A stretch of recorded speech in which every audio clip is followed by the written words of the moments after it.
Oh yeah, it's working.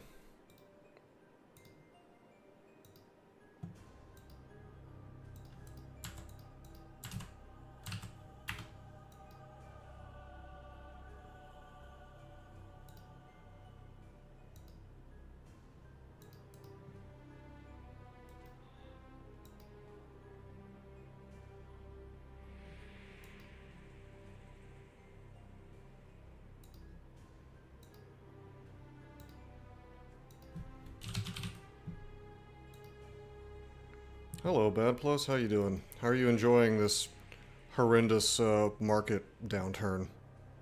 Do you like it? Is it a grand old time for you? I'm loving it.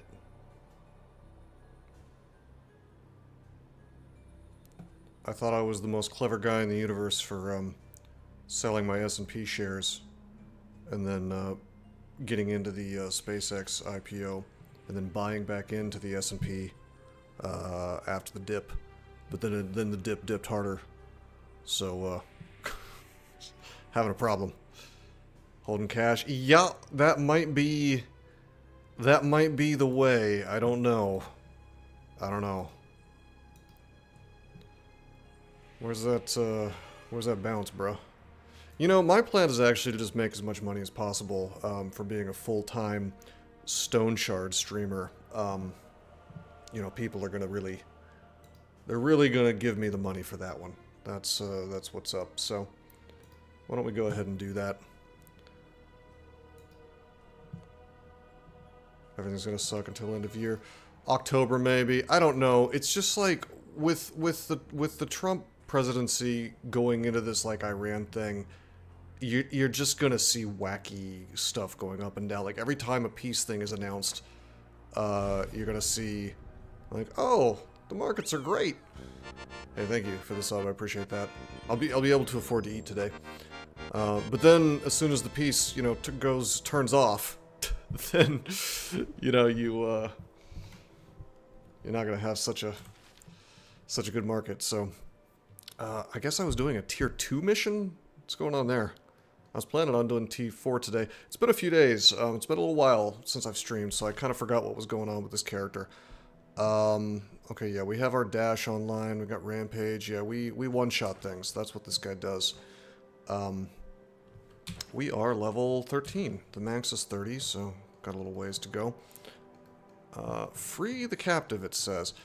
Ah, I remember. I was doing some lower tier missions strictly for the sake of getting, I was up in Osbrook to get grain to upgrade the caravan. And while I was here, I was just doing a couple of easy missions.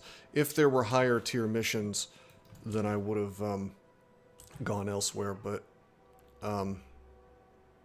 anyway, that's okay. A ranged guy. Just let them come to us.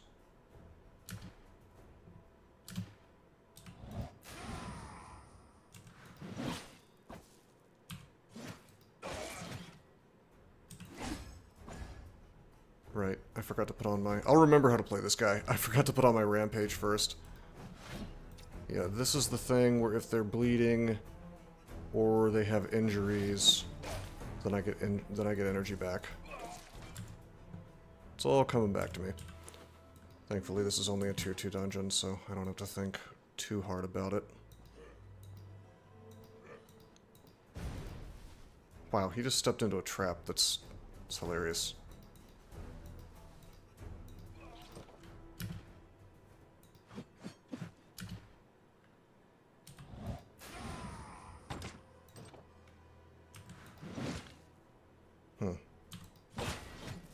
Wow.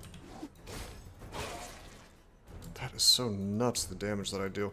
I'm really curious how this is going to hold up when I'm dealing with content that I'm not above level on, because, like, right now we have tier 3 everything, right? Except for our helmet, which we found in a chest, I think, which is tier 4, and our belt, which is a little older, that's tier 2. None of this stuff is really, like, ideal, though. Like, it's not really the pure damage type stuff.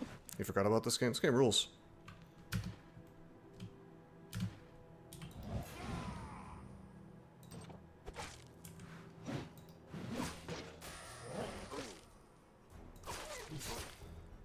feel like I was fighting things one at a time and not in groups like this. Maybe I should be a little more careful. Oh, my energy is gone. Huh. See, this is what I get for not playing for a few days. I've forgotten how to run this dude. I guess maybe I thought I could just, like, walk through this place. It looks like I've scared everybody away anyway, so that's okay.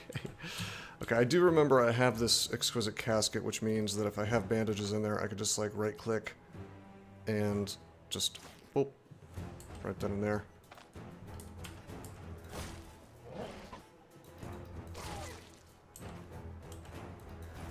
Yeah, this is hilarious that I nuked their will to fight just by doing a ton of damage.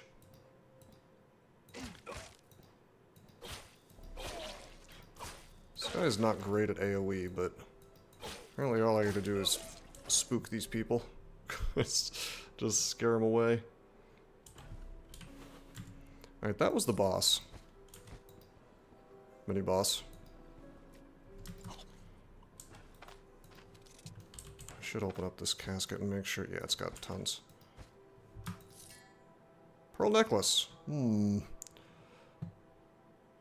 Accuracy... That has 3% accuracy. This has 1% and cooldown duration, but I'll probably just sell it. I think we'll put our knapsack on. This is actually busted. It can't be sold, I don't think, because it's lower than half.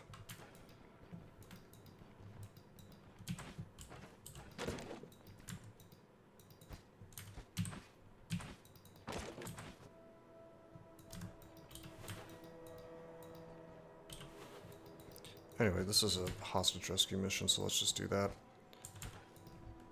I am kind of curious. If we go to Velmir's trait, the With Great Vengeance, each one of those mini-bosses we kill that's unique, we should be getting more experience and more damage from. So this says 128% experience gain. So 5 of that is from the Blessing, 10 of that is from Optimism, so that's 15, 16, 17, 18, because 3 is from the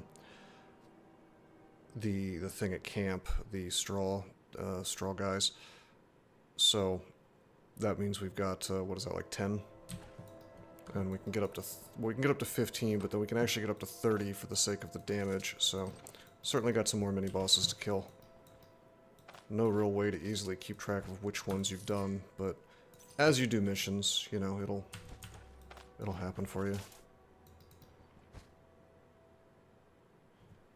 Oh wow, it's actually not broken.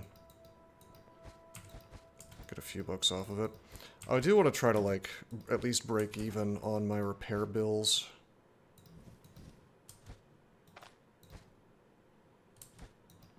So anything that can sell for halfway decent money, I'm gonna grab. But mostly, I just want to get in and get out.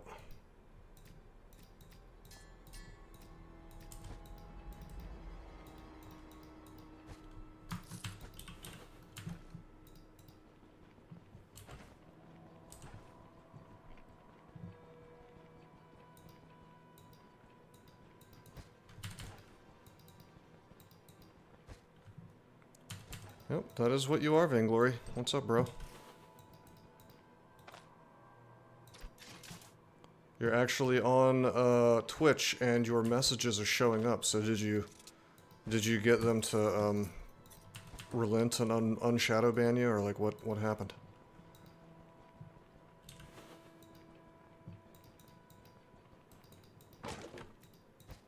Yeah, something was going on. Like, I think he made somebody angry. He probably criticized Hassan Piker, which resulted in a permanent shadow ban.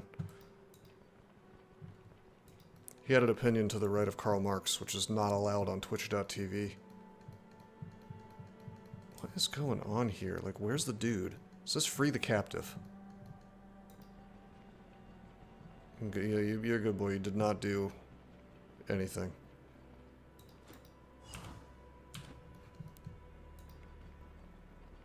But yeah, I'm sure I had all kinds of plans and schemes to, you know, progress throughout the game, but I've forgotten pretty much everything that I was doing, so I guess we'll just kind of... I know that I want to get reputation for Bryn, and that the way to do that is to do is to turn in these quests at the local magistrate and not the local town itself or the military. I think you'll get the most reputation that way. And so, if you want tier 5 equipment, the only place to get that is Bryn. Or maybe even tier 4 equipment as well, I'm not sure about that.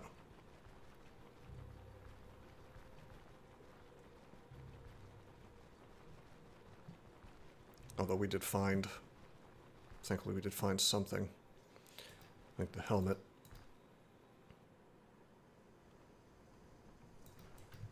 Expensive repair items. You have almost tier 5 gear now, and their repairs are just a pain.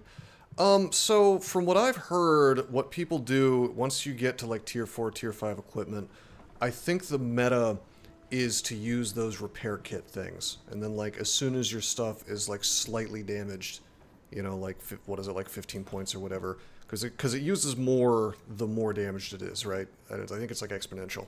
So what you'll do is you'll buy those instead of paying for regular repairs, and you'll just like stay on top of it. But by no means am I an expert. I don't know for sure. All right, we're sleeping until noon because this dude, you know. You know what? I should have pinged people to let them know I was streaming in the Stoneshard Discord. Why don't I do that real quick? Shilling is really important. The most important thing in the world is shilling. So let's just stop everything. Bofa, you showed him Bofa D's mind goblins?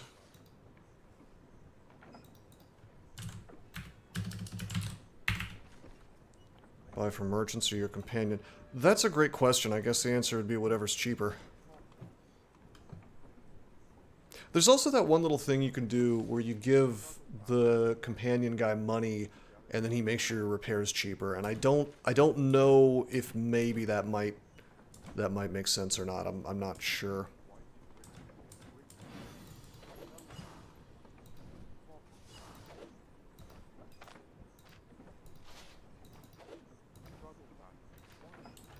Oh, yeah, I heard about the Garglon. Yeah, I did. It's really good.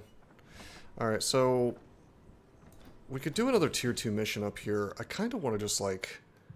I wish that we knew whether or not we've killed that mini-boss yet, or not. Because, if we haven't, it's worth it for me to run up there real quick and just do the mission. If we have, then it's not worth it. 20% discount for 1 week. Yeah, I mean, that sounds like with tier 5, that probably makes sense.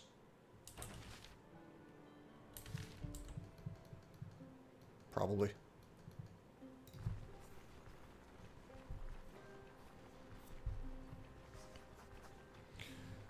But yeah, this guy is a glass cannon, so probably that thing I did where I just kind of ran in and started owning everybody was...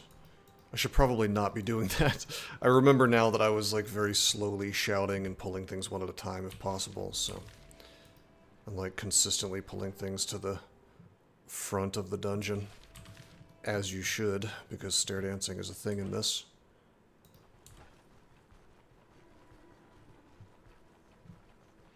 But yeah, we might do one more mission and then just like run straight on down to Manshire, or I don't know, maybe we'll go, maybe it's time to go to the Rotten Willow. Is this some experiment or no? I don't know if I'd call it an experiment. So it's a glass cannon. I mean, it's fairly straightforward. We're doing two-handed axes. And so what we're going to end up with is something that has very little defensive capability. Any panic button that I have is really just going to be like, I'm going to have tactical advantage, so I technically will be able to heal from swapping from one to the other. And then I'm going to have against the odds, which will give me like a free turn where I can't die. Or maybe a couple, I'm not sure. But for the most part, this is going to be using Final Push. It's going to be, hold on, let me see. I've got the page, I've got the Instratos page up on GitHub. where you can plan things out. Did I pick up Pathfinder yet? Because I know I want that. Pathfinder might be my next pick just for the extra damage. But yeah, I'm gonna go down the athletics tree and get peak performance just for the extra damage. Like we're just going for full damage. We're gonna have armor crusher, we're gonna have finisher. Yeah, it's just like warfare, athletics, and two-handed axes. Very, very, very focused, and then Pathfinder and survival, and that's it. I think what I don't know. I think what I want the most for next level is probably it's make space, actually, so I can finally have an AoE for you know, it's a sort of offensive panic button for if I'm in battle with like more than one thing. Okay, I already have plenty of these bolts of cloth. I think you only need the one, but let's just sell. I don't care about this ring.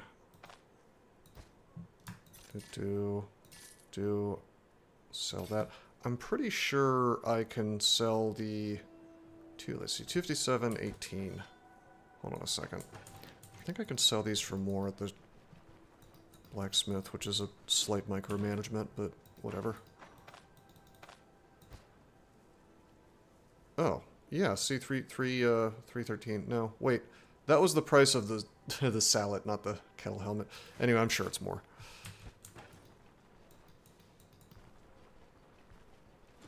I don't need to micromanage this, though. These are only tier 2 armors. They're really not worth much. Oh, you don't have any money left. Okay. I'll just go to the tailor. It's fine. But yeah, very offensive build. I'm going to be getting strength to 30 and then perception to 20. So we're not getting vitality at all, which is a bit spooky, but you know. Okay, I have 2,300 gold. We have both of our sacks of grain, so I can leave this place anytime I want to. I'm kind of tempted to get the hardy tent cloth. I think I have everything I need to upgrade that. I wish I remembered where I was going with this stuff. I had some kind of plan for progression. I guess I probably will take the tent cloth. I should have repaired first.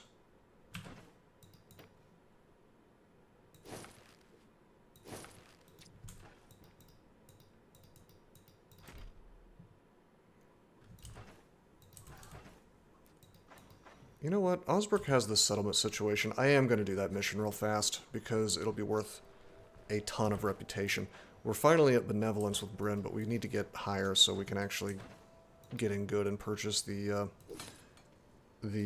equipment that we really truly want.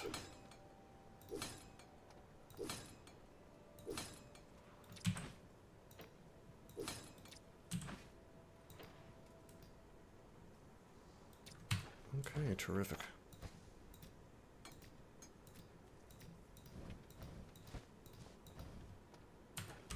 So yeah, this is easy. We'll just walk over there. It'll take about 2 seconds. Then we'll turn it in at the Magistrate again. And then we'll head on down to either we'll go to Manshire or the Rotten Willow. Probably the Rotten Willow, because I want to see some harder content. And there'll be tier 3 and tier 4 stuff over there, I'm pretty sure.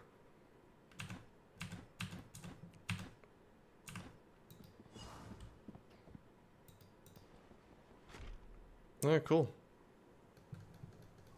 To stop the stream as soon as you pull in. Alrighty, I'll do that.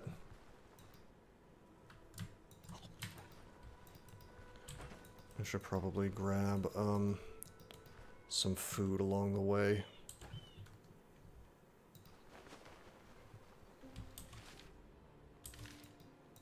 Hey Gridgem, how you doing, man?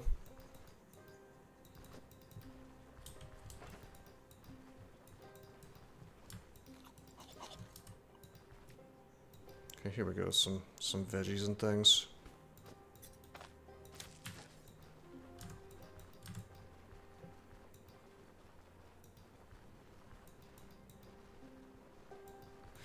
Yeah, it's the same run as previous. The troll is, so the way this works is there's actually 2 main bosses. The troll is kind of like the first boss, and then the manticore is the second one. I've never fought the manticore before. I don't know a lot about it. But yeah, we're not done. We're actually I guess you could say halfway through. There are 5 tiers of equipment and 5 tiers of dungeons, and we've really only seen like tiers 1 through 3 content. Yeah, I don't know how long the manticore's been around. I'm not sure about that.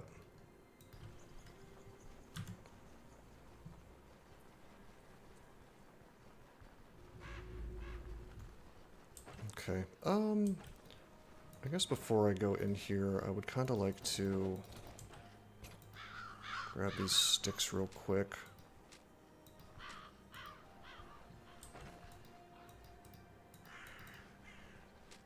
Okay.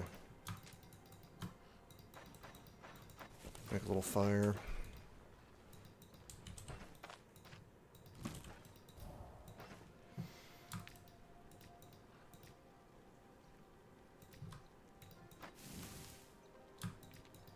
Okay, can I make... I don't have a pot with me, so I can't make soup. This is why I should just, like, bite the bullet and be buying food all the time instead of doing this. Hey, Gridgeon. Thank you. Appreciate that. Good timing to drop off the prime. Yeah. Good timing to drop off my prime Melkol 4 sip. Based. Appreciate it. I'm just grabbing some mushrooms real quick, and then we'll come back and do the dungeon. But yeah, this is just tier 2. We should be able to kind of walk right through it.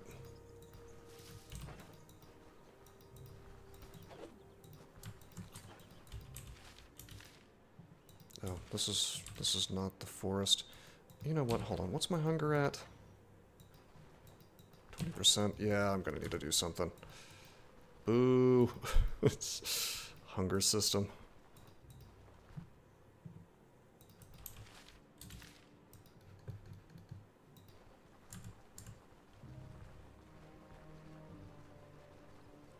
I have to go into the forest to grab more mushrooms.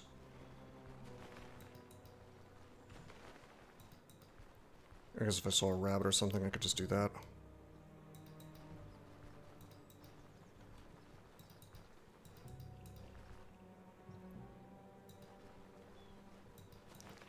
Hello, Cyborg. What's up, man? What if they removed hunger like a certain game? So, I would actually say that removing hunger from this game would be an improvement.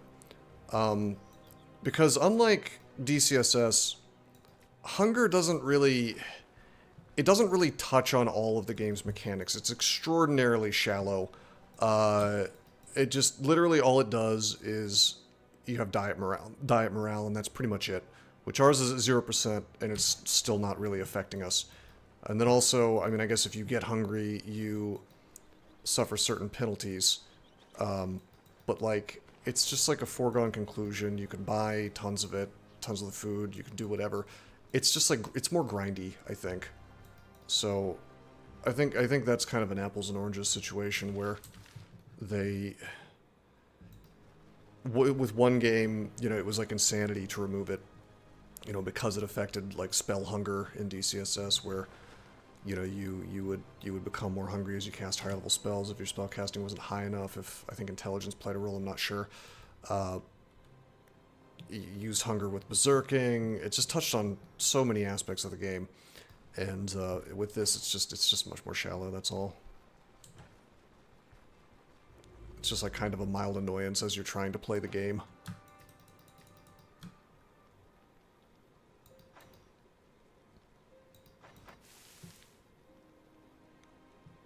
Yeah, maybe Cyborg. Then you've got like a Terraria system. I guess I kind of like that. Alright, this is fine. We can just eat the roasted ones. And we have some eggs with us too. This will last for the dungeon. Probably. Let's rock and roll.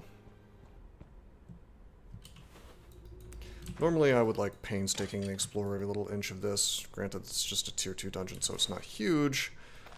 But usually with the... Oh shit. Uh-oh. Uh-oh.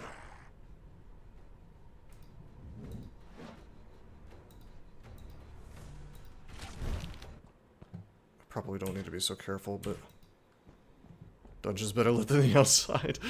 I mean, I could have a torch on me and I could kind of stop it being so badly lit, but...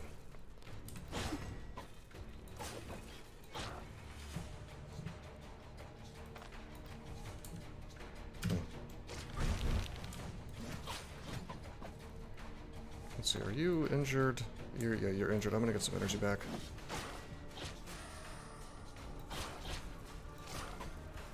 Just have to keep an eye on my HP, because I'm not, I'm definitely not Mr.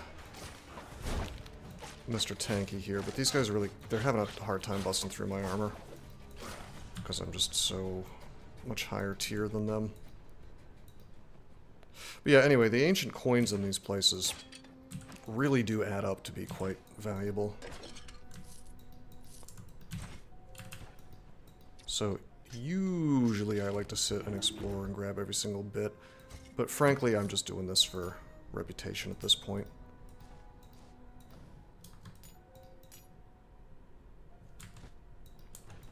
Bren rep is kind of crucial.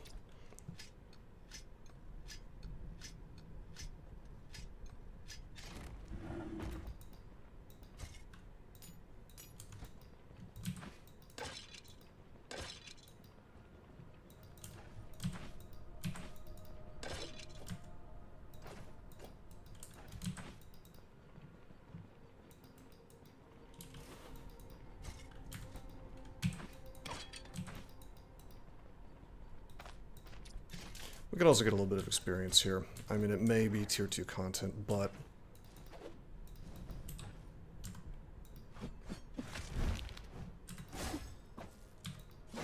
You know, like, for example, let's just take a look at what we get off this dude.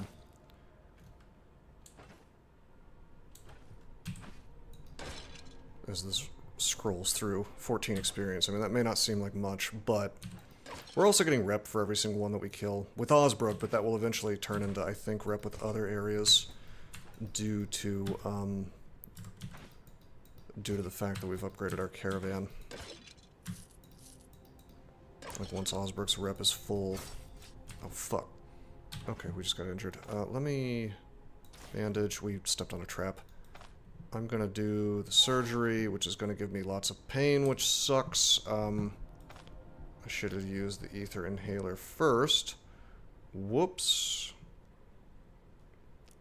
Yeah, 50%, 75% pain resist. Alright, we'll just use it.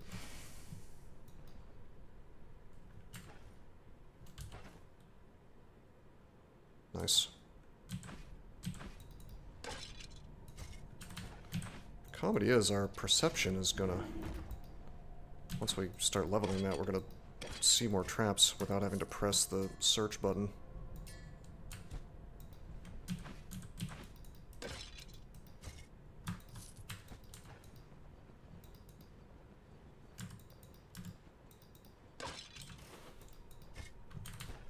And the thing is, I actually do want to see the traps first, before I step on them. Not even to avoid damage, but to get experience for disarming them.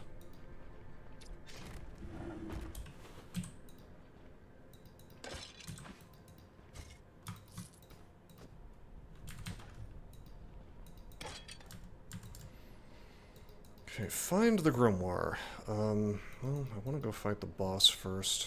Maybe they're in the same place, actually.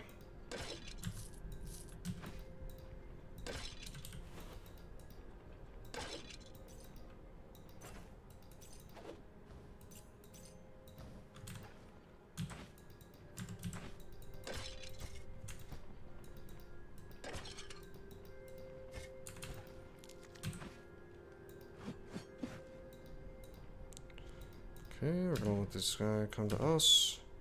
He's not doing it.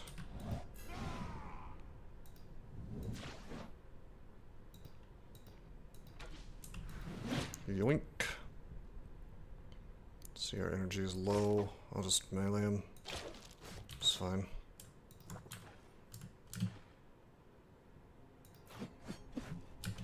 I got a little fatigue. I would like to sleep, but that's okay.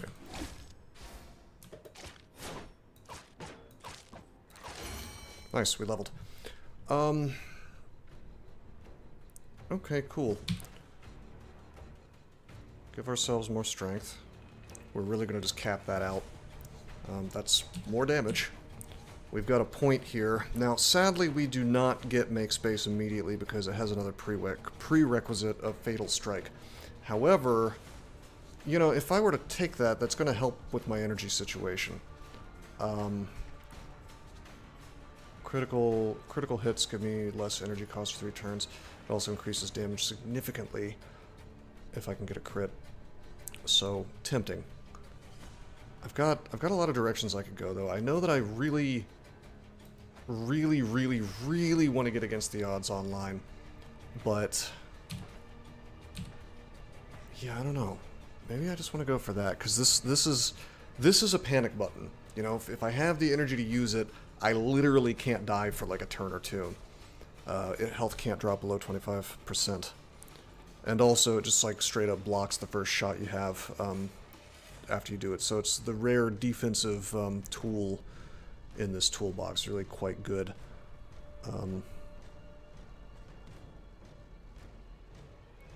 Man, energy costs on some of this stuff though is just nuts.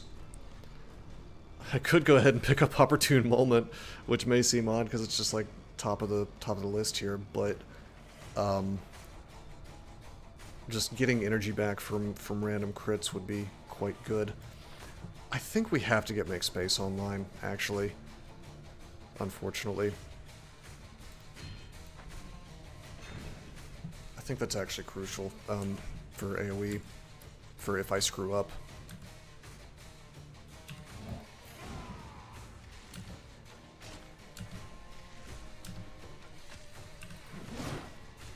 Wow, that was nice.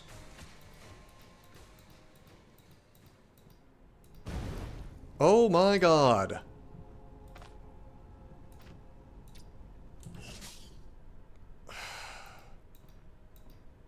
I can't believe I stepped on another trap. That's nuts. That's really obnoxious. Hold on, I'm just gonna walk out of here.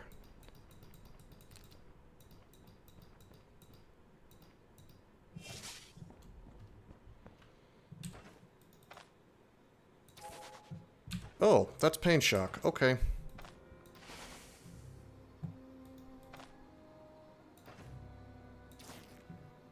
I really gotta remember to use the Ether Inhaler first.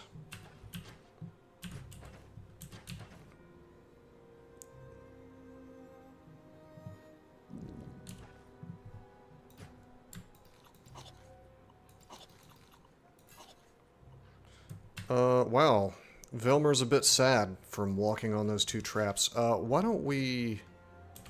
God, we have like a million days to get this quest done. I never thought that this would cause me this many issues as a tier 2 quest, but let's just...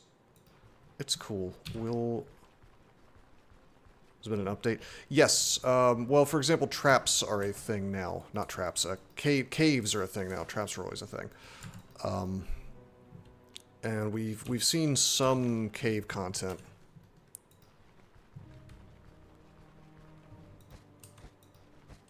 Guess I already looted these beehives. Yeah, they added caves. They added Arcanistics, which is a new magic school. It's kind of teleporter magic. They're going to be adding new stuff soon. Wands, for instance. New endgame stuff. That's a good question. I want to say that there's new dungeons, but I'm not 100% sure about that.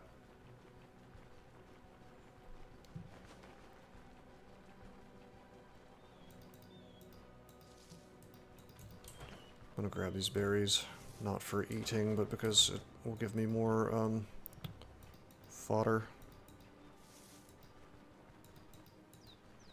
which you need to move the caravan around.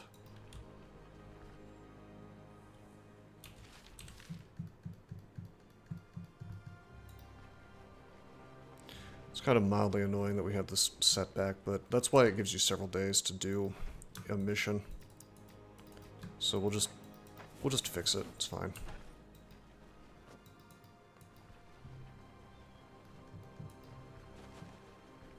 Of course, without the Not the ether inhaler, that's kind of annoying. I need some kind of pain relief tool. I guess I do have the soporific sponge still.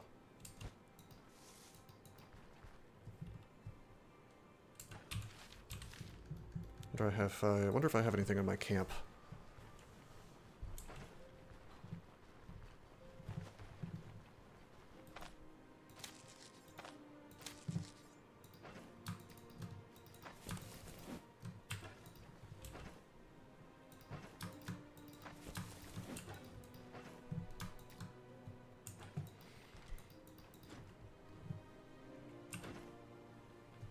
You know what? I'm gonna send her to scout. Because by the time I'm done with this mission, she'll be back, and then we'll get, like, free stuff from that.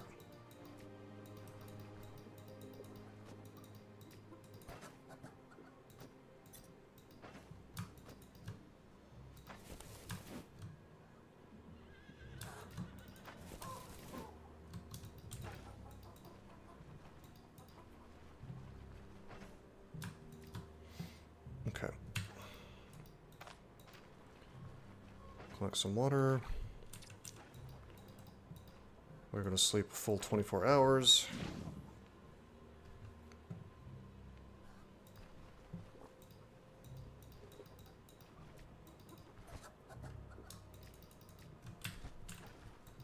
Got a whole lot of eggs here.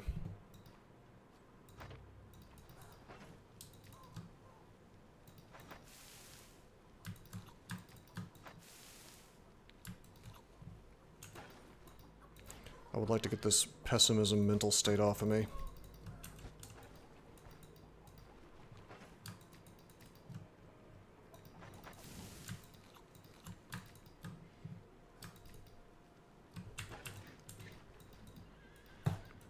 If I can. Also, oh, we have another ether inhaler, so I'll just take that with me. Based.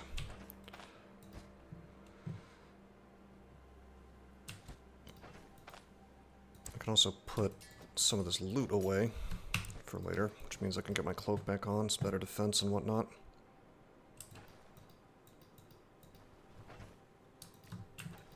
This guy wants to talk to me. Hello. Can't complain. Okay, great. Cool story, bro. I think that's just an indicator that he's at 25% now, which means we get safe routes, so more caravan trade range and less ambush chance. I don't think I've ever seen an ambush happen, but supposedly when you rest, enemies can just kind of show up.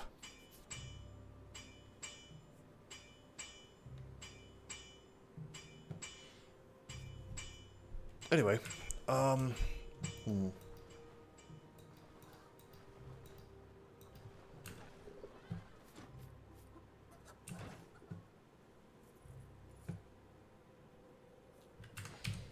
on, what does this do? Supply run. Some fodder, doubles the zone stock, granting 10% markup and 10% repair prices. That's kind of cool. Treasure Hunter Backpack. Is that better than the pack basket? Awful lot of trinkets. I bet it's like got lots of single. If it wasn't 540 gold, I'd take a look and see if it's any good.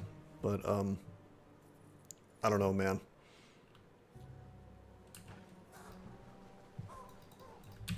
What's my morale at? It's because my rest is not going well on account of this settlement situation. Like, I need to finish this dungeon so that's good, so that actually gets fixed. Oh shit. Daryl can repair gemmed things. Okay. Hold on.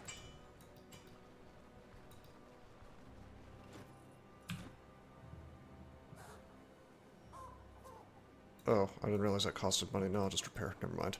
I was going to do the supply run to reduce costs. Overall, that probably does make sense with tier 5 equipment, but no, that's great. That's great. We finally get to repair our T4 ammo. It's awesome.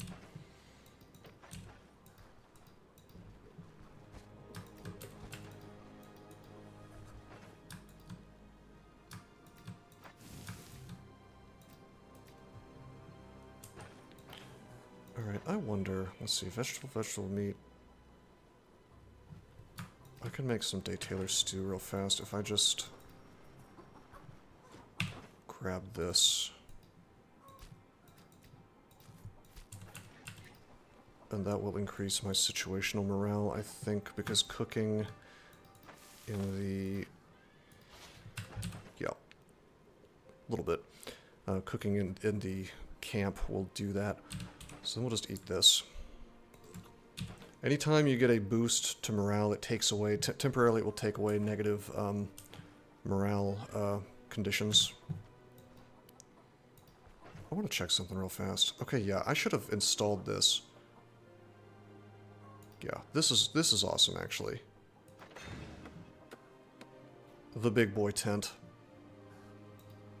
So now we can rest and actually fix our fatigue faster. However, again, because of this...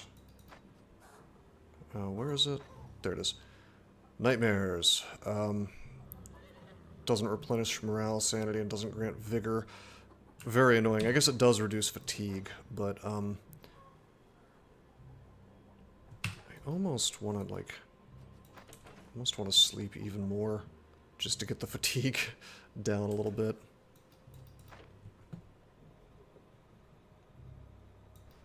Okay, yeah, there we go. Morale? Oh, morale's 10%. God damn. Ugh.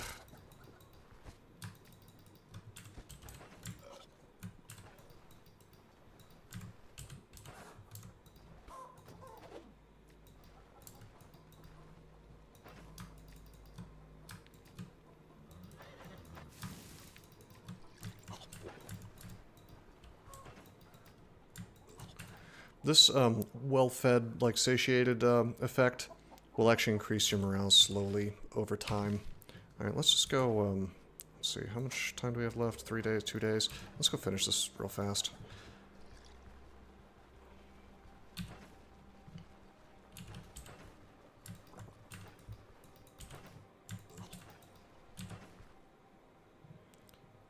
Oh, wait, there's one thing I forgot to do.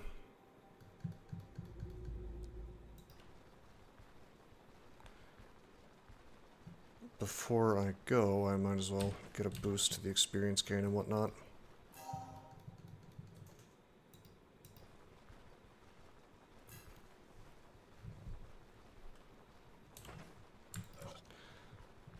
Wow, that pessimism is so obnoxious because it actually decreases morale, like keeps my morale low. Spearmint will, I guess it's like it's so tasty that it increases morale, so if we could just find some more of that, that'd be ideal.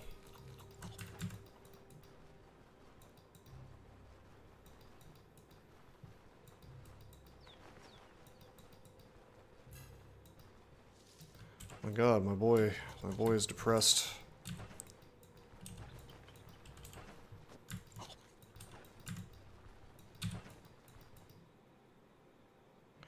But yeah, diet is a component of it, rest is a component of it, and then situational morale is a component of it. And if you just like take damage or get injured or whatever, you can really wreck your morale fast.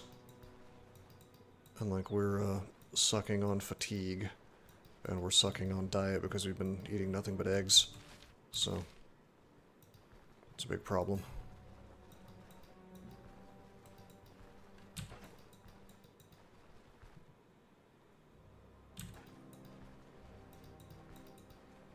I might just accept that I have the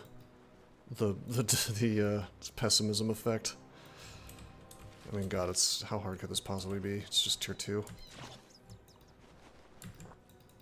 If I can get above 50%, that'll stop happening.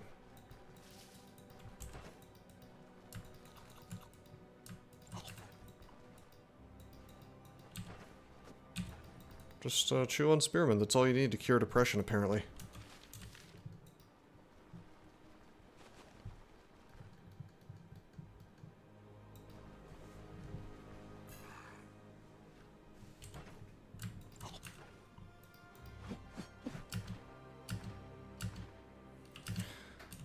Little ghoul here.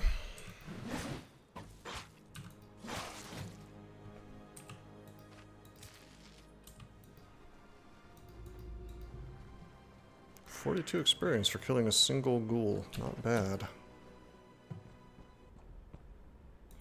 Alright, let's try not to step on more traps, yeah?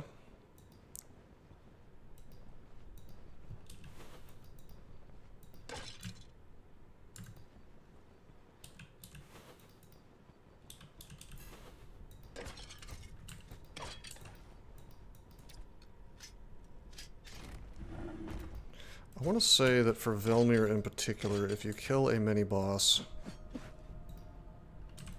you get like a ton of morale. So, just do that, I guess.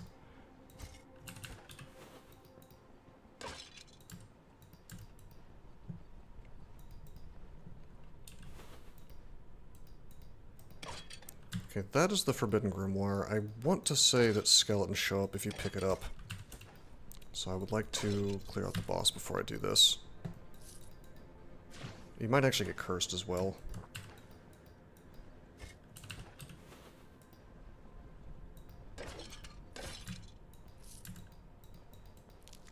Hi guys.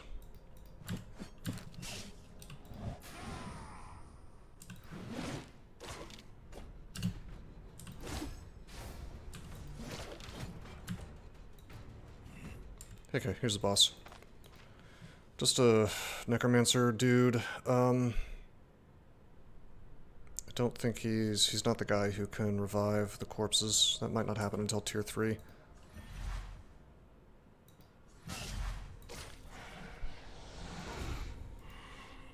Are you... You're injured now, so let's get some energy back. Or just one-shot him. That's cool too. Hello, bronze jug.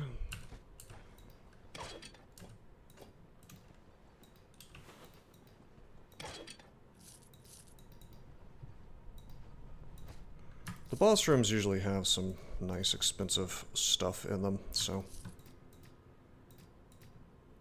Like this gold talisman.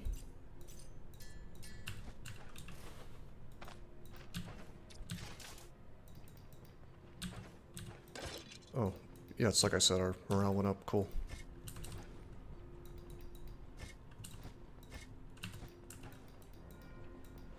Alright. We're gonna take the, we're gonna finish the mission, we're going to leave Osbrook, and we're gonna do some harder content. And possibly lose the whole run, we'll see.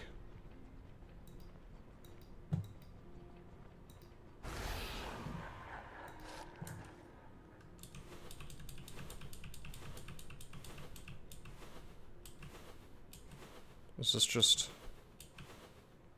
Usually I press 5 a bunch of times to just, like, use an ability to make this not stack up, but I guess this curse just doesn't go away until you leave the... I'm just gonna leave, it's fine. Oh. Okay. Right, yeah, it summons a bunch of crap to fight you, I believe. Either that, or it's just like sending the entire, like whatever's left in the dungeon against you. Or maybe it just revives everything. Is that what's happening?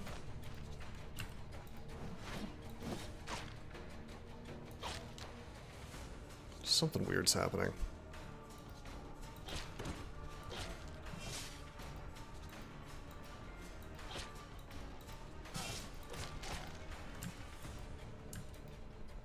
Anyway, I'm like my body parts are getting injured as I as I walk in here, so due to that curse. Yeah, the curse is over now. Cool. Okay, terrific. I'm just gonna go to the Drunken Woodsman Inn, probably. It's right there.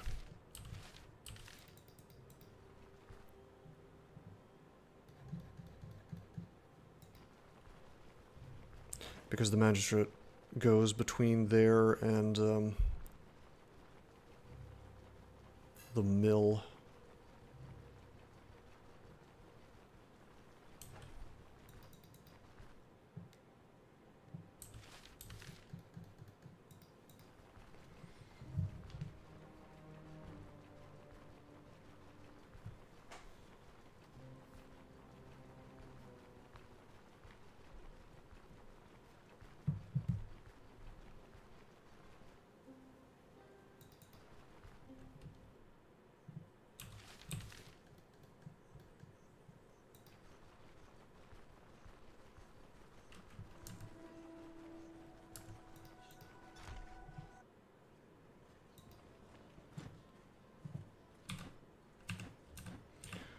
I don't need to spend the money to rest here, but I just need time to pass so that guy will show up. I want to say it's like almost midnight.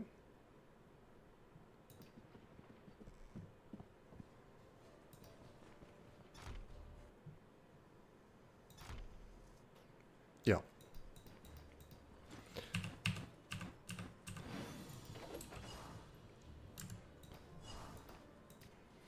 Perfect.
Alrighty, I wonder if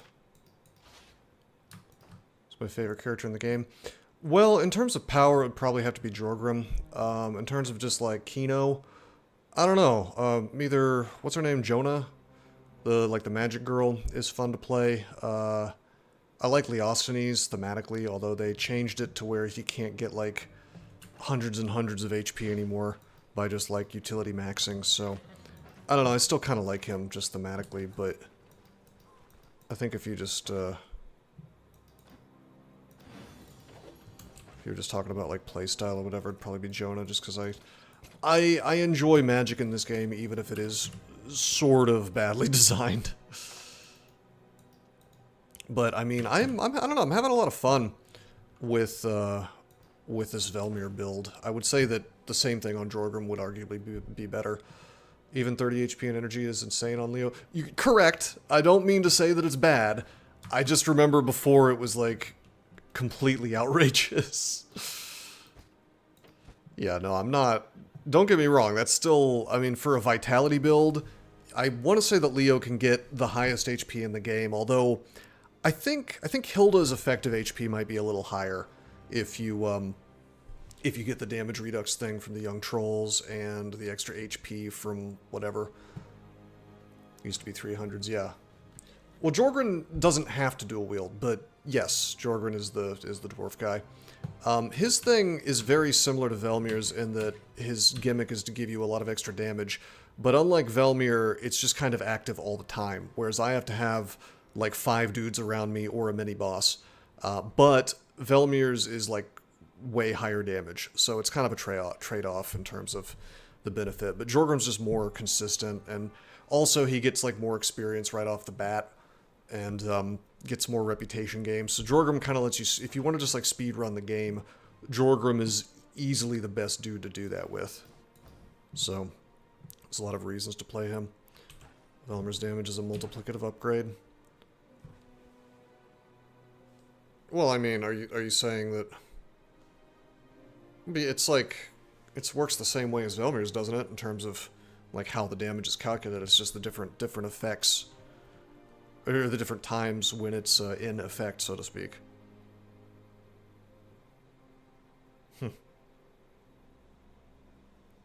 It's easy to get Jorgrim and Jorgrin confused. Very similar names. So wait, are you actually saying that Jorgrim's damage boost is 130 damage, weapon damage, 30 more won't be a 30% damage upgrade? Well, what are you saying? Are you saying it's effectively more damage than it seems like compared to Velmir's? Is that where you're going with this? Because I didn't know there was a difference in the way it was calculated. Like I know it's kind of awkward with this because like this is like a hidden penalty to enemies instead of a bonus on my characters. So I can't actually see it anywhere on this screen here in this big giant list of things. So I just kind of have to trust that it's being applied. And I don't know if Jorgrim's works differently, but it would be kind of nice if all of this math stuff just kind of combined into a nice clean number right here. That's weapon damage. Flat damage taken is a multiplier on weapon damage, hand efficiency, and crit damage. Okay. Think of it like this. If you do 100 damage flat, 30% weapon damage makes it 130, correct? Crit makes it 195, if you do 15x. Damage taken 30% would be 255 or something. Yeah, but we're also comparing two different numbers on top of it being calculated differently because isn't Jorgrim's only like 10%?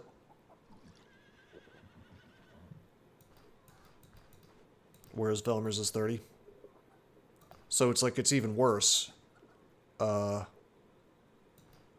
I mean Velmir just straight up does more damage. The trade-off is that Velmir's is much, much harder to activate. So I actually think Jorgrim is better overall, even if he's doing less damage in those, you know, rad moments where you want to do a bajillion damage. He's doing less in those moments, but he's doing more consistently.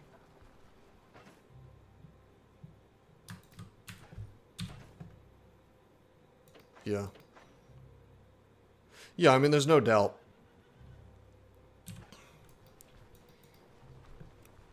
Anyway, do I want to travel or do I want to wait until the morning to sell some things? I've got a 1,300 gold. I almost just want to like walk over to the brewery and buy some beer.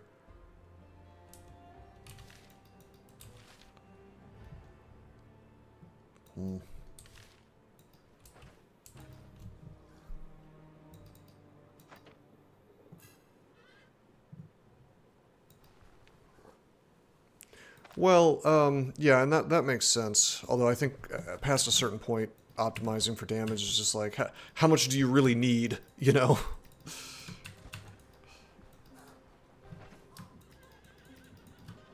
But that was kind of the experiment here, is I really wanted to see how big of numbers I could get just with 200 axe guy under the circumstances where it's active. Yeah, I don't know. Maybe we will run on down to Bryn real fast. Can I make it there with my current setup? Yes, I can. Tempting.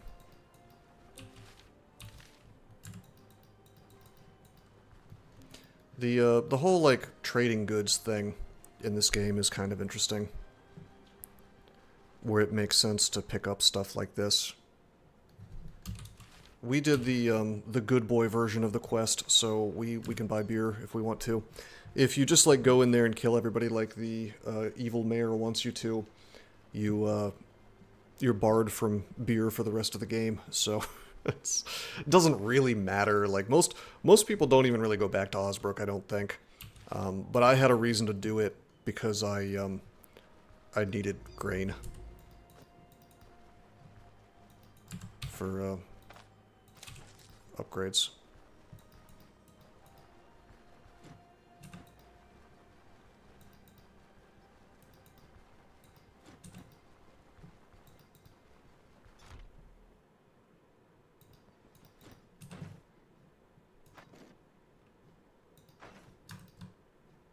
Oh. Whoa. I need to get a second chest.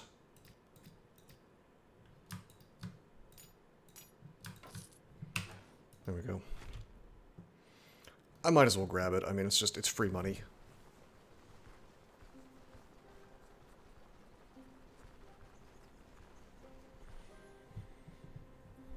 Alright, should we go to the Tavern, the Rot Willow? Do some harder missions, maybe. How's my Bren rep, actually? 3,500. I don't even want to bother going to Bren, to be honest, until I can actually do the quest that gives me access to higher tier equipment. And I think I need, like, what is it, 3 Elven Ice Wines or something to even do that. And I don't have those, and I need higher rep as well, so we might as well just go do some quests. I think with our current set of equipment, like, we're fine. Like, we can totally do it. I don't know, why don't we just, like, hit the road and see what's over here, see what this is like. I vaguely remember doing this back when I was streaming this before. I want to park here, I guess.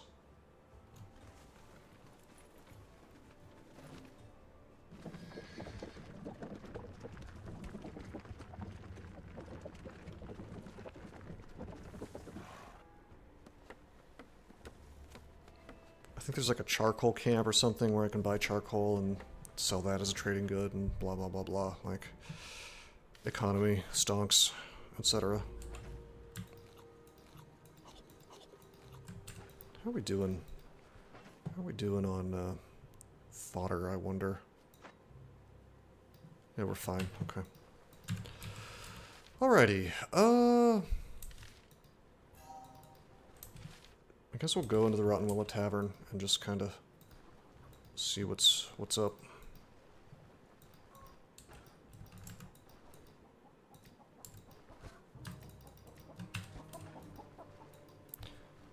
Maybe I can sell some things here. I have more money than it seems like.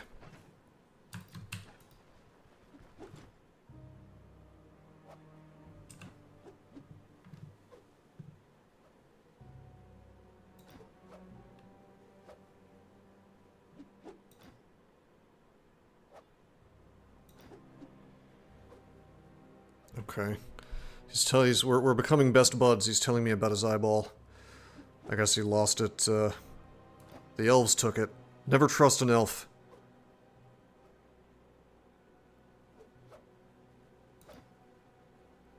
Wow.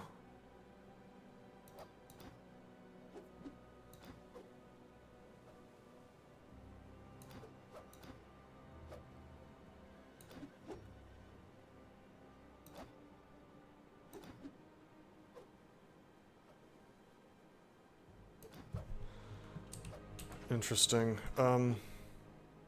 Oh, that was just him letting me know that he can do the supply run thing now. Okay. Well, we're certainly getting more abilities from our bros, I guess.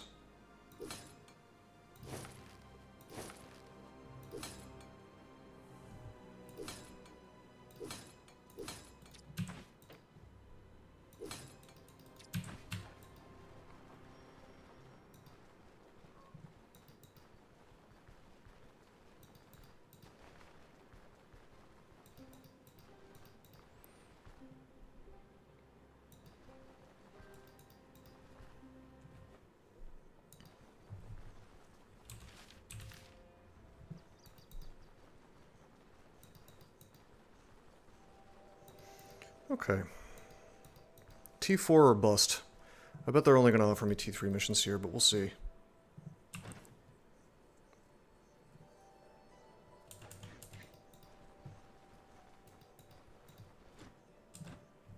Wait a minute. Wait a minute. Wait just a minute. Bruh. Where is it? Oh my god, they've got the Nightmare Settlement situation too. Ain't nobody able to sleep in this world.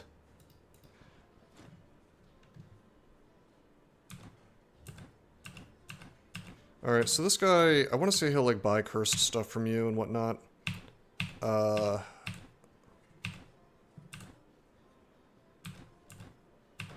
And then I think maybe once you get to a certain reputation with him, this may be the guy that, he might be the guy who gives you,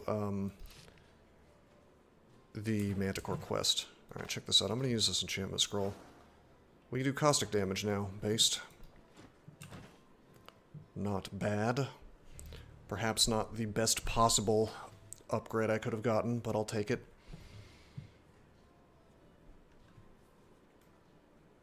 What kind of prices are we getting here? 87 for the fox pelt. What's it supposedly worth? I'm not sure. I could also sell my beer here, I bet. 332. I should have looked at what I paid for it. I'm not actually sure. Maybe I should, hold on. I'm going to bring up the page for commodities and see what the percentage is here. Wigmar's not even on the list. Why would Wigmar not be on the list? Price 240. I'm sure I'm getting a profit, but he's like, I don't know. I'll just wait. It's fine. We'll save it for when we're in Bryn or whatever.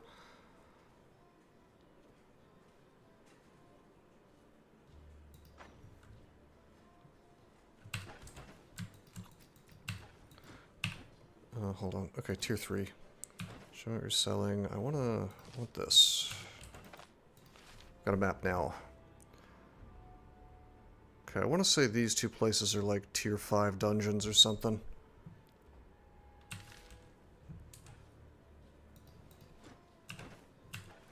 Alright, what dude here is considered to be like just the regular merchant guy?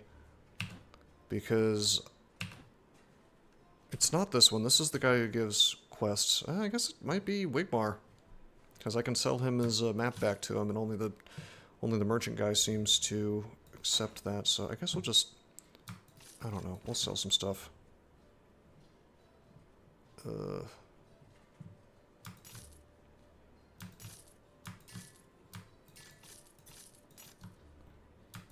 Just want to clean this up a little bit. I'm keeping the books. I think those sell for the most in Manshire.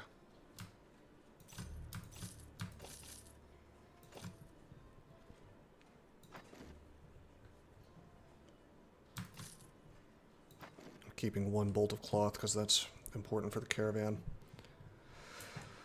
Okay, terrific.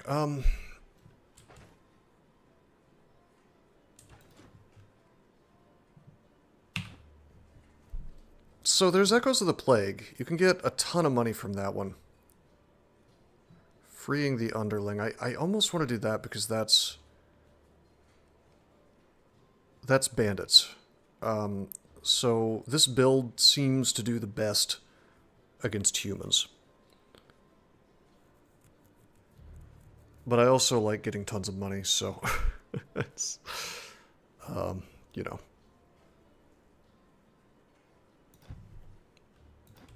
How about this? There's the Oaken Glade. I think that's where you turn things in for Bryn Rep around here. Arna Two-Handed Sword is considered near the top builds in the current version. Thoughts?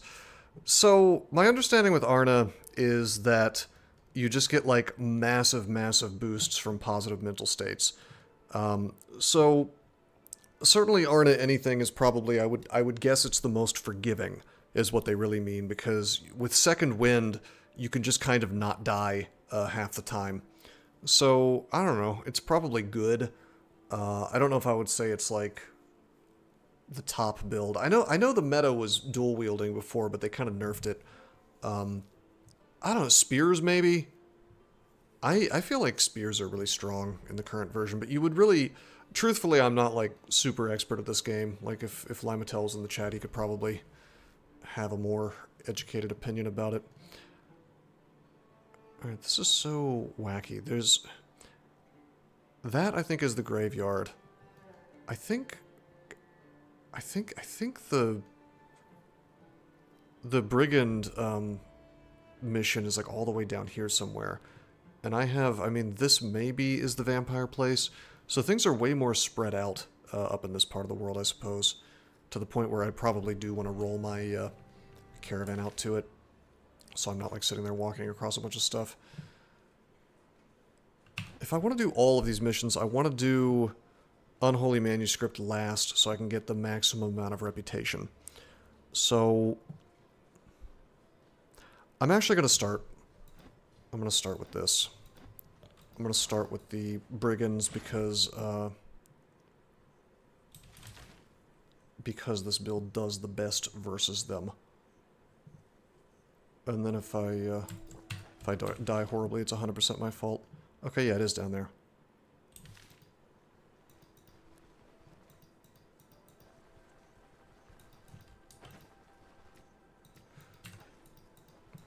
Actually, you know what? There is one more thing I'm going to do before I leave here. Problem is, I probably should have waited. Like, I probably should have rested a bit more, gave the horses time to rest so that I could, like, move my stuff over. Hey, pancakes. And I'll buy a pot roast as well. Alright.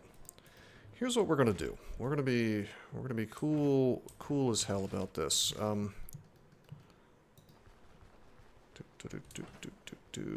be super clever.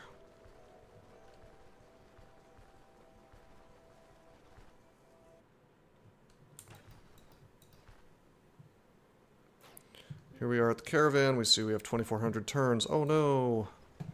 Oh no, not 2,400 turns. I have to wait so long. Well, what we're gonna do is eat our mushrooms, eat our pancakes, let's say hello to our pigeons. Alrighty. And then we are gonna go for a walk. So what these guys do, like nobody uses these, but I kind of like them. You can go for a walk, you can go wherever you want. Whatever, and whenever you get there, assuming that that timer's done, you can activate the pigeons, and the caravan will move. You'll say, hey, Mr. Caravan, go here, and the caravan will do that for you, even though you're not at the caravan. So you can bring the caravan to you after a long walk, and I kind of like it.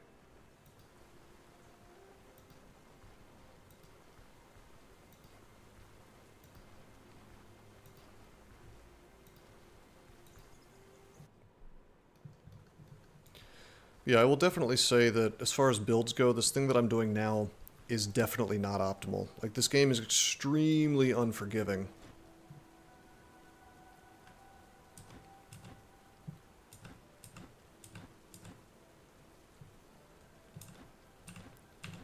This is why people seem to love Vitality builds, and I think they're pretty good. Anyway, this is the military place for this area. So this is where you would turn in missions if you wanted to maximize money. And I am stealing from them because I am a bad boy.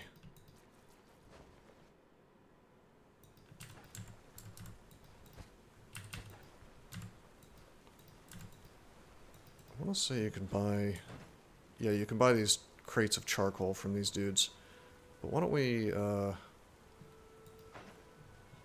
save our money? I mean, I might probably buy that, I guess.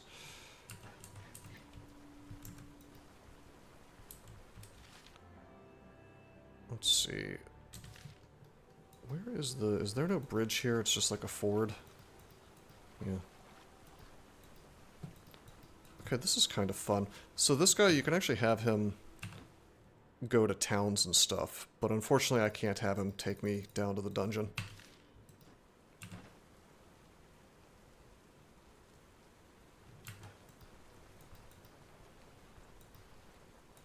So we'll just go for a walk, and we'll pull the caravan next to it, you know, so we can do things like rest and resupply.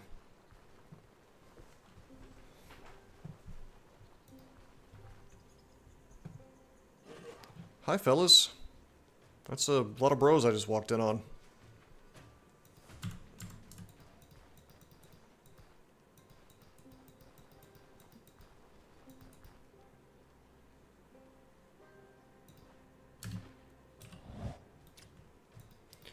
You know what? This is fine.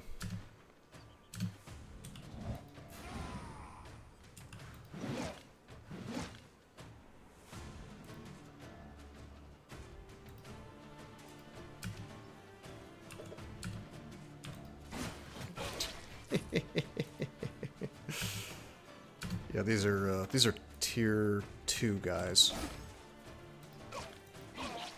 God damn, we brutalize bandits. They're not quite tier 3. We're about to do some tier 3.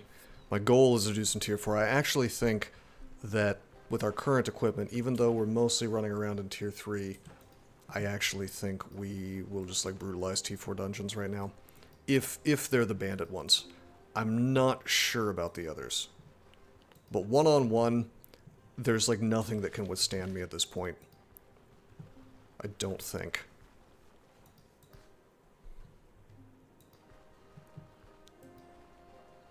But I could be wrong. I haven't really done much late game stuff in this game, so I could be completely and totally wrong, and we could just be about to have more trouble than I would like.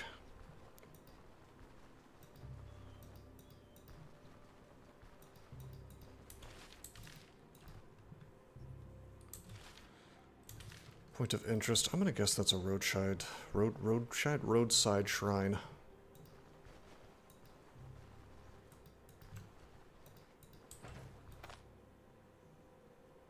Caravan's still resting, so I can't use the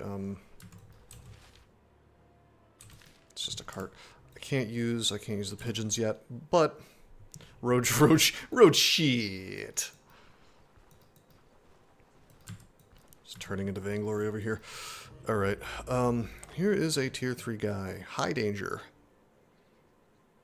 We don't want to let this dude hit us. Oh, he's got a friend who can dash. He also throws daggers, so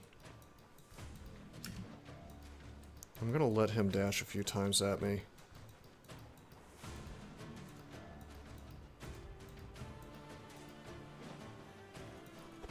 Oof.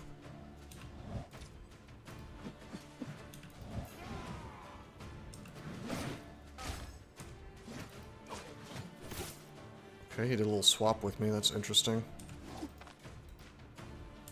You're about to get rain and blooded. There we go. Got energy back. There's no reason for me to fight this guy without my cooldowns. Yeah, beat your drum, whatever.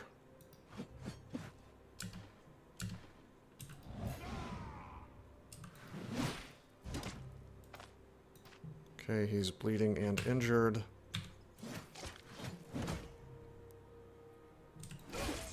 Nice. Yeah, we do really well in 1v1s. But if we start having to deal with more than one dude at once, my energy situation is going to be a big problem. Hi, buddy. That's another dude who can dash. So maybe I can just... Oh, okay, yeah. This is actually kind of spooky, because... Come on, you can dash again. Alright. I will dash so that I don't get netted with all this other stuff around.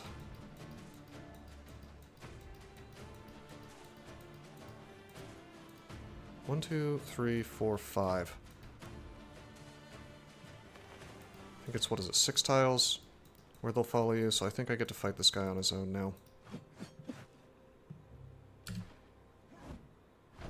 Nice, he missed.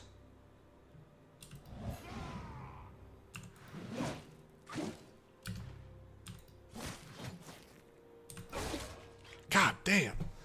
Triple digit crits. Not a bad thing to see. It's not a bad thing to see at all. I gotta do this like old school roguelike tactic stuff where I pull them one at a time with this build, but alright, this dude has a charge. Skull Crusher is actually really nasty. If that hits me, I don't get stunned because I had the good sense to pick up not this time extremely quickly because I just don't want to get stunned. But just eating the injury, for instance, not great. Not great. So I need to come up with clever ways to have that not happen to me. I think the correct way to do it is like this. The only question... Okay, so he's dazed, so he can't use abilities anyway. The only question is, like, what move do I do now? I feel like maybe we still open up with Hooking Chop. Because it does less damage, but it gives them bleed and an injury. On the other hand, I'm like almost guaranteed injuries if I do Dismember. Yeah, there it is. I can't hook him back. Nice. All it really takes is one hit. But yeah, I don't know what's optimal to open up with. Maximum damage, probably Dismember. You know, if they... I'm saying in the situation where they're already adjacent to me, because obviously you open with Hooking Chop if they're 2 tiles away. But it's kind of a tough call. I mean, seize the initiative is awesome if you're like settling in for a long fight, but hello, Buckaroo. Yeah, we really don't want to get dashed at.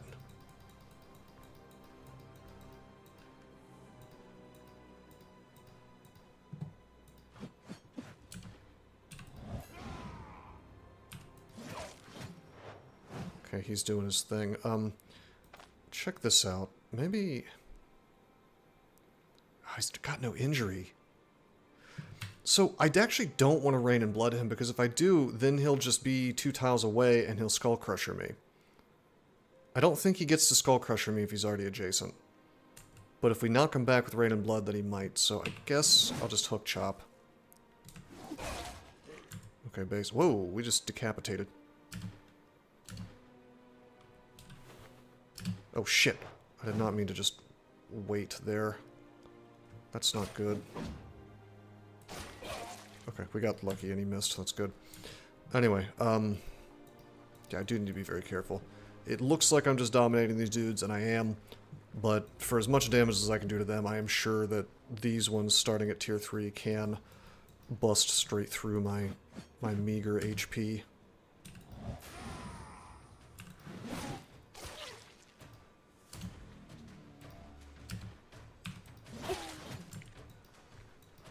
Probably not to such a spectacular degree as what I'm doing, but still pretty good. I don't think they can just do 100 damage to me in one hit, but hey, you never know.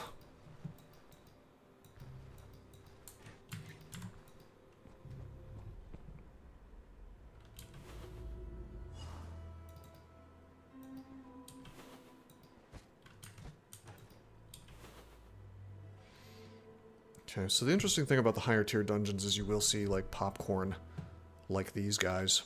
Like, this guy's tier 2. This guy's also tier 2. And I think the idea is to just sort of wear you down.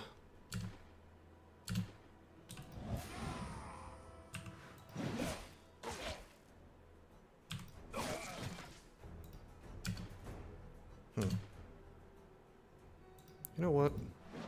I'm actually going to dash forward. Nice.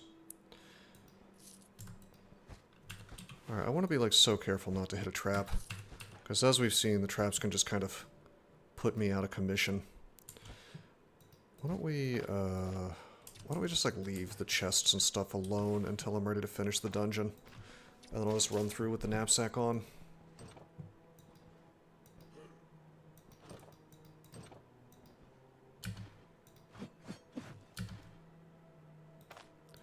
Alright, you have any funny abilities? Heroic Charge.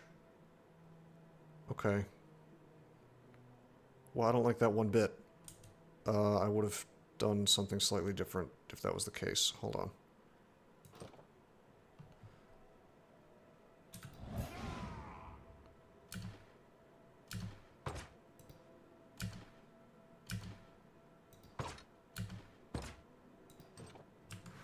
Oh, man. Oh, that's hilarious. The the slinger just like hit the dude accidentally. Alright, fine.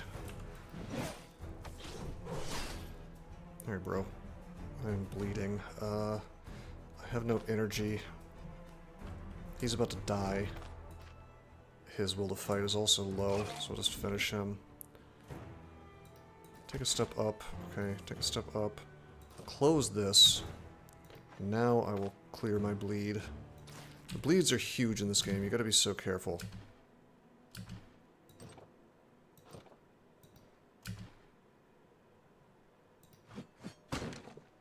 Whoa. Hey, buddy. Guess we're just bumping him. Whatever it takes.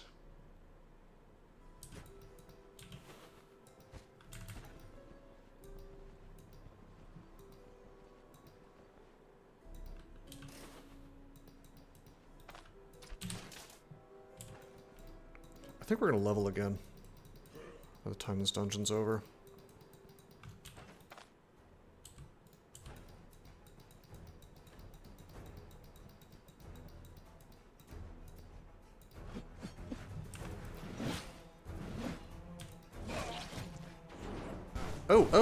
Oh! Hi, bucko. This may be the first, just random wizard we've seen. Yeah, he's a fire guy. Let's step on out of here for a moment.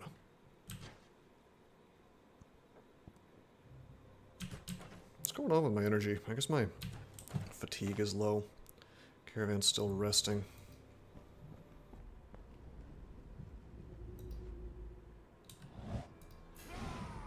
Okay, he's dazed. This is actually really annoying, though. Do I just dash up to him? Like, there's no cover, but he's got a friend who could do big damage to me. So this is where we end up having to really think our way through this. Like, I could dash almost right to him, like right now. I think I have to. Alright, buddy. Don't you set me on fire. There we go. Alright, that's one down. That could have been really bad, because he was about to ignite me. Oh. We just counterattacked him for a shitload of damage. Maybe I'll just go down and fight him.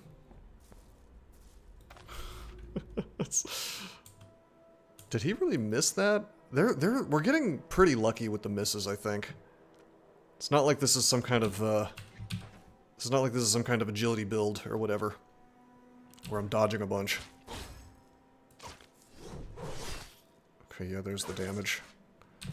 That's more like what I was expecting if I tried to go toe-to-toe. I just start, like, losing shitloads of HP.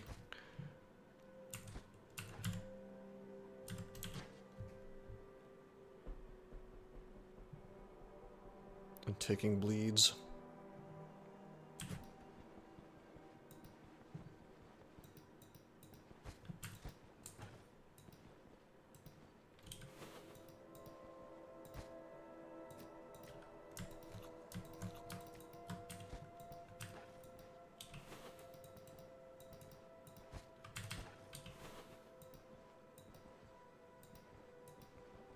Where's that guy we just saw?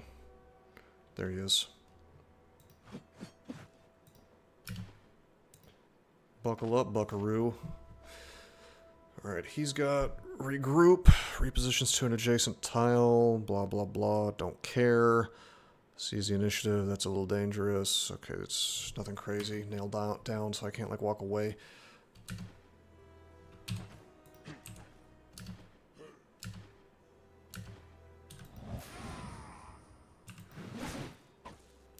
My rampage went away. Whoops.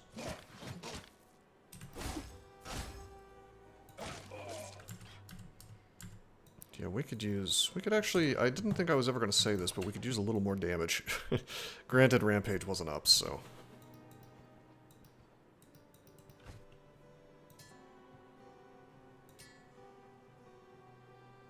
I've got to stop going into these cupboards and things. We're going to wait until we have our knapsack on. I'm keeping my cloak on until we finish this dungeon.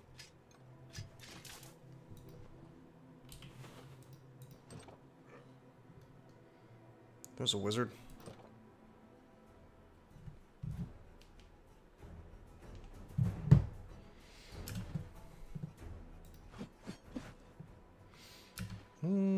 Probably would have been better if I hadn't rampaged right here.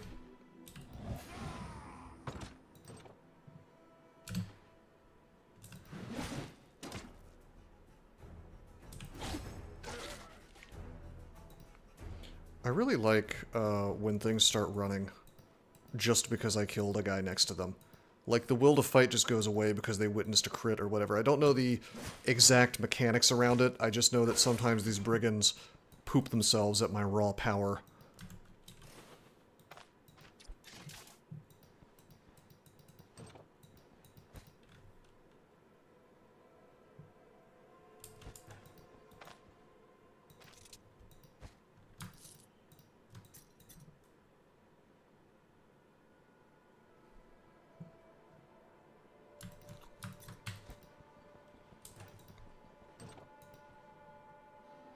Which is exactly why this build just kind of excels at fighting brigands, at least for now. I don't know how it's going to look at higher tiers, but for now, as long as I do my little cute luring thing and whatnot.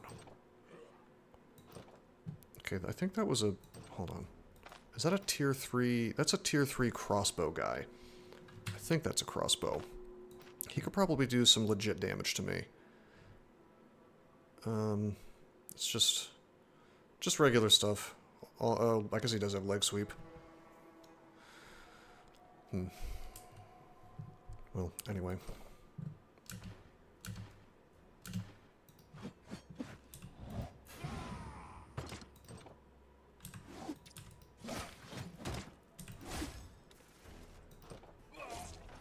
That guy bled to death. Very cool.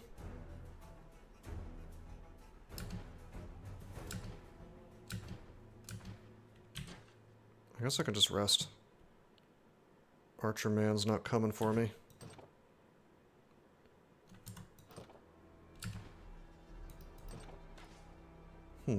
I could run him out of arrows if I felt like it.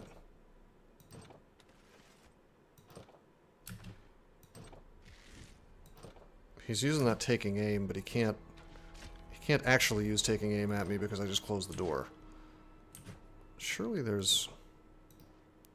I don't know, maybe I can lure him like this. Yeah, okay, the AI is like...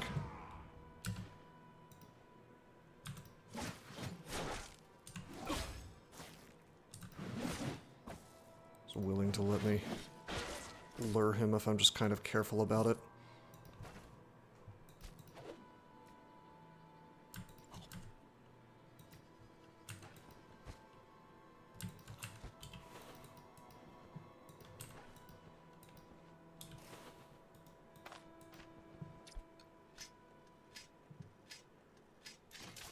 Could this be the boss room? No.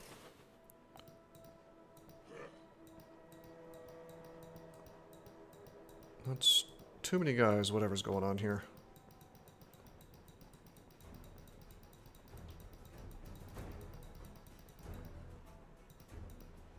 So we're going to be very cheesy about this. Even though our heroics just activated. I wish Velmir's thing, I feel like it should activate when there's like 3 or more. And instead I think it's like, it's not even 4, it's like 5. You could have like 5 dudes chasing you, which almost never happens. Maybe in the late game, I don't know.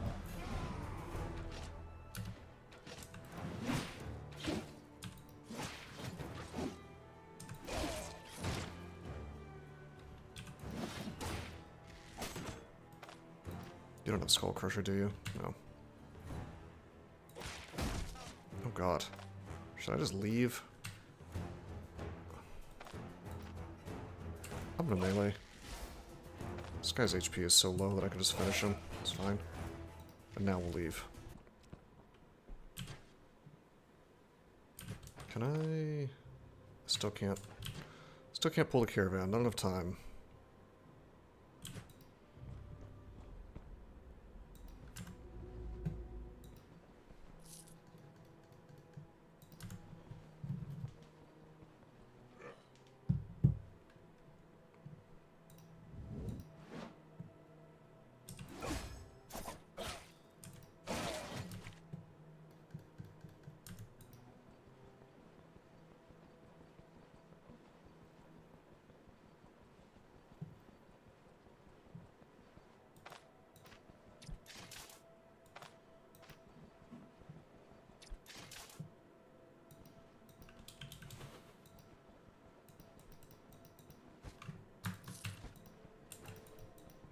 Oh yeah. So we're reaching the point in the game where some things, there's actually multiple floors. And unlike the staircase that leads outside, I cannot play little stair dancing games with this. Like, they will chase me. They will chase me up the stairs. Wish I could see the timer, by the way, on the caravan right now.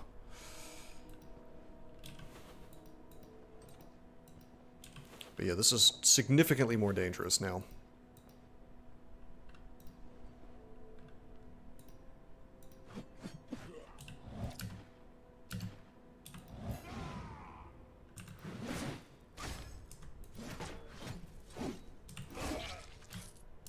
Hi. See, this is what I'm talking about. We don't want to get skull crushed.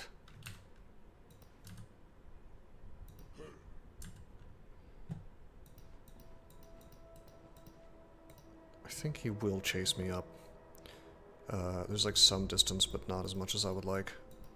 Yep, there he is. So how do we do this? Do we, I suppose I could close the door and let him make him bash it down.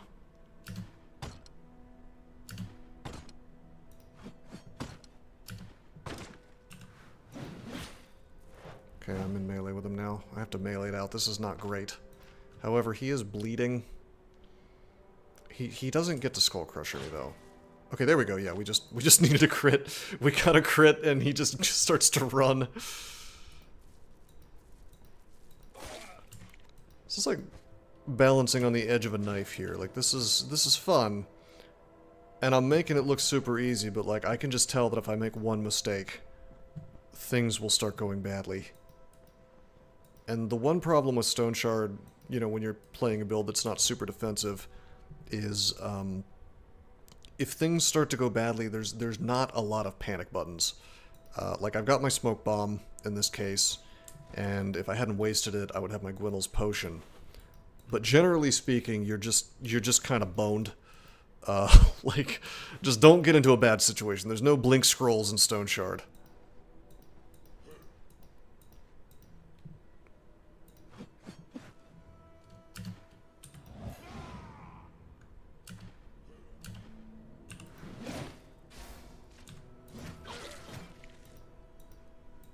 Example of a bad situation. Right here, actually. I'm low on energy. Why don't we... You know what? I'm gonna eat this Azure Cap. That'll give me some energy.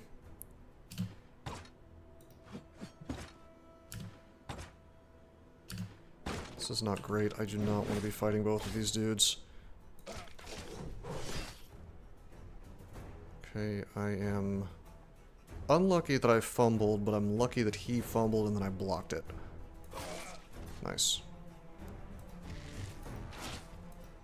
Alright. Buckaroo. Nice. The cell key. Okay, that's what we need to finish the dungeon. Haven't killed any bosses yet, but...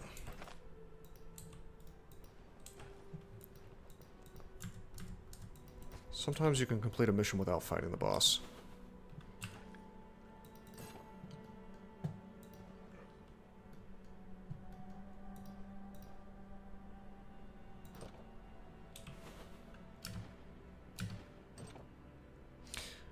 Bruh.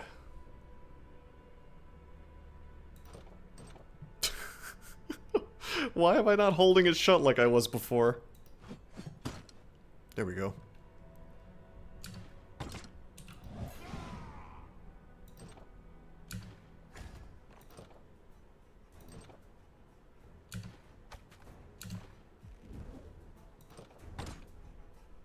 Oh my god. This is so annoying. My rampage ran out. Playing little door games here. Hey, buddy.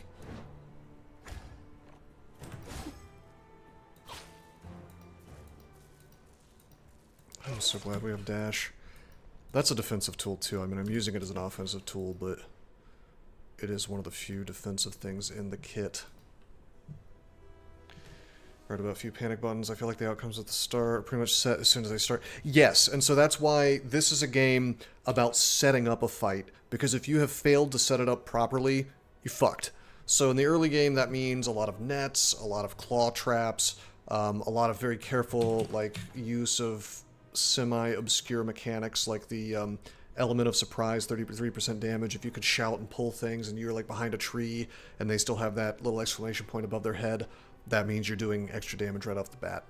So, I mean, you can make a build, you can totally make a build that has a lot of panic buttons, like first aid, will to survive, what's the really good one in athletics? Adrenaline Rush is amazing. It just erases pain, and pain is one of the biggest things in this game that just kind of nerfs your character into oblivion. You know, healing with tactical advantage, swapping from offensive to defensive gives you HP back.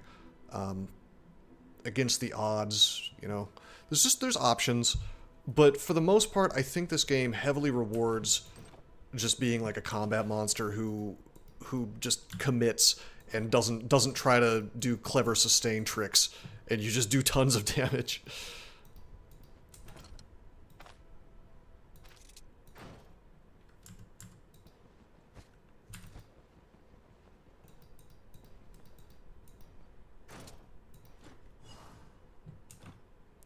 Stay put for now. We're not leading him to the exit just yet. We know where he is. So that's cool. But I do want to kill the boss, because that's charging up Velmir's ability more. It's also nerfing everything in this base. Per my ability. Or rather, makes me do more damage against all of it.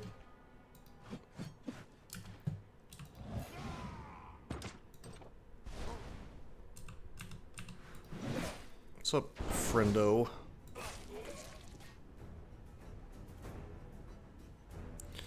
Do I want to let him dash at me? He's confused. I might just walk up to him.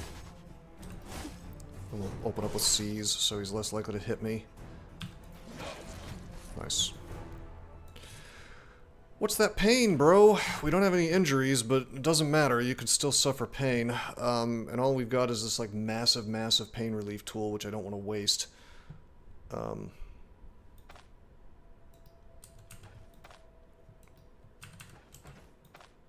Oh, I think the caravan's done resting, because it doesn't show me the tooltip anymore.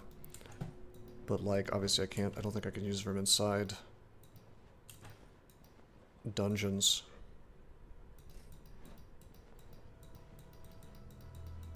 Hey, buddy.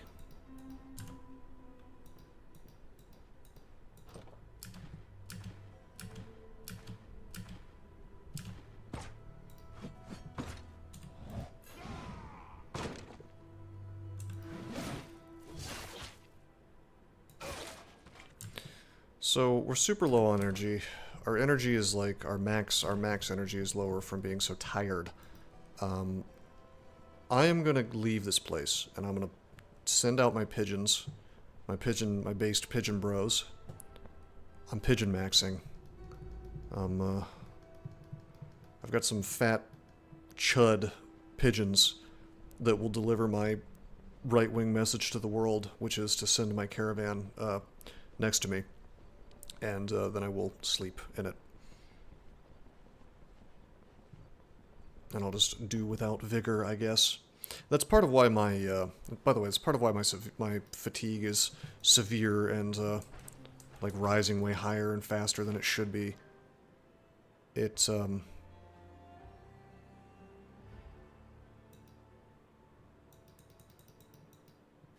a minute, you can't be serious. Oh my god. Okay. I would have explored this spot if I had known I had to... If I press escape, do I just not have the pigeons anymore? I better not. I better just put it a little far away. That's so annoying. It's like... It's like traveling 2 inches. I wanted to put it below me, but... That's my fault. Now I understand the mechanic, though. All I would have had to have done... And I'm gonna go do it so I don't have this problem in the future. All I would have had to have done is go, like, south a little bit.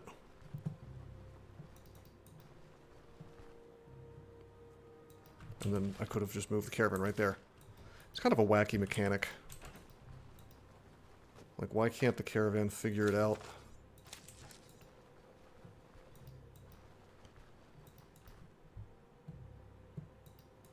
If you've read a map, it'll let you do it. It's, hey, we know the route, therefore. Oh, that's a wolf. Is there more than one?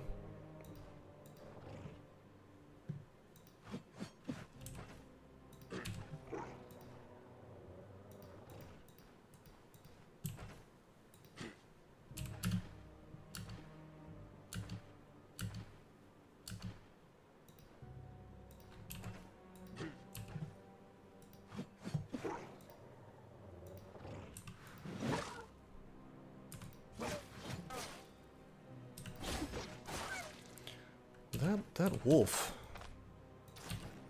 survived way longer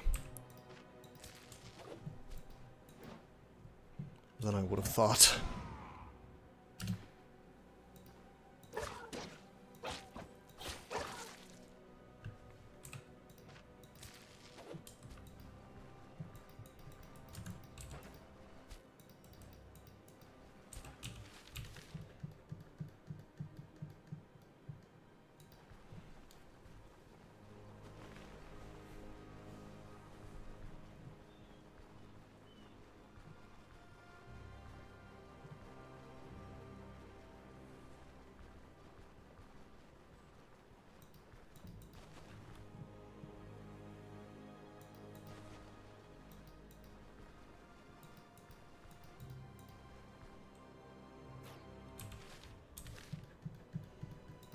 So the caravan should be right here.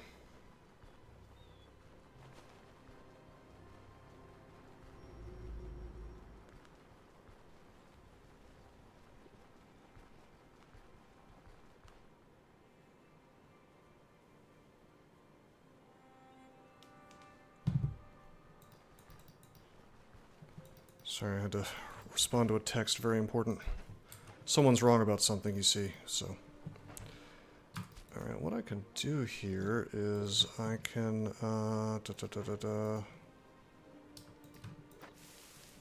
make a day tailor stew. Cool. I guess they're having a little chat.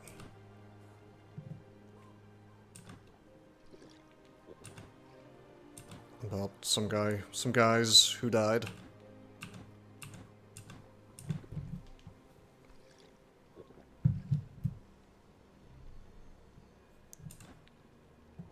Oh, did they give me alcohol? I was just... drink with everyone one more time. I see we're taking shots.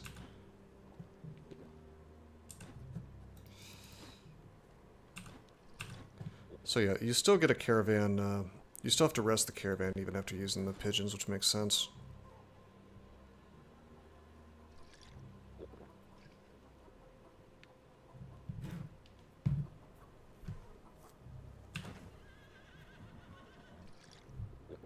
I am not going to sell stuff to Daryl. I don't think it's optimal. I want to say you get better prices at places where you have like actual reputation. Why don't we go ahead and rest the full 24 hours and see how much fatigue we get back. 0%, very good. I still didn't get vigor though. Because of these, I'm calling them settlement situations, because that's what it's called in Battle Brothers. Which, by the way, we're going to be playing some Battle Brothers soon. But yeah, basically it's this nightmare thing that's making me not get vigor, which is, it's not required, it's just mildly annoying not to have it.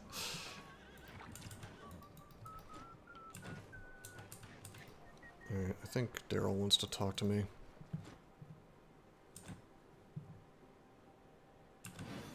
Oh, nice. Absolutely based. Okay.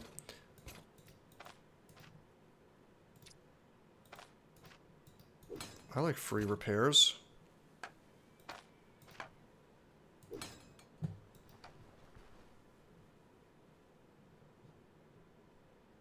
Hey, that's my boy, Rondell. Alrighty, repairs 5, we'll use it on the T4 helmet. Very useful, very cool.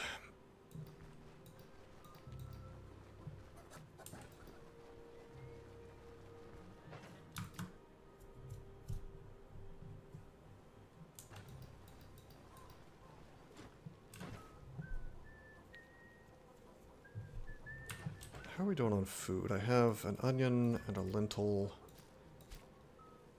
and some crappy meat.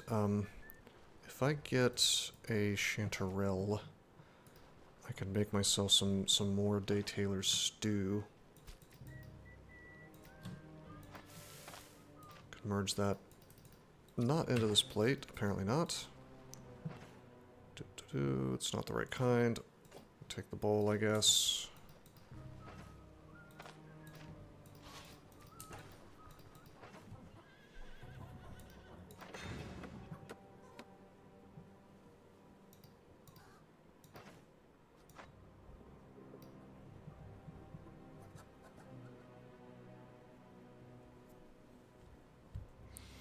I think I should get trade preferences soon. Maybe that should be my next thing that I spend money on.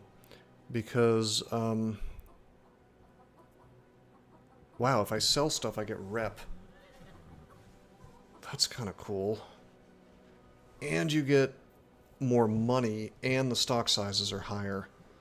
That is, economy, you know, eco upgrades in games are often very good. Also, the local informants will help me, not get screwed over by certain mechanics. Like, sometimes dungeons will just have a locked door as you walk in, and so you get locked in. Like, the door just closes behind you, and you're just screwed. And so, you gotta find a lever somewhere in the dungeon, and if you didn't bring enough food, or you're, you know, maybe not in the position to actually fight your way through, or you maybe wanted to just do a little stair dancing, too bad, so sad. Sucks to be you. Oh wow, we actually did get vigor. I guess we're considered to be out of... That's kind of cool. Because I moved the caravan just outside of the Rotten Willow area, I still get to have my vigor, which is really, really good. It means my fatigue doesn't go up very fast. Fatigue resistance is actually quite good in this game if you want to do dungeons in one shot, because, as you probably noticed, my, God, my energy is so low. Part of it is the armor that I'm wearing. Like, the max is reduced by the armor, which is why I really, you know, as much as I don't want to be in super duper glass cannon mode, once I get to T4, Tier 5, I'm gonna have to be in leather, that's all. Like, it's gonna have to be the lightest of the light. Well, I guess not the lightest of the light, that would be like cloth mage armor, but... or like straight up dodge gear. We're going for offensive melee gear. I don't know what the name of it is, or what it's called, but it's the leather looking stuff that contributes to offense more than anything.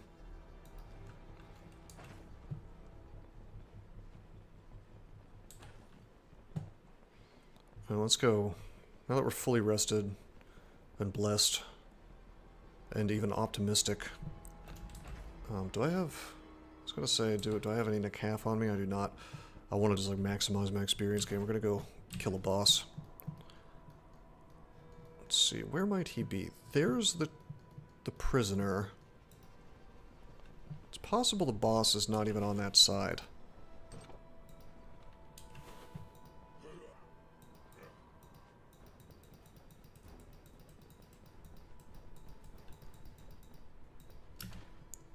Two, 3, 4, 5, 6.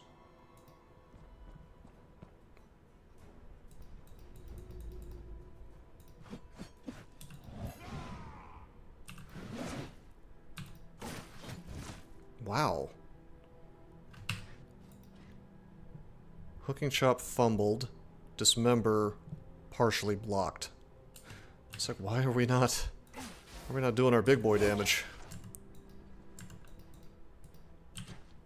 That's okay. He cannot withstand me.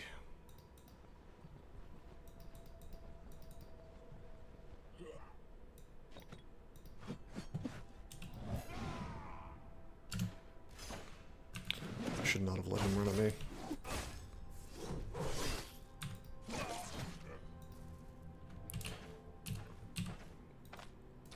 I may end up having to buy more bandages. This is wild.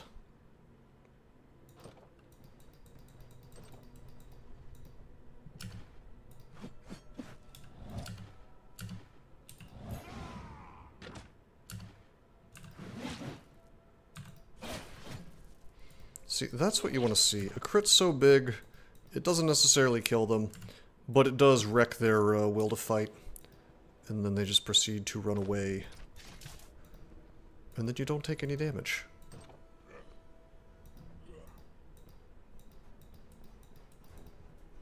Alright, you don't have Skull Crusher.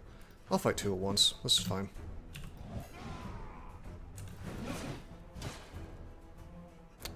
He staggered me. I should have waited more turns, actually, between these two fights, because, I've got, in athletics, I've got that Not This Time, which blocks the first stun, daze, stagger, immobile, but it takes 90 turns to reset. So... nice.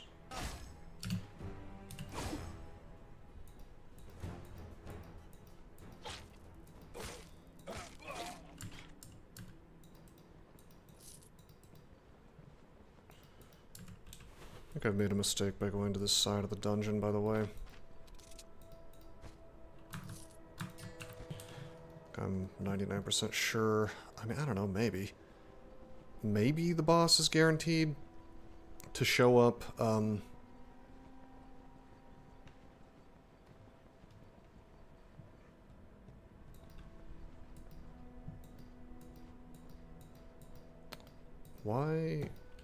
Why was it slowing down? Oh, there's a guy on the screen. Did not even, I was like, why won't it fast travel? What the hell's going on?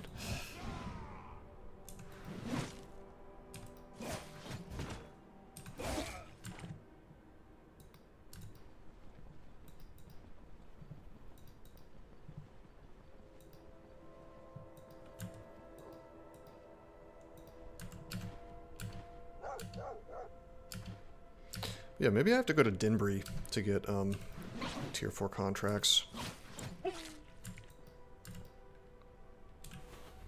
Seems like we're doing fine on tier 3. Okay, I think this is the boss room. It is.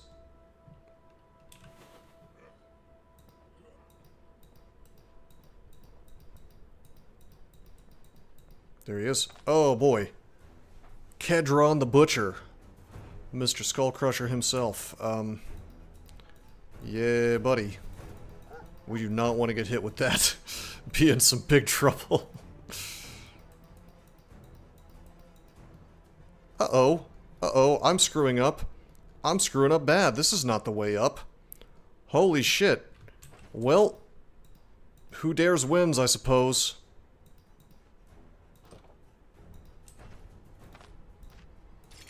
Trap time.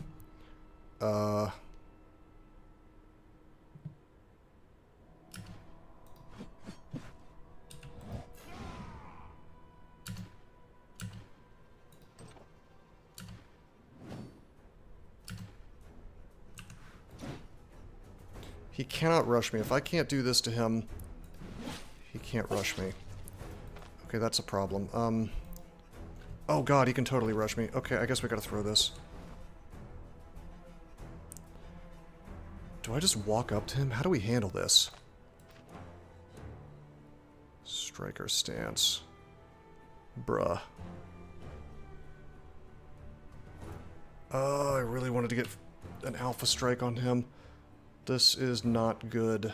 So I threw a puffball at him. Is he staggered? He's staggered. Okay, I feel okay about going up to him now. 50% fumble chance. Yeah, I fully blocked all of it. Alrighty, let's open up with C's this time, actually. As much as I want to injure him, I want to nuke his accuracy and increase his fumble chance even higher. He's out of the net. He's got Mighty Swing up. There's nothing to do here except just go for broke. So we hit him with the Dismember. And he's got injuries now. Big boy injuries. And bleeds. So this is actually a perfect position to do Rain and Blood. Because we're going to get energy back. Probably going to injure him even further. And it'll knock him back into the wall, doing even more damage. And he's only got 33% HP back. So, or 33% HP left. What's his move resist like? That's pretty good, but... Well now. Wow. Pretty good stuff. I want to see the log there.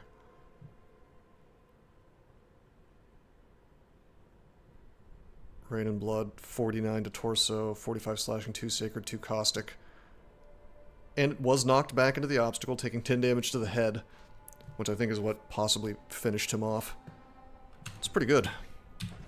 Pretty good stuff. Okay, more strength. And so now... we're gonna learn, yeah, we're gonna take make space. This is I think this is crucial to the build. So check it out. It does this. Like, look at that massive... I thought it was only 3 in front of me, but apparently it's 6 in front of me. 3x2, not 3x1. I misread that. 17%, so it won't knock back, which is fine. 70% weapon damage extra, 38% armor pen. Not flat, but like for each degree of injury. So, you know, that means even if there's only 1 injury, if it's severe, that's actually 3 degrees. So you're getting like 50-some% extra weapon damage and like 100% armor penetration or more. So it's pretty nuts. It also makes them bleed more easily. So the coolest thing about this, though, is if it kills one guy, it then just swings again. It's pretty wild. I wonder if this weapon is damaged or not. That's probably an ID scroll somewhere in this dungeon. I'm going to pick this up. It looks like it might be damaged, but I am curious. Alright, anyway, that was the boss. Feels good, man. Oh, whoops. Not the trap. Whoa, whoops. Holy shit. Getting too excited here.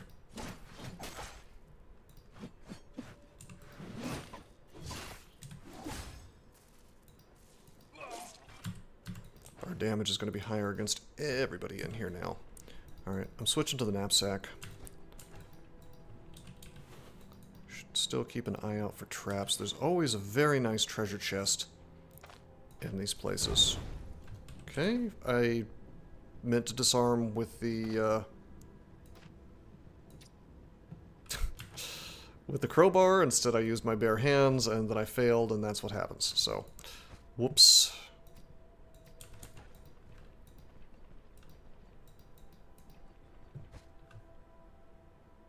Okay, this flail is actually tier 3 and not damaged enough that I could actually sell it.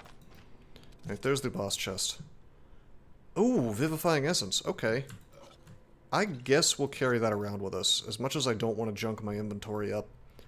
That is, it's not exactly Gwynel's, but it does heal 40% of my HP, which is a lot. That's a pretty good find. Alright, nothing crazy in the chest, just money, and I guess the potion.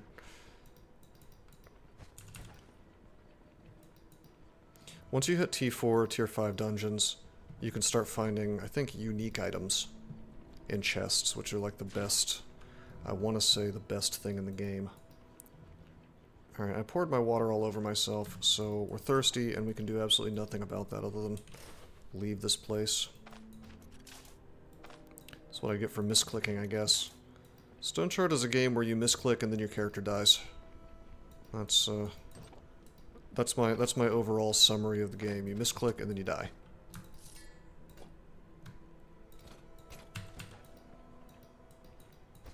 Do I give a shit about crafting kits? I'm gonna go with no. Does anybody use those? Maybe I'm missing something about the game where those are good to have.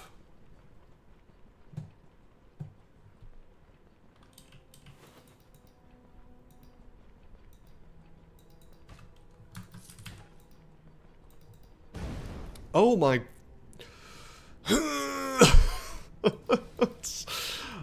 Alright. Alright. I'm just gonna have the severe pain. It's fine. These traps are just... out of control.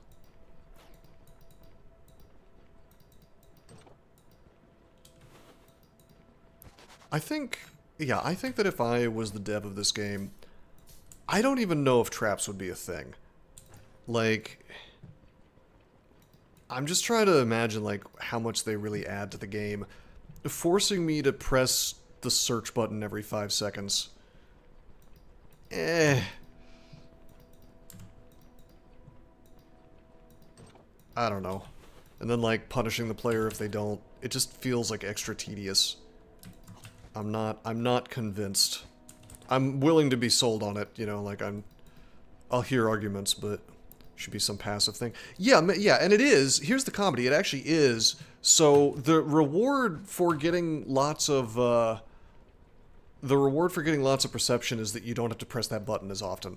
Which to me, any time that there's a mechanic that exists that more or less just reduces tedium is probably not amazing. I mean, to be fair, perception does other things too, but I don't know. I just there's got to be a better way to do it. That's all. There's the exit. Well, the upstairs. And, like, generally the punishment for screwing up and stepping on a trap isn't even, oh my god, you lost the game. It's like, it's just like extra grind and tedium as you have to go rest a bit. And I can appreciate kind of what they're trying to do design-wise, where I think the idea is that, so you're on this time limit for the missions, and it's trying to extract resources out of you, and it's trying to make the mission take so long that you mess up and, like, lose the contract. So I kind of get where they're coming from. I think that's the idea, is, like, that it just grinds you down, and that's cool. Like, that's a cool idea. Some kind of toggle that makes you regen slower. Yeah, I mean, something like that. Some kind of debuff. I don't... But it has to be something you can't just wait out, because otherwise the mechanic, all it's doing is adding tedium without much, like, you know, nothing super interesting is going on, really. Alright, I'm not going to fully explore this. I'm just going to, like, load up.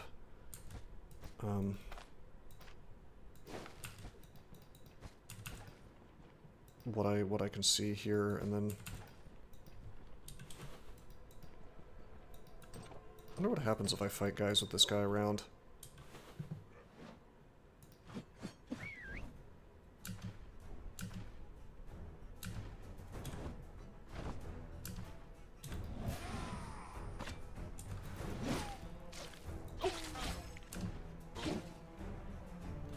Alright, bruh.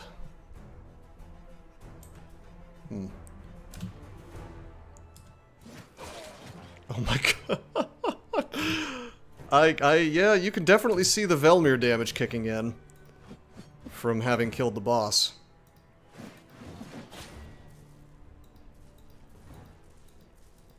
Like, you could see that extra damage. Once you kill the boss, and that's only half of what Velmir can do.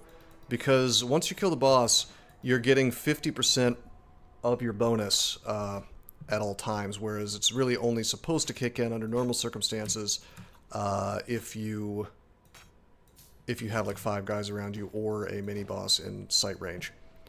But once you've killed the mini-boss in an area, you get half of it. So right now, if I had to estimate, let me see if I had a rough idea of where I'm at. Okay, I have 4% extra experience gain right now. I'm losing 10 from this, so it's 14 minus 3 for the straw guys. So I'm at 11%. It could go up to...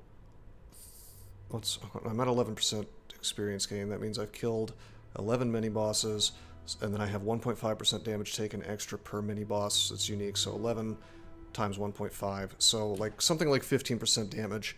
So I guess half of that would only be like 8, but it's still noticeable. Anyway, let's, yeah, we're gonna take a well-deserved rest. Our boy here is pessimistic. He's had a hard time.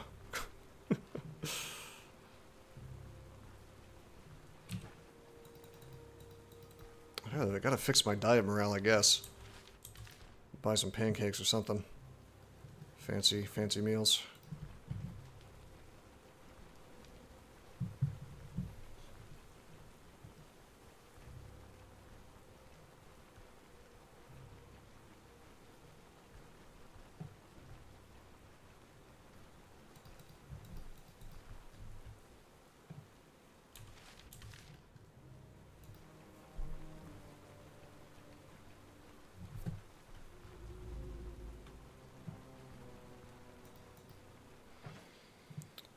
Okay, terrific.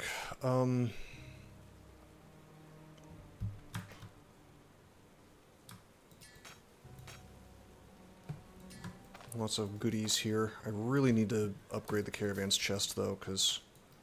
oh boy.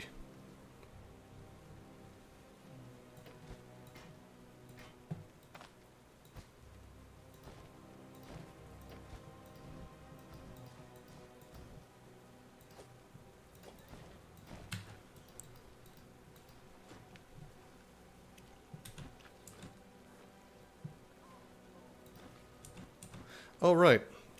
She makes me brews now. That's a big problem that she just handed me this before the mission and not afterwards. Or after the mission and not before. That would have been very nice to have. I can have her make me another one anytime I want, but, like, after I do that, it's like it takes a while for her to be able to do it again. So, the free sample here, like, I could have her make me one right now, because it didn't activate the cooldown, I don't think. Yeah, I could say give me that brew.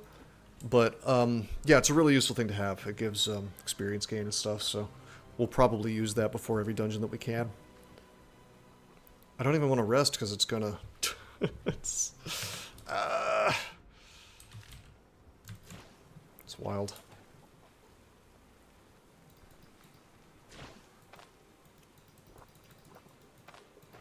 It's wasted, but it goes bad so fast is the thing.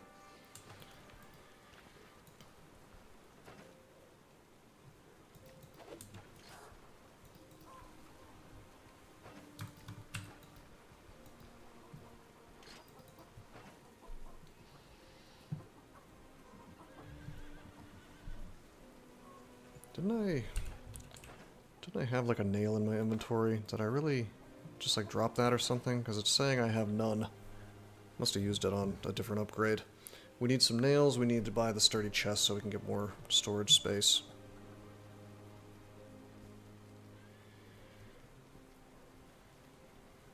There's definitely still a few useful upgrades here. Alright. This time...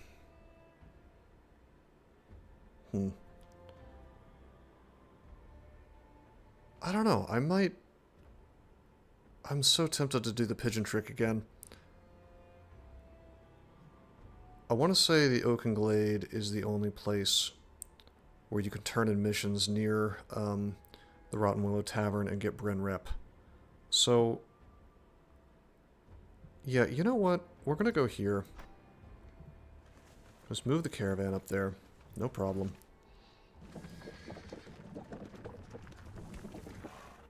We'll move it first, because then when I'm resting or whatever, it's ticking down the timer. The rest timer.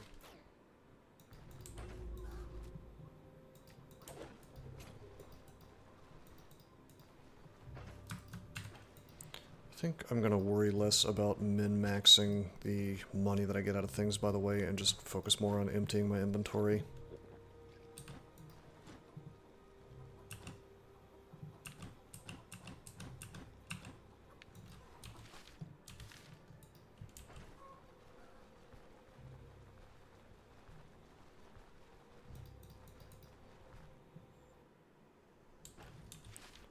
Alright, let's turn in our mission here.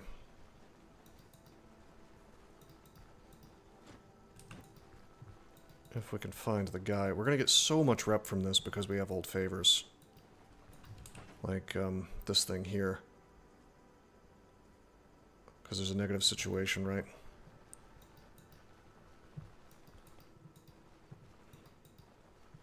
I guess I don't want to sell anything. Come to think of it, I guess I don't want to sell anything because there's a supply shortage. So, well, no, the selling commodities buying prices. I guess it's actually better to sell commodities here. But then it says trade favorability minus 15%. So, just the regular stuff that I'm selling, not like wine and things. I'm gonna get a worse price on. So, hey, there's an ID scroll. Oh, man. It's damaged. I'll throw it away. I want to see if I can sell damaged ones to Laukri or whatever, though. Alright, there's the little markers up, so the guy must be here somewhere. I'm not familiar with where he is. He's probably in one of these little huts.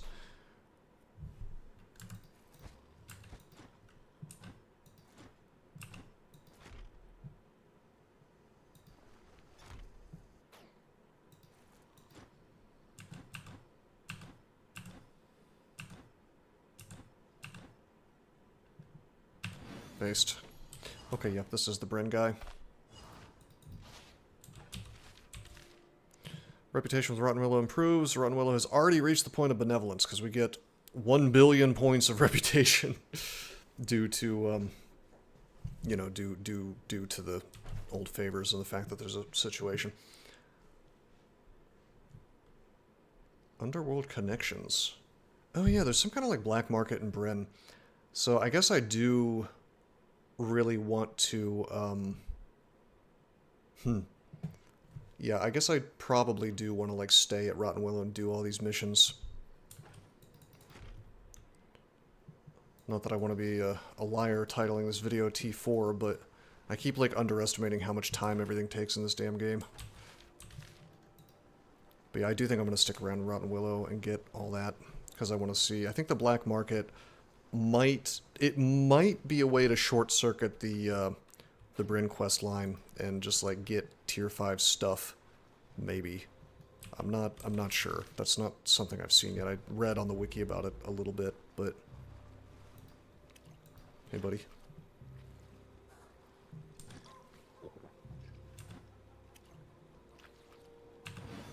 Bro, this guy rules. He keeps giving me free stuff.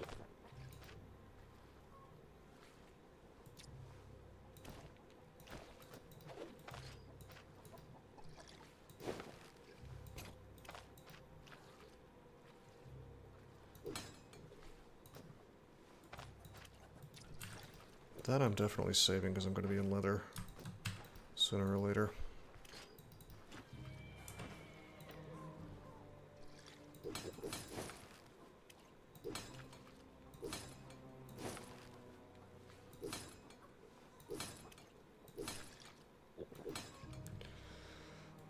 Okay, I guess we'll just, let's rest until morning. Or like a little bit before noon, anyway. I see that my morale is still screwed. I might buy some fancy meals in the other place. Actually, hold on. Before we go into the tavern, let me talk to Varen. Trade preferences. Tempting. Tempting to go ahead and get that online.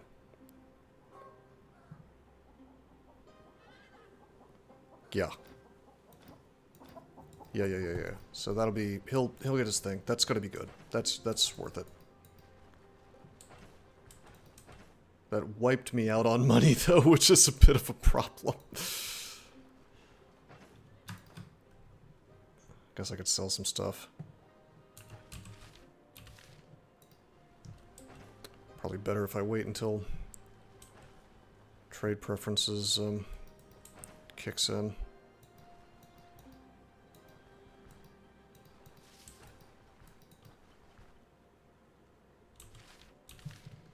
but why don't we just go talk to Laukri and see if I can drop this flail or not. I think he buys magic items. I don't think he buys them even if they're broken. Like, I don't think he bypasses that restriction. But, you know, I might as well try. I also want to see, now that I'm at Benevolent, I want to see what tier of equipment these dudes are selling. Or if you can even get equipment here. It's not exactly a town. This is more of like a base for criminals.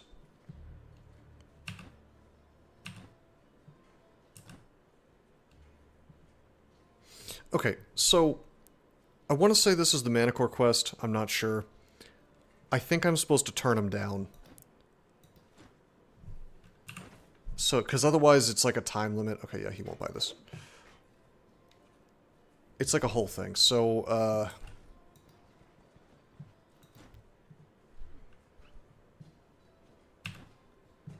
okay, Echoes of the Plague is still up. Unholy Manuscripts is still up. Well,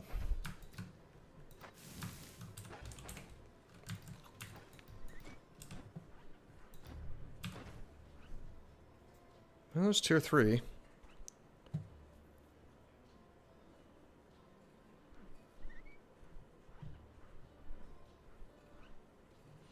Let's sell just like a little bit. Just enough to get some fancy foods.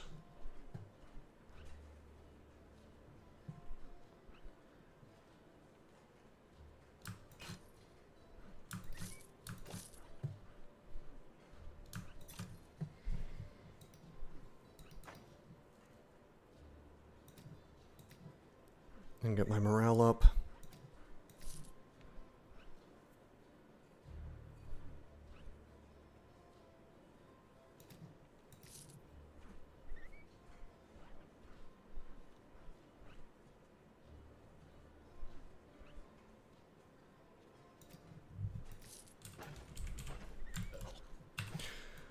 Alright, there we go. How are we doing on our various stats? I mean, morale sucks, but otherwise we're good. I think... yeah, I think we're just gonna go do the vampire one.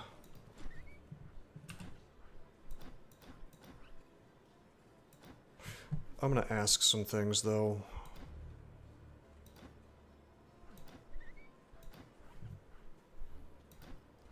Some kind of evil mage guy.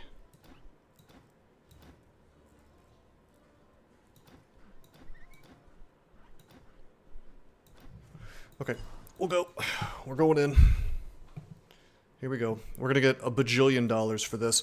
If I really wanted to supermax the money, I would go to the military base to turn it in, but I'm honestly more concerned about rep right now. I will bring back all of the things, though. All of the little... This is a mission to, like... It's the one where you pick up the... like the human diagrams, you know, for plague purposes. It's like the diagrams they made during the plague or whatever. They're trying to make sure they're ready for the next one or something. I don't know.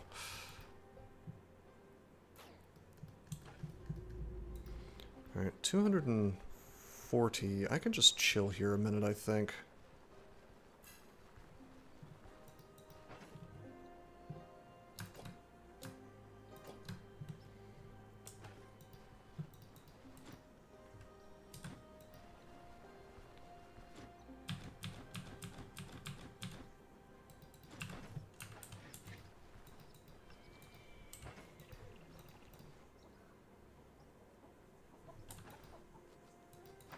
Sleeping 1 hour.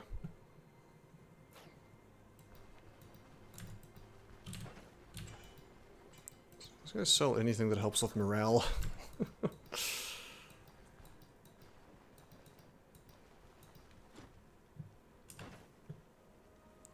Hey, another inhaler. I actually want that. Yeah, what am I doing? I have alcohol. I have like a lot of alcohol. Don't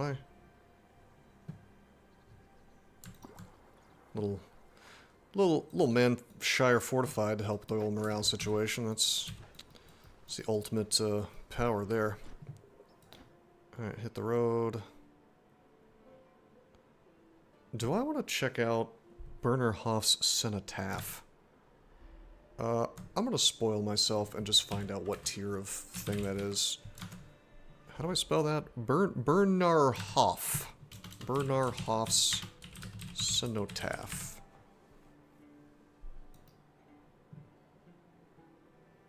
Yeah, that is a distant dungeon. It is tier 4. So if we felt like it,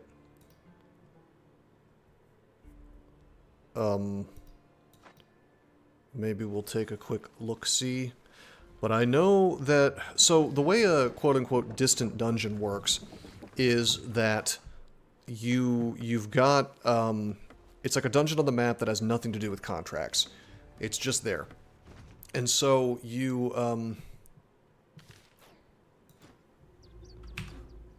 nice. You can just kind of go to them and explore them and have a grand old time and, you know, but they're, generally speaking, they're going to be harder content. So, alright, I didn't lie. We're definitely going to go in there. Not just yet, because we have a mission to do. But we're just going to take a quick look. I want to check something, actually. Because I do know that just like regular mission dungeons, the unfortunate thing about them is that you can get trapped inside. So I don't know if I need, do I need to have the question is, do I need to have the thing, the special caravan upgrade that the informants or whatever, in order to see that that's going to happen?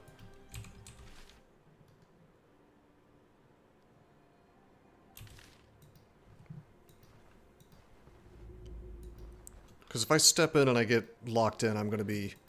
I really can't overstate how ass hurt I'm going to be about that. Yeah, 4 stars. It's a zombie place, which I was really hoping it'd be brigands, but whatever.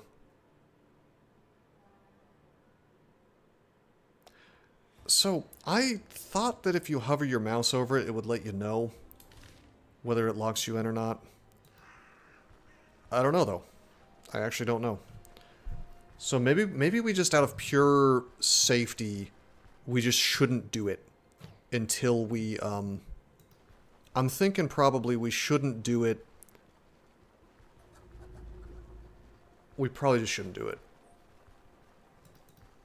Like, until we have the special thing. I'm also... I don't know, maybe I'm not going to ask what's-her-face for her potion yet. I don't know, maybe I should. Yeah, I'm gonna save the potion for... No, I'll go ahead and get it.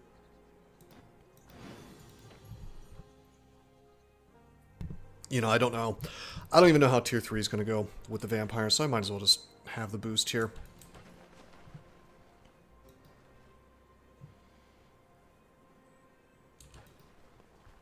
Plus my morale is kind of shit.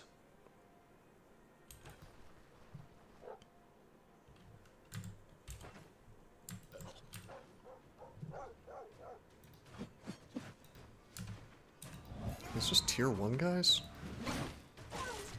Yeah, they are.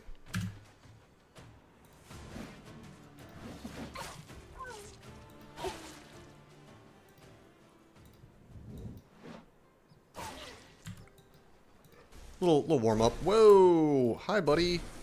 Hi, buddy. Hi, Mr. Electric Man. What is up, Mr. Electric Man?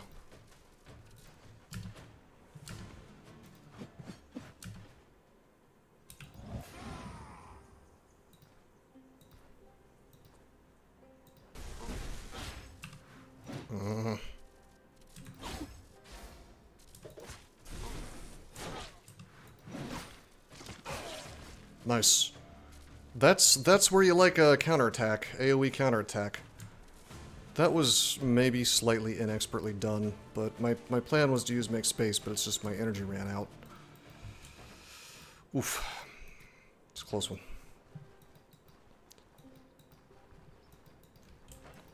Tier 3, brigands just casually chilling here.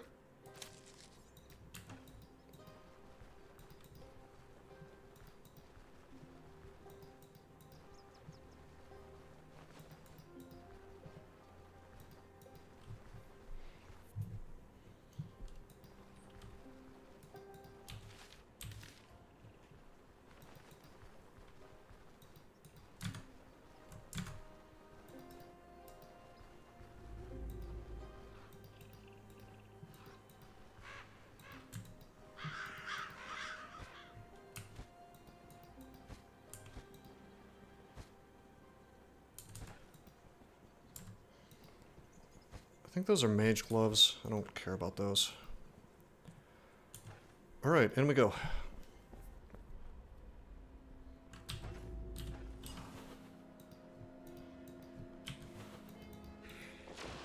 Hi, buddy. I really wish scrolls of fog were a thing in this game. I mean, technically they kind of are in the form of smoke bombs, but I don't want to, like, have to use smoke bombs 24/7, right?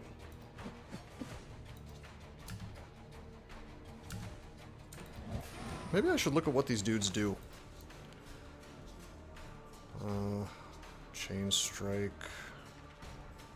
Just vampire stuff. Yeah, it's just... It's nothing really particularly interesting, I don't think. And this guy is like a caster, but not really. He's tier 2, and this guy's tier 3. Just take this guy down fast.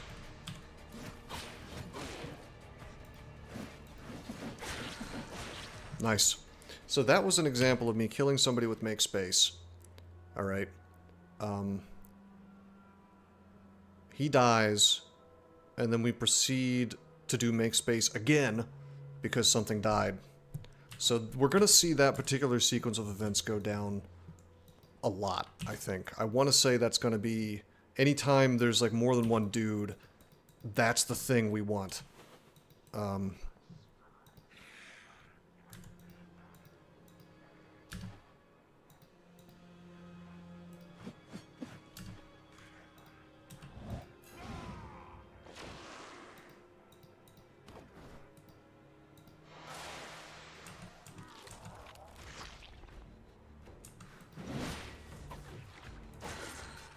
The fuck is that?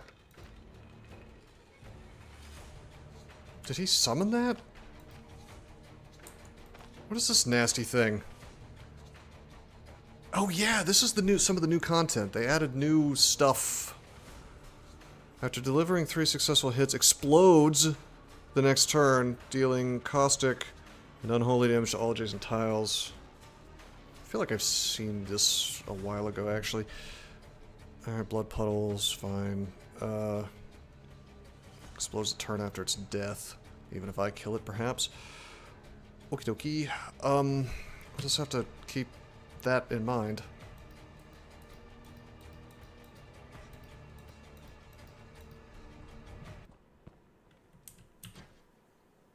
I want to get my cooldowns back. I may as well abuse the staircase, right?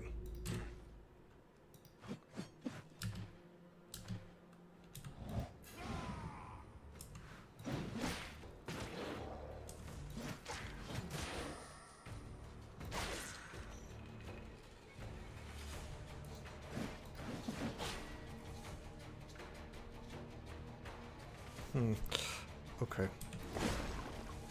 Alright, so I hit him. He's like, quote-unquote dead, but now he's doing his thing now, where he's going to do the flesh explosion. I think. You can tell from the visual and from the sound effect.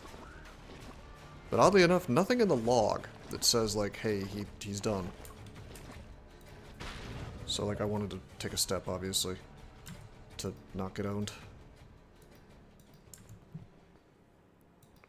Something this game does really well is sound effects, music, and art. Like, I typically think those things are not as important as gameplay. And it does seem like there's just a very strong focus on it in this.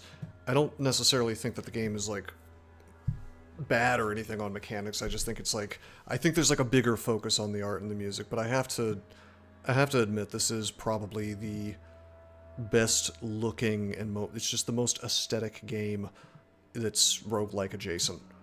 That's anywhere in the ballpark of a classical roguelike. Alright, Putrid Odor. Applies all adjacent enemies with 5% fumble chance, intox change, and situational morale, and could cause cough.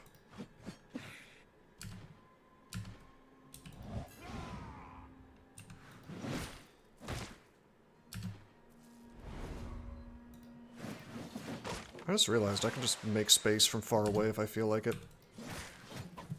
Bruh. God, he lasted forever.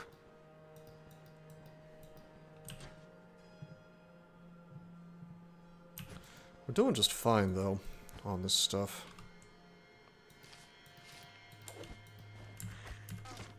Whoa, what was that? Stone thrower? I need a door, bruh. Give me a door.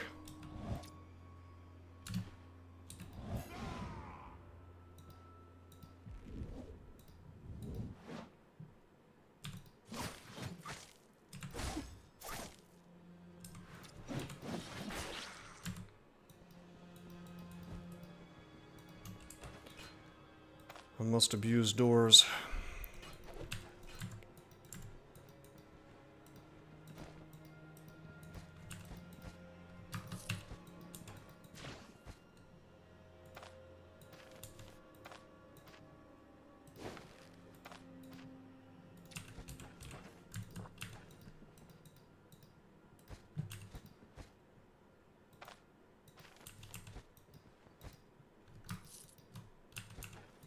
I can come back for this loot. I'm just reading these for the experience.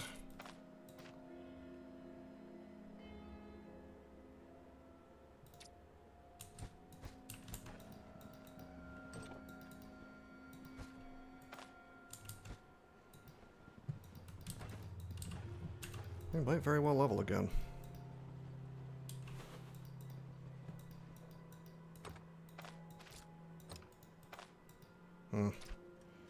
Out of lockpicks. I have crowbars, so it's fine.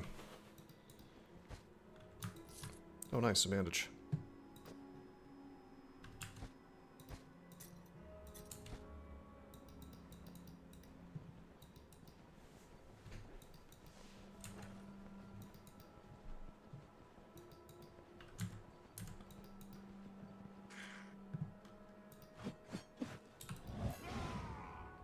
I should look at what these guys can do. This guy does this is just tier 2, it's fine. Hi! Oh, hey, thank you for the sub. YouTube man, thank you. Toby Clark. Real name, no gimmicks. Alright. So what is this dude? Sanguimage, tier 3 wizard of the blood mage variety. He can make the blood golems. I think I'm blood golems. I think I'm remembering this actually from my Jorgrim playthrough. Yeah, okay. We'll just finish him.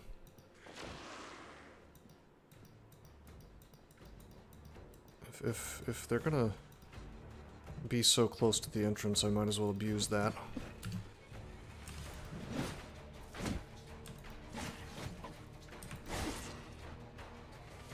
So, like, I'll just sit here and rest up. I can't do that forever with 2-floored dungeons, but for the time being, why not? With my low-ass energy.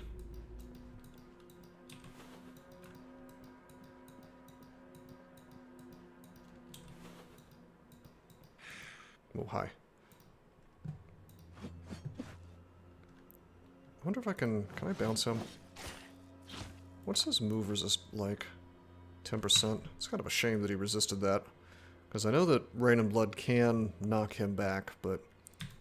Anyway, whatever. I'll just one-shot him. Alright, these dudes. Do I just want to run up to him with dash? I think I do. Like, hey, what's up, buddy?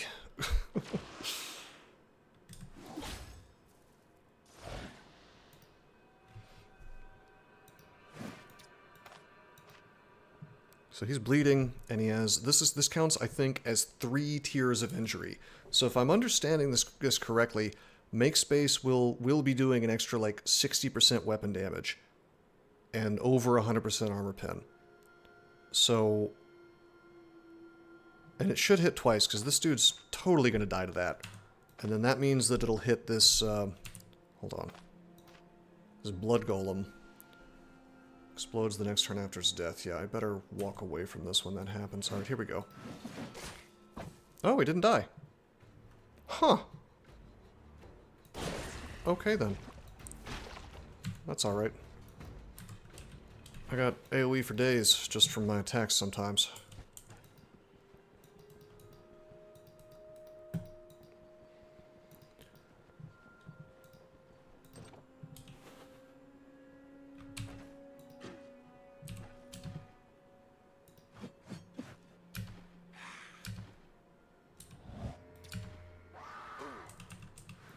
I messed up slightly.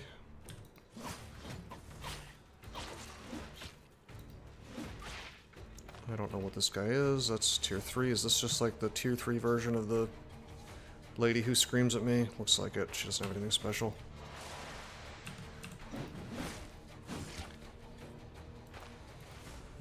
She's got injuries. Maybe I'm overestimating the amount of extra damage that Make Space is going to do.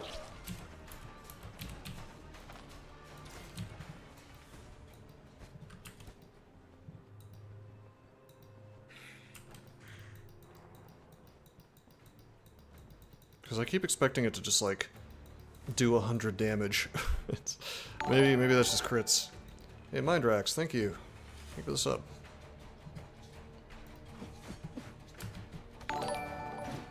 Did I just get, like, posted somewhere? Yanislav Galyov. Thank you as well. Demon Sand. Yeah, bro. Okay, so either I'm getting botted, or... or I was just posted somewhere.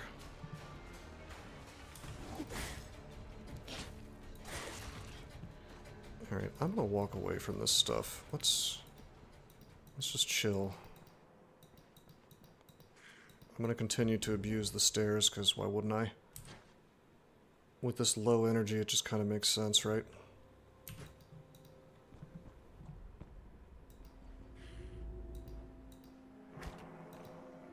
You know what I don't like about the vampire houses, this little vampire areas? There's just no doors. And so I cannot abuse, like, the doors to stop myself from getting hit by... Ooh, what's this? By slingers. Toller. Not to be confused with Troller. For whom the bell tolls. Makes a huge amount of noise, attracting all proselytes within 18 tiles. 9 psionic damage. Nukes my situation sanity. That's kind of funny.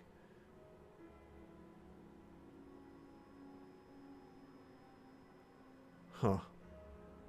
He's like a... He's the bard of the vampire group. Okay. Well, that's fine. I'm just gonna rush forward.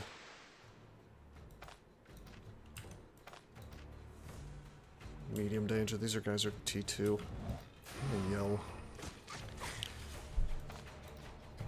I am actually just gonna use Make Space. Nice.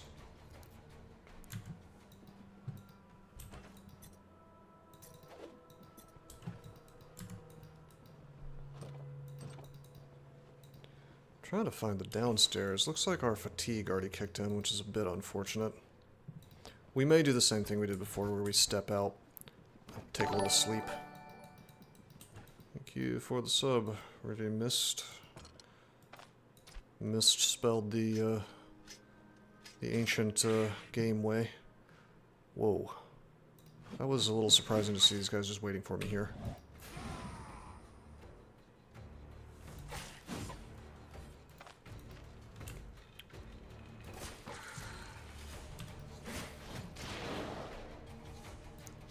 How much HP do you have left? 65. I'm gonna run the risk of not killing... Well, no, he's high danger, so I assume he has a lot of HP. I'm gonna crit him, apparently, with just a regular attack.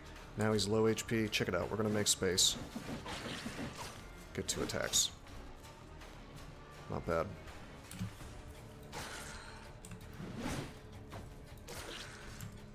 I mean, hey, if they want to give me a little kill hole here, just a 1x1 hallway to funnel them all through, it's fine by me, I guess. It's ideal, really.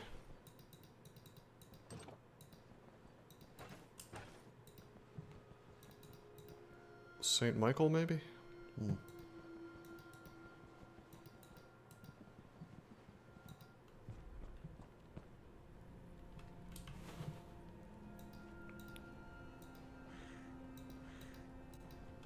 Okay, remember, things will follow me up these stairs.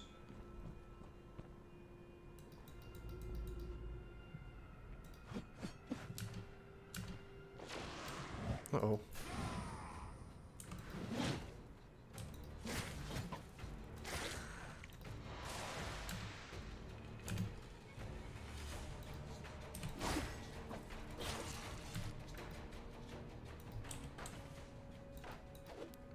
I think that's too damaged to sell.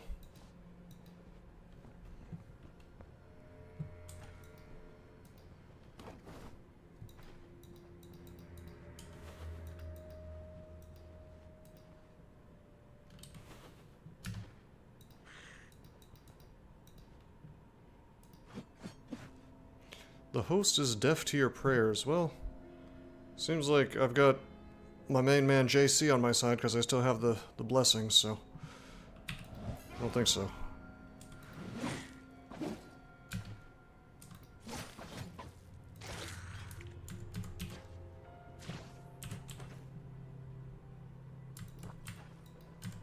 Oh, hi. We'll let him hit us once. And dismember. Herbal extract. You know what? I'm going to take that and I'm going to stick it into my casket. That is good for pain. Nice, we avoided this trap. Super happy about that.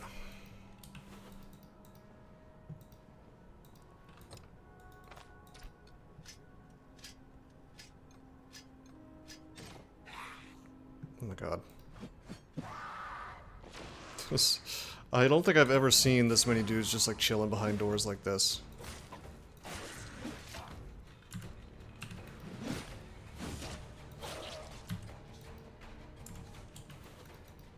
Just like a line of them. Maybe that's just something that happens in Tier 3 vampire dungeons.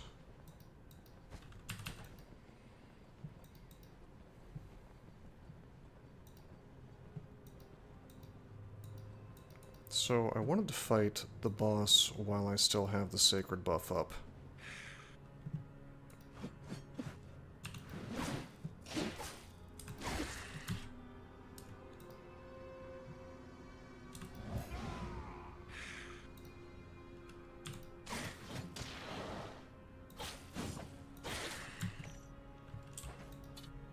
Nice.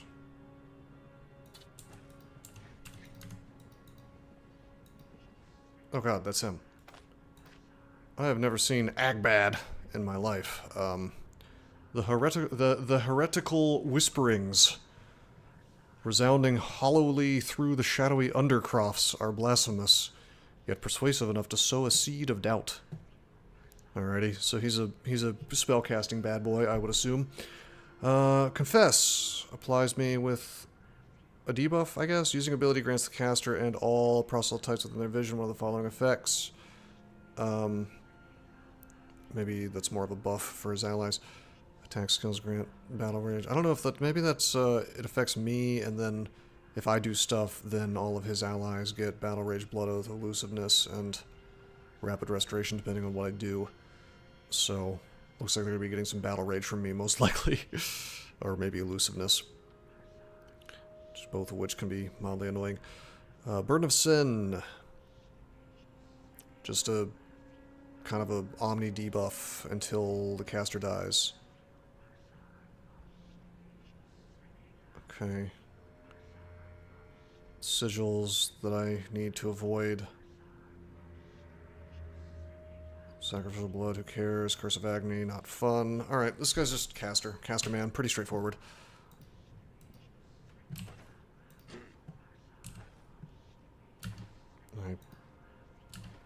You know what? I'm gonna let my energy come back. Such as it is. What am I doing? I forgot to eat my Ranger Brew. No, no, oh no, no, no. Oh no, no, no. You come to me, sir. Oh yeah, what a fool. Opening up with this member. This is not as spectacular as I would have liked. That's okay. We'll do C's. You have injuries? You have no injuries. I'm gonna use the hook to make injuries happen. Whoa! That was a big boy hook. I did not expect to kill him with the hook. Okay. And you are a chosen. Big melee guy, I guess. Knockback, flurry of strike. Okay, dual wield guy. Okay, yeah, this guy does big damage, I bet.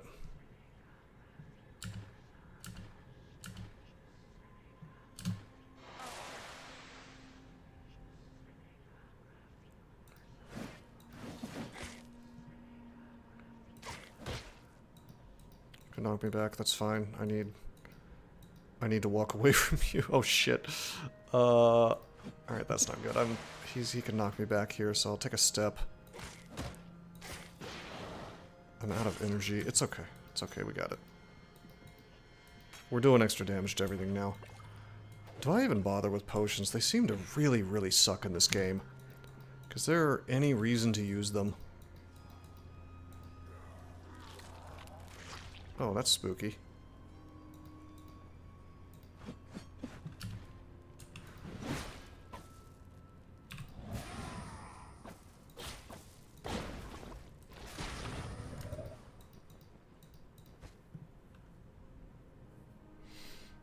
Okay, terrific. Expensive things get in my bag.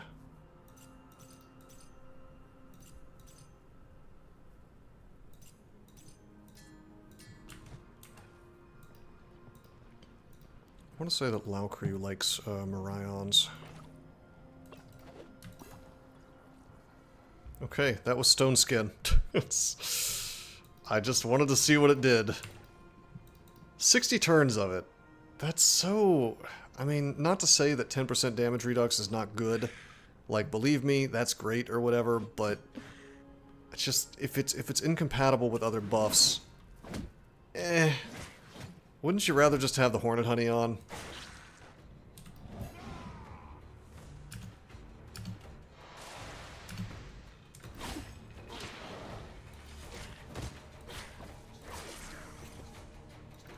Well, he made me poisoned, or intoxed.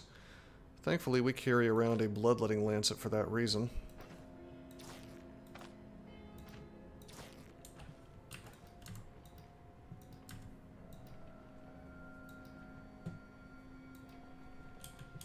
Which is my favorite way to get rid of intox.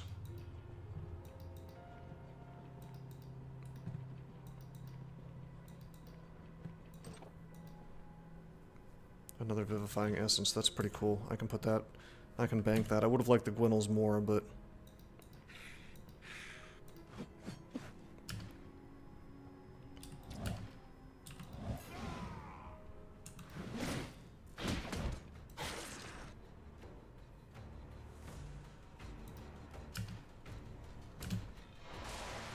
Alright, buddy, come on. There we go.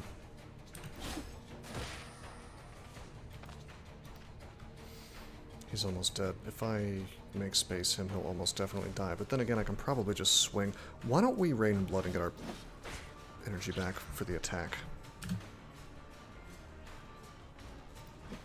Rampage is super important.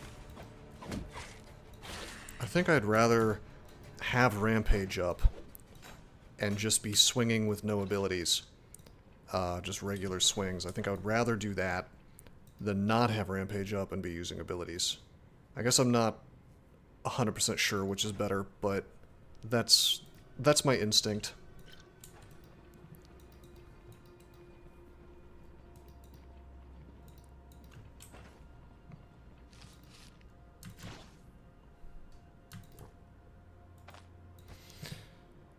Okay, our inventory is so full. So full. We've only found 3 diagrams. One was just kind of lying around on the top floor. I bet you I'm going to have to fully clear this damn place if I really want to find them all. That is a sling guy. Let's force him to come closer to us.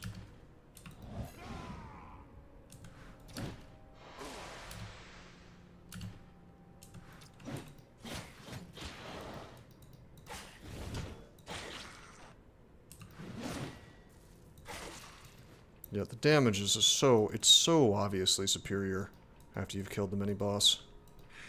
It's like night and day. You also seem to crit a lot more, which I must be imagining things, because it doesn't do that.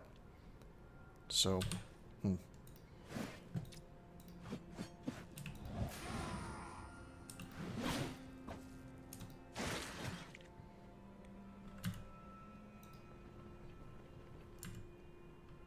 think that was a crit right there.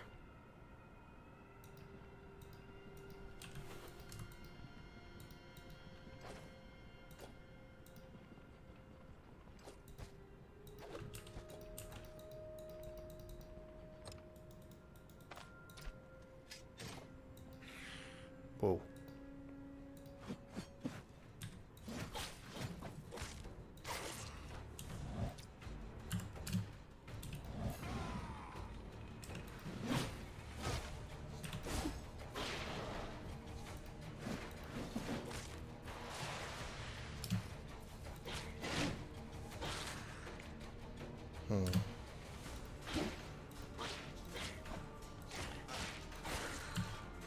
Not bad, not bad.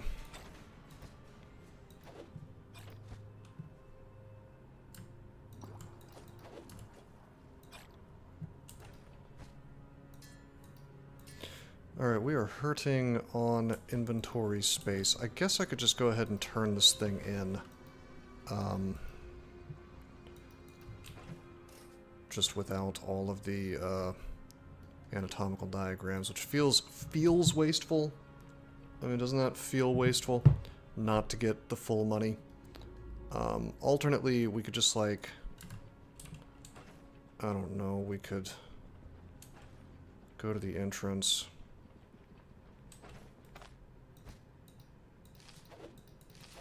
And drop these.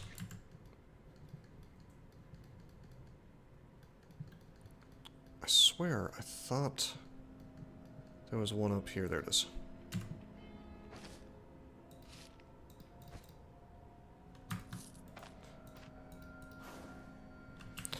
Okay, I re-enchanted my Volge, and unfortunately we traded acid for block power, which I don't particularly care about block power, but I guess I'll take it. I mean, whatever. I don't hate the idea of blocking a lot. I would rather just have damage, but it's what I really want is I think there's one that gives extra body part damage. That's what we really want, I would assume, if such an enchantment exists. Maybe I should look that up before spamming enchants in the hopes of finding something better. But I also figure it's like, if the thing was free, you know.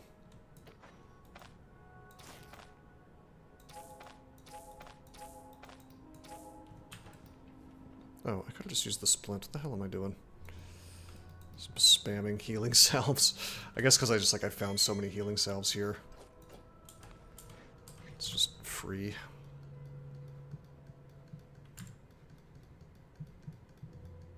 Well, that's floor 2. It's all of floor 2.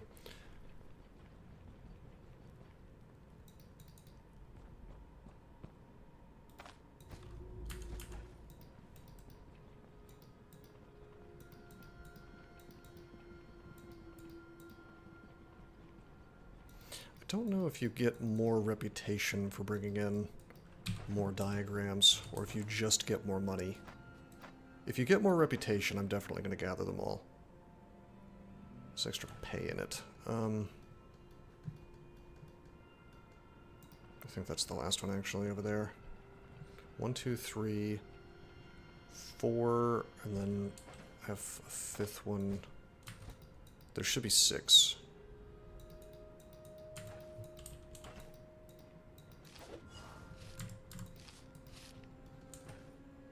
So there's 3 on the ground here. There's 2 in my inventory. There's 1 missing.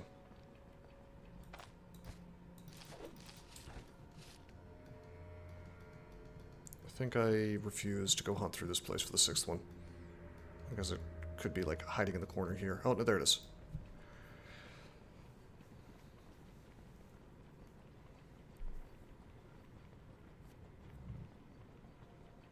You know, it'd be cool is if I could turn this on, or turn this in with the anatomical diagrams in my caravan, but I'm gonna go out on a limb and guess you cannot do that.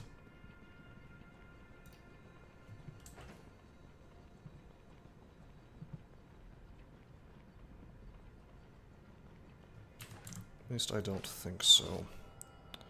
So here's what we're gonna do. We're gonna go up. We're gonna go over to our caravan. We're gonna drop off some stuff temporarily. Like maybe even including our cloak, because whatever. If any super knowledgeable Stoneshard people want to tell me if it's possible to see whether or not the dungeon will lock me in on the overworld map, like a distant dungeon, that would be cool. But I'm gonna go out on a limb. I'm guessing that I have to have the stupid informants thing for that to be the case. Alright, here we go. Put that away. Boom, boom, boom. Store the vivifying essence. I'm actually going to keep the Mirai on. Put that away. Put that away. That's enough for 1 more. I need, let's see, 1, 2, 3. I need space for 1 more after that. So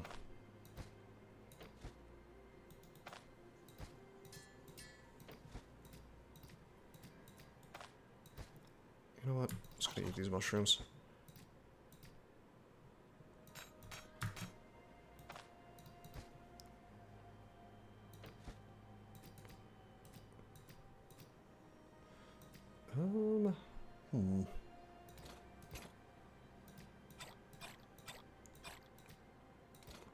There's really no way for me to...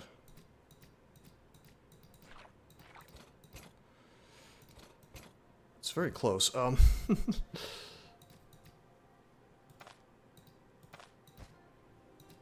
would go there, and I have space for... I could just put my water away, I guess. Yeah, there we go.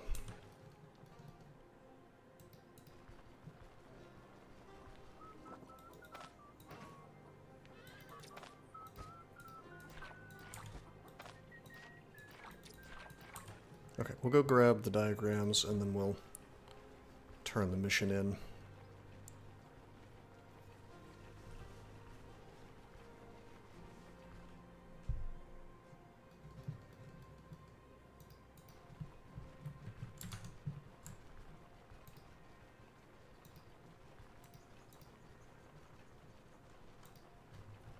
But I definitely don't want to, I don't know, I want to make sure I hit the T4 dungeon at least a little bit before the end of the stream, because I was trying to do that last stream, and I couldn't get to it.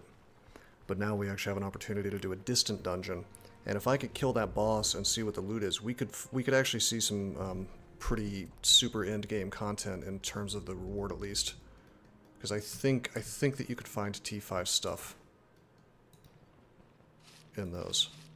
But I don't think I can bring myself to do it if it locks you in, because it's just too dangerous.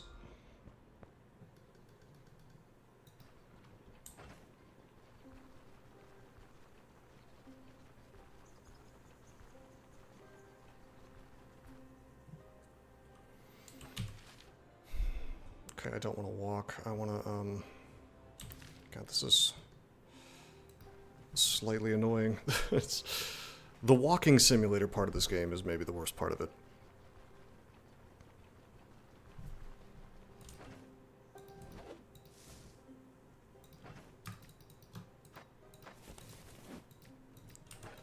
And like trying to essentially maneuver around the caravan mechanics so that you can keep going places quickly. That's kind of the thing I think this, the developers of this game, the one thing that they seem to be missing is I think that they're just a little too focused on the concept of grind. But, to be fair, the player base of the game seems to like that, so I think they're making a good business decision. It's just like for people who are like really into classical roguelikes and really, really sharp design, you know, it might not be quite as good.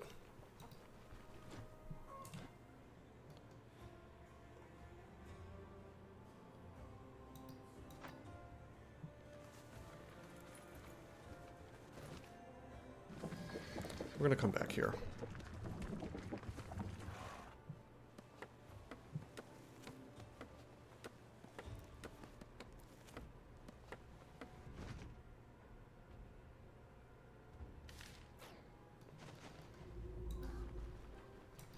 Oh, food.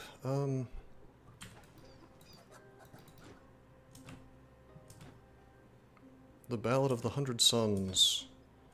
Okay, great.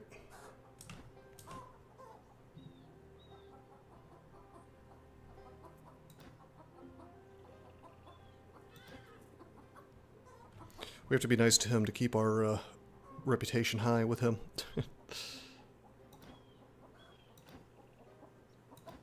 He's having a little self-esteem issue. He thinks he's cursed.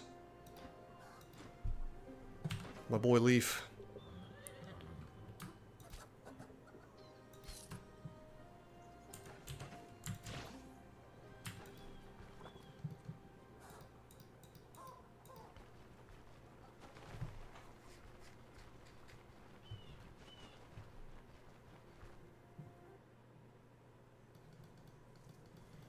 Alright, let's go find the dude. It's daytime now, so I don't know if he's going to be in the same spot. It looks like him, actually. About my contract. I'm done with my contract. Fat paid. That's a lot of money. That's enough, actually, to do the thing.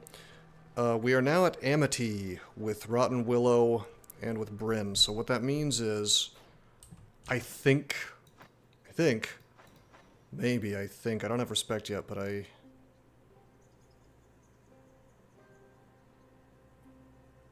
don't know, I think I can do the quest that actually lets me do, yeah, City of Opportunities allows us to negotiate access to the equipment produced by the guild. So yeah, we can, I think we have access to T5 now. And then also, because we have Amity here, advance payments, no, where is it? Where's the... Yeah, Underworld Connections too. We can get a special... There's a special trader.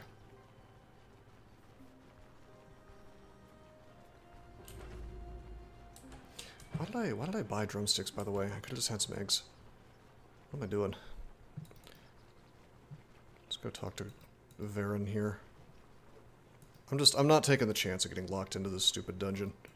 So I'm just going to buy the upgrade now.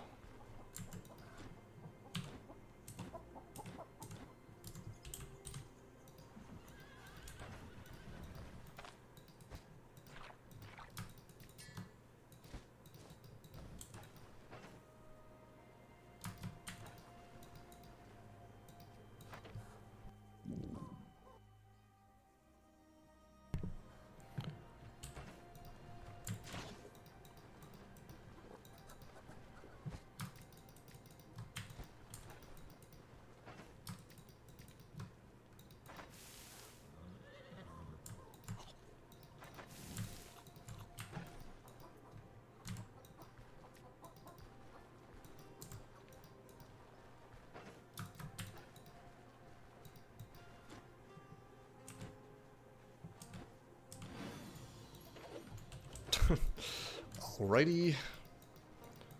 Rope and nails.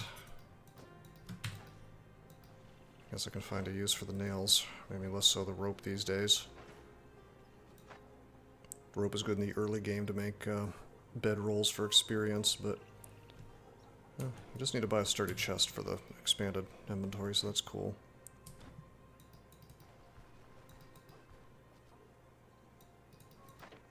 I think it woke me up with a nightmare or whatever. Nice. Okay, local informants. There we go. We will never get dabbed on. Ah! Bros! Confirmed! You gotta have the upgrade to see the shit. And if I had walked in there, I would have just been locked in. What a nightmare. What a nightmare that would be. Because, like, I have no idea if I can take T4 content yet. And if I can, certainly being able to walk in and out would be useful. So I just don't... I don't know. I think I just... If I'm going to go in there, it would need to be with... First of all, I'd probably want to level a little bit more and have better equipment. But even if I didn't... Yeah, I don't know. Like... I would at least want to have like a bunch of hornet honey and food and whatever so I could take it really, really slowly. But honestly, with this character, it's just going to be rough because I want to kill things one at a time and not being able to bail on the place. I wonder if it's just always trapped, though, if it's a distant dungeon. That'd be sort of annoying.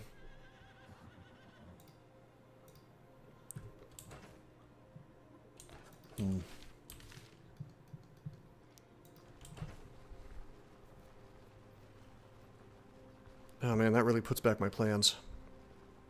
Although we've made a ton of progress, I will say that. Like, I mean, I hate the fact that we kind of burned all of our money just now, but, like, technically, if I had the money for it, I think T5 equipment would be open to me. The number one thing I want is a T5 axe.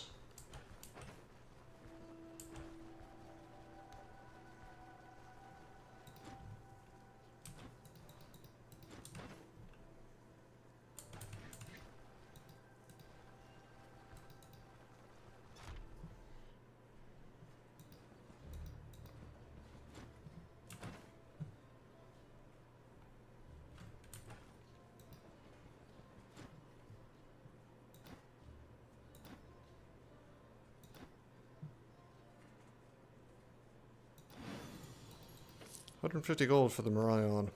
Okay.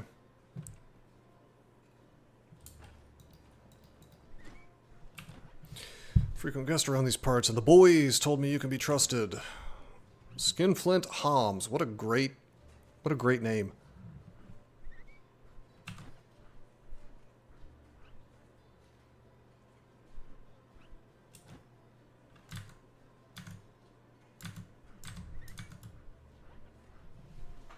Tell his goons. Tell his gooners I sent you. He was a prodigy on the skin flute. Yeah, he sounds like, No, that's it's pretty good. I like it. It feels strong, man. Skin flute Homs. Alright. Skin flute Horny. Changing his name is a bit. In the Stoneshard parody video that I'm making, that I'm gonna put up on my OF, you know. No, I'm just kidding. This place is right next to Close Harbor. I don't know where Close Harbor... I'm assuming that's... Oh, yeah, that's the place in, Bryn where they give you guff if you try to go in.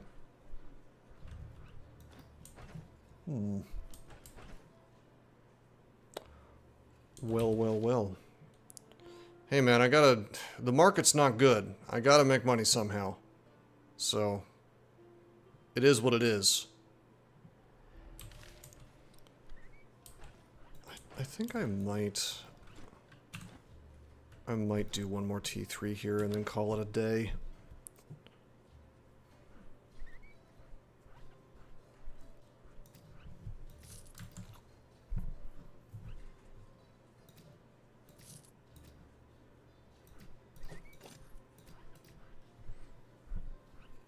A brother does what a brother needs to do. Hey, that's right. That's right. So there's a T4 axe. I could actually upgrade my axe significantly right now if I had the money for it, which I don't. Yeah, we are cash poor. Let me tell you what. We don't need sacks of grain anymore. Should I just sell these for money? Is that what we should do? Hiding from me since the IPO? Not really. No, I did fine. I got in at IPO price, and I got out at, like, I didn't call the top perfectly. So SpaceX IPO'd at $135. I got in at IPO level at $135, and then it opened that day at about $150, and then it crabbed for about 10-15 minutes, which made me kind of uncomfortable because I just expected it to shoot straight up. I was expecting it to be like, I don't know, 30% above, IPO price, and then just like shoot down from there. But instead, what it did was it crabbed for a little bit, and then it like stayed the same price for a little bit, and then it went up some, and I saw it at 160, and I was like, look, I made my what is that, like 10%? I made like a very reasonable profit. I sold. I'm sure my brokerage is not super happy with me because obviously that's very same day or whatever flip, but it's not illegal. They just don't like it. Anyway, so I sold, and then over the next few days, it just skyrocketed to like insane levels. Okay, so the bottom line, Salty, basically what that stock was doing, it's Elon Musk's SpaceX, made no sense at all because it's like the company doesn't make money. It's not a profitable company, and yet it's worth like trillions of dollars. Well, not anymore, but over a trillion. But anyway, it ballooned up to what, like 220? Like, who the fuck was buying at the top on that thing? So I got out at 160, and I was like, oh no, I didn't make as much profit as I could have. But, I'm not too sad about it now. Micron and SanDisk. No, I put it back into the S&P, which I'm being punished for right now. So, I thought I was feeling like a genius for a short period of time because I sold all my S&P shares and directly just said I want into the SpaceX IPO. Just moved it right into that, and then I just bought right. And then at that point the S&P crashed right after I sold, so I was like, okay, great. And then I bought back into the S&P while it was still down, but now we're actually lower still. So I think Trump just needs to like stop bombing Iran, and we'll be good to go. Elon on a burner account putting his own money to make people buy it. I mean, that's the thing, is we live in what's essentially an entirely fraudulent system, so certainly there is market manipulation, yes. Just not with brokerage rep. Whatever. If they start denying me access to IPO, that's when old Malcolm Rose Gaming moves on to a different brokerage. There's more than one brokerage in the world. I'm a naughty boy. I'll break the rules. I'm a bad boy. I'll make my own rules. Anyway, sorry for nerding out about the stock market, but I think we all know who's to blame for this. It's Toasted Zergling, so we should all yell at him. You got one share at IPO price? Yeah, it depends heavily on your brokerage, I think. If you want... Yeah, Robinhood sucks ass. I will never use them again. They screwed me out of a tremendous amount of money once. Terrible, terrible exchange. What you should do is you should DM me on Discord. I will give you a referral link to a brokerage that does not suck ass. And you will get free money if you deposit some cash in there. And you will get... I won't guarantee that you'll get more IPO shares, but I will tell you that my experience has been that I always get more than other people who are using Robinhood, I'll tell you that. I only got, I think, maybe like 15% of what I asked for, but that's pretty normal for something like SpaceX. Me too, I did the same thing. Salty's just making stuff up. Based, actually. Robinhood is your gambling account. Oh, gamble. Well, yeah, but it's like, it's not much of a gambling account if you're gambling on IPOs, because... Have you ever gotten a good fill on Robinhood? Is that even possible? I'm sure I did the same. Yeah. Yeah, I pooped myself the other day, Salty. I'm trying to bait you into saying that you did the same. Gamba? Enchant Scroll IRL?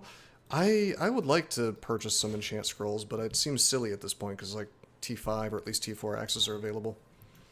Stupid options and leveraged ETFs. Don't do that. Don't leveraged ETFs. Oh no.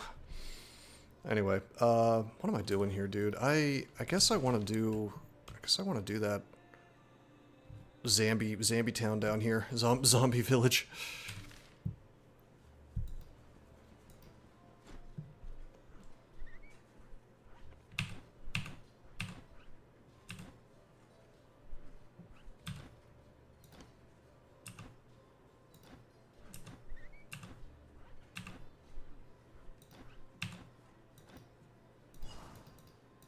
Leverage ETS on DRAMs during the dips, you wouldn't be saying that.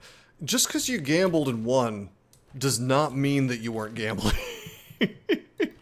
I mean, no, I understand, like, leverage is, like, the way to make lots and lots and lots of money on the stock market. But, you know, incidentally, it's also the way to lose lots and lots and lots of money on the stock market. So, I mean, this is the kind of reason why I don't do options anymore. Like, I got very screwed on options once. I don't even want to admit how much money I lost while doing an options play once. Because what I did was I bought puts, just with an enormous amount of money worth of puts, on a company that I knew was going to go out of business. It was going to go out of business. So, you know, you buy puts, you make money if the price goes down, you know. It's all hunky-dory, grand old time. But... Yeah, Toasted. Yeah, that's very similar numbers. By the way, I haven't spent a dime on options ever since this happened. But basically what happened is I bought a ton of money worth of puts.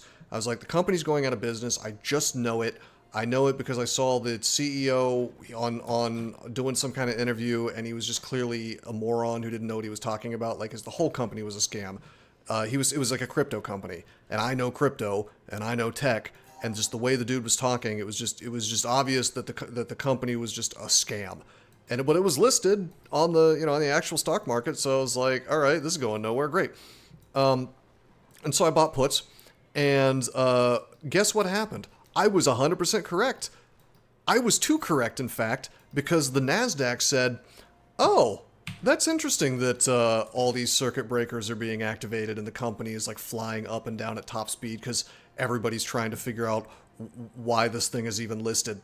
Let's just lock. Let's just do a little freeze on the trading for I don't know, just enough time for Malcolm to lose all of his money. Because the thing about puts and options in general, as you know, is they expire worthless if they're not in the money on a particular date. So yes, it was halted. They halted it for like 6 months. And here's my conspiracy theory. I want you to hear me out here. My conspiracy theory is that somebody was on the other side of that trade selling those puts, and they were going to lose a lot of money, and they made a little ring, ring, ring, ring, ring, a little call, a little ring, ring to the NASDAQ people and said, hey, could you halt this for us? Because it would have been on the order of...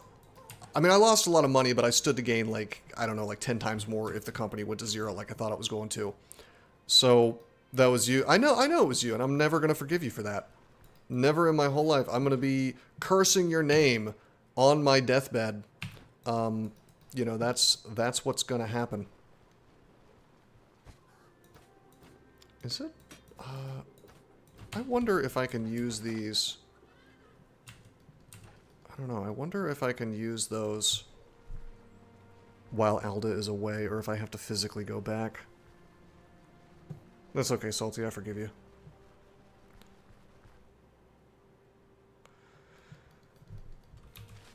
But yeah, I mean, I wouldn't say it's the same thing as GME, because GME was just like, I don't know, it was like a bro trade, like, it was like a social thing. This was genuine research on my part. Like, I just had the domain knowledge. I just knew it was full of shit. I knew it was going to go out of business. I was right.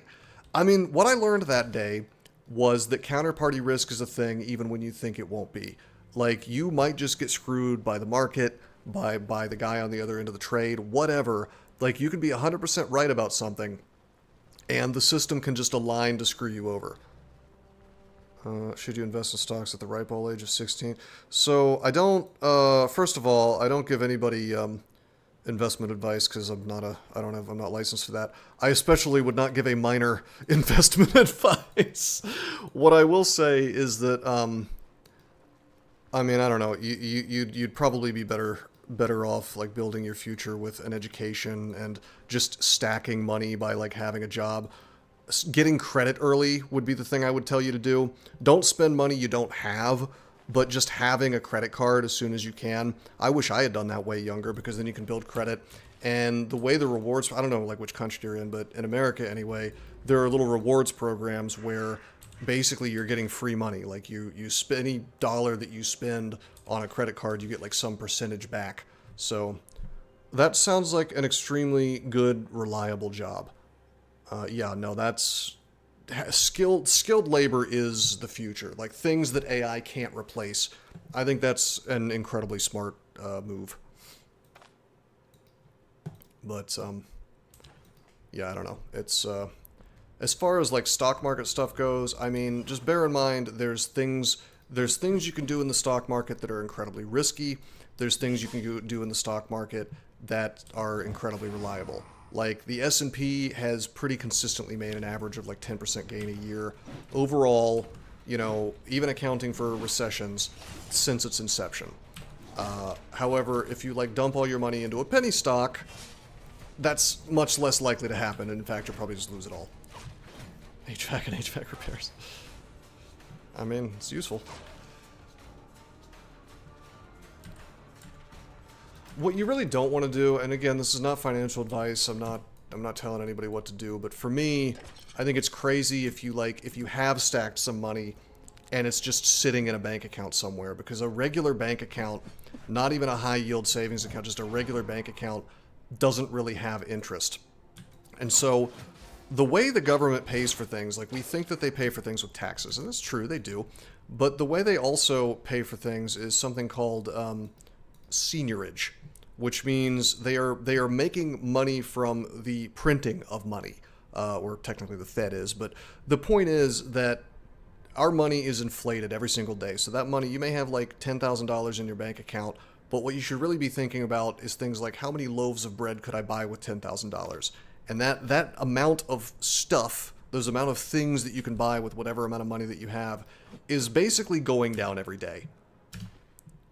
Yeah, it's going down every single day because, you know, if it's just like anything else, if you print lots and lots of dollars, the dollars become less valuable.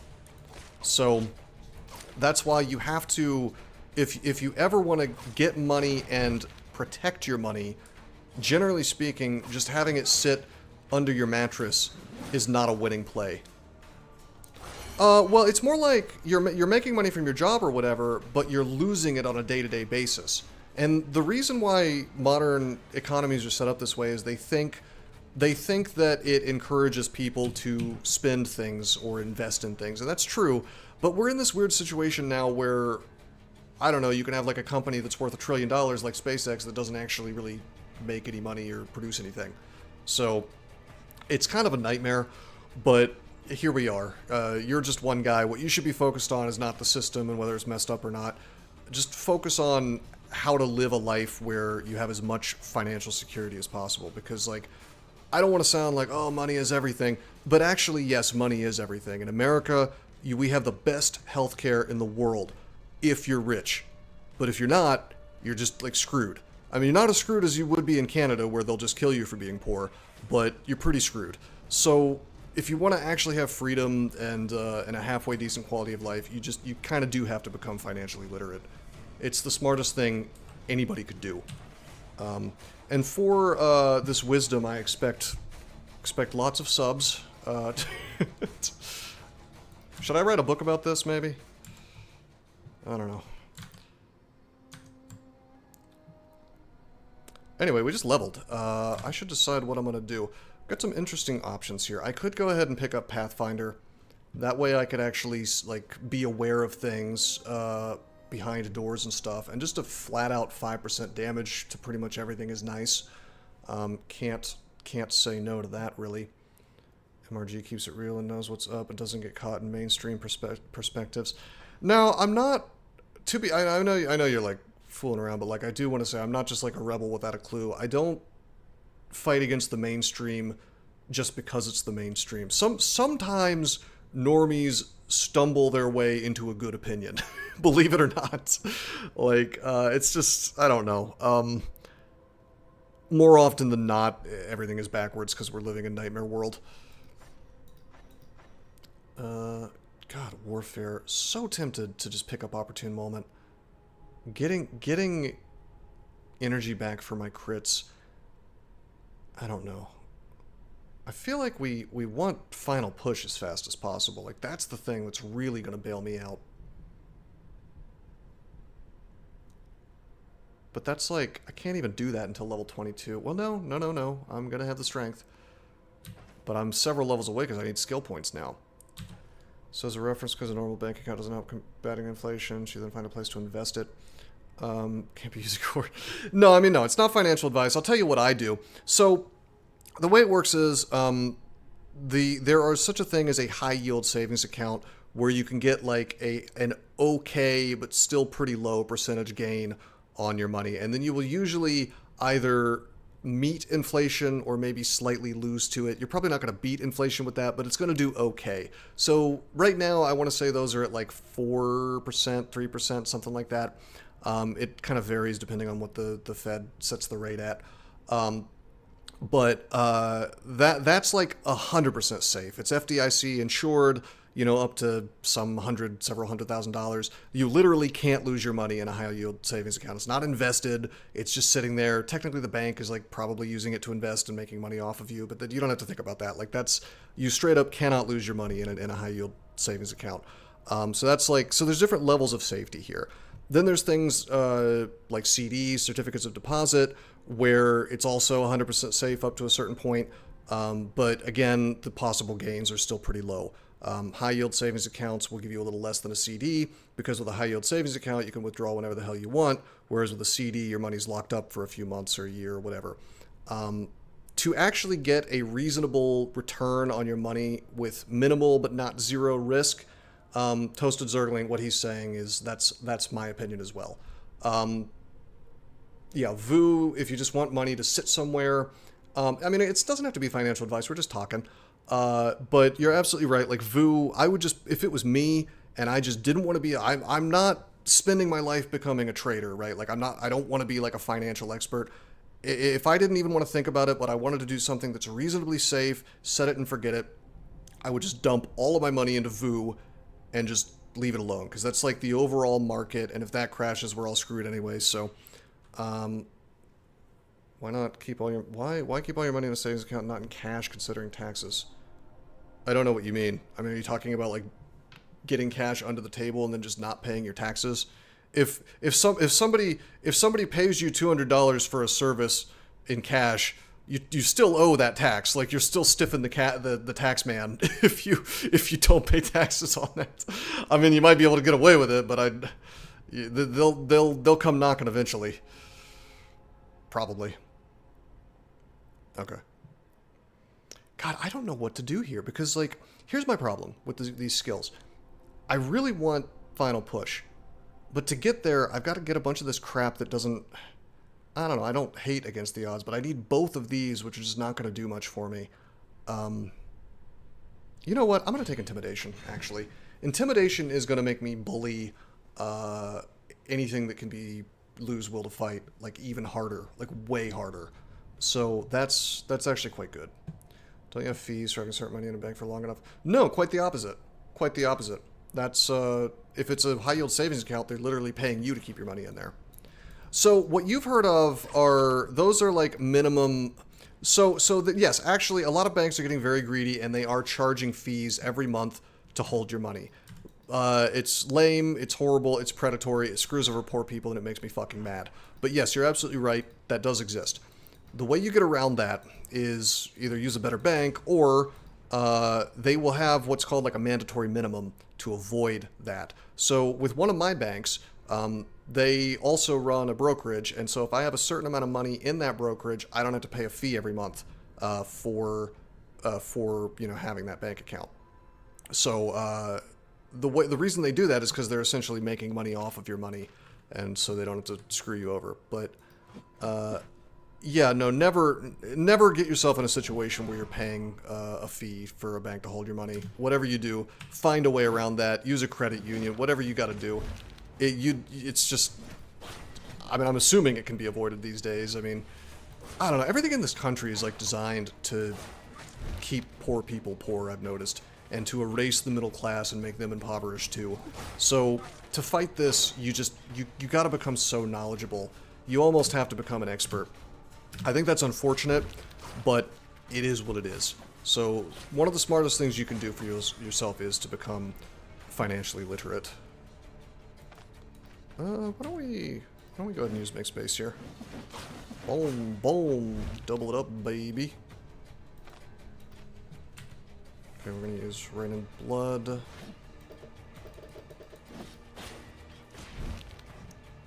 Does that affect savings accounts? Union benefits. Doesn't really have anything to do with a bank account. Unless you guys have like a special bank that you use. I think it's fun. It is fun, actually. I mean, I find this stuff interesting anyway. I mean, Toasted, you can do that if you can travel back in time and maybe live in Japan and be like a company man. But it's... Usury at this hour, localized in this stream? Hey, Box Fan, can I loan you some money? I'll charge you a reasonable 20% interest. APY.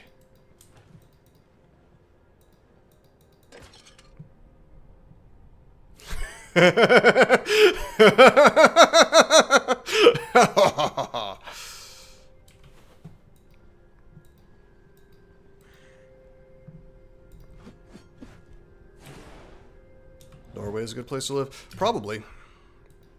The hell is this guy? Ghast. That's ghastly. I just thought of ghasts as like extra fat ghouls.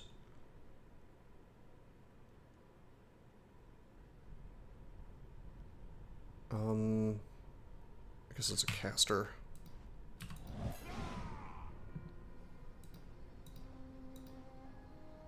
Alright.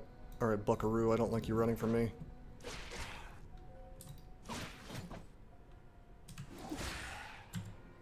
Malco 4 usury.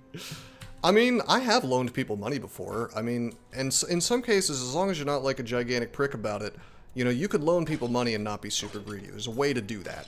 I'll give you an example. Somebody wanted to buy a car, a friend of mine. They could have gone to the bank, but they wanted to get the car off of like Facebook Marketplace, and banks hate this. They just don't want to loan you money for that kind of thing. They want you to go through a dealership.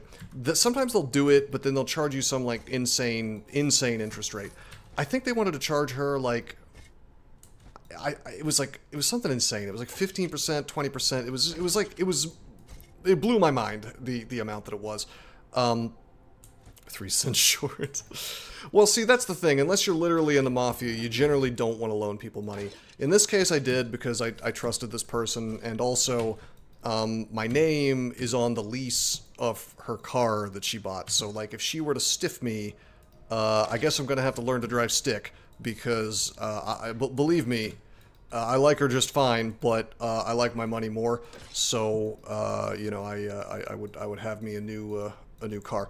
But anyway, no, like I loaded the money. I did it at like 10%, which is I think it's reasonable compared to what she would have gotten. Technically, I could have gone up to like 12 and had it be like halfway reasonable, but I wasn't trying to be greedy. It's just like I wanted to beat inflation, and she wanted a new car. You know, and so that's like, to me, that's what capitalism should be, not people trying to take advantage of each other. Well, that's the thing, Toasted. Once it's time for me to drive or to buy a new car, I am going to learn to drive stick, because they're more reliable. There's less things to break down on them. They're infinitely, well, not infinitely, but they're like massively cheaper. It's just everybody should learn to drive stick. However, my wife might actually murder me if I come home with a stick shift and not an automatic, because she doesn't know how to drive stick. So maybe I might have to shelf this plan. Did I say lease? I meant to say title. Yeah, sorry, I misspoke. But yes, my name is on the title as what's called a lien holder, I believe, which means I am the true, and I have the title. The title got mailed to me from the DMV or whatever. It didn't get mailed to them. I am the title holder, essentially. It means that they owe me money, And once they pay off the debt, I sign off and I send that in, and then they get their title back, and now it's their car. So, I mean, and that's how it should be. Like, you know, it's what you might call a secured loan. That's the thing, Salty. That's what's so fucked up, is like, as a young person, no one has ever sat you down and explained this to you. Not the system, not your parents, because no matter how smart they are, they probably never got it told to them either. The system just completely fails people. So unless you go out of your way to learn this stuff, which you probably won't because nobody ever tells you that it's important, you just kind of bumble through life just wasting money left and right, where you may be doing all the right things. You may be like a good person, non-lazy, productive, working hard, and you still get screwed over because you didn't have this information.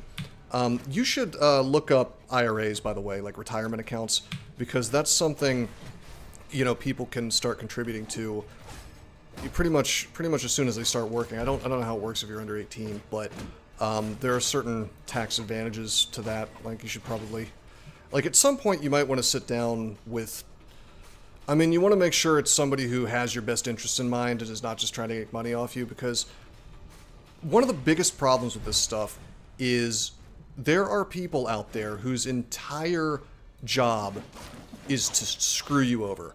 And they can do it legally. I'll give you an example. Whole life insurance.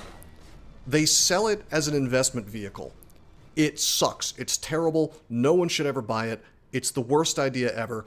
My mom got just fucked over buying whole life insurance. I think they had some funny name for it. Like, they titled it as an annuity or something. But, like, basically they took all of her money, they put it into the S&P, they took all the profits for themselves, called it fees, and then, you know, she got maybe like 1% on her money in like 10 years.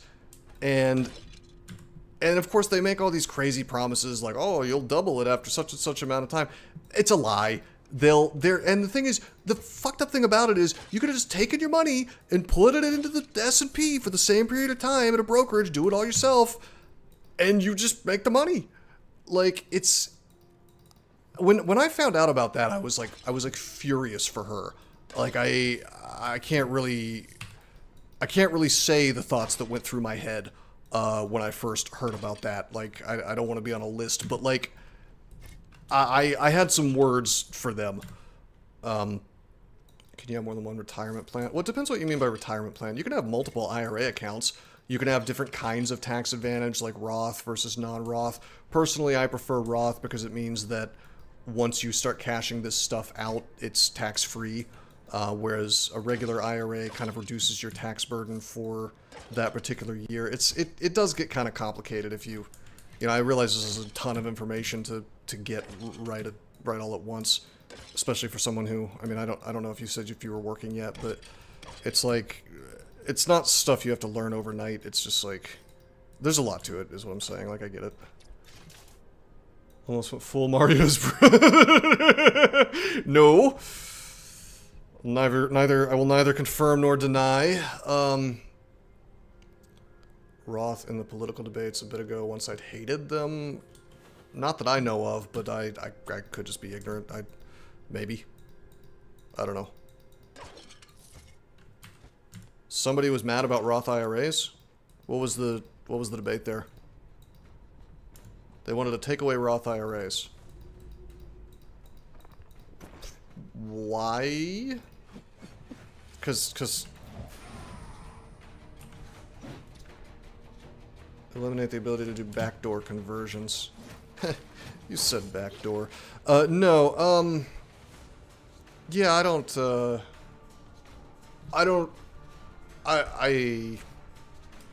I feel like you would want to close the death loophole first, where you just like sit on your money and then well, actually no, not even that, because I don't necessarily believe in estate taxes too much, because it's like, you know, if you earn money you should be able to pass it on to your kids.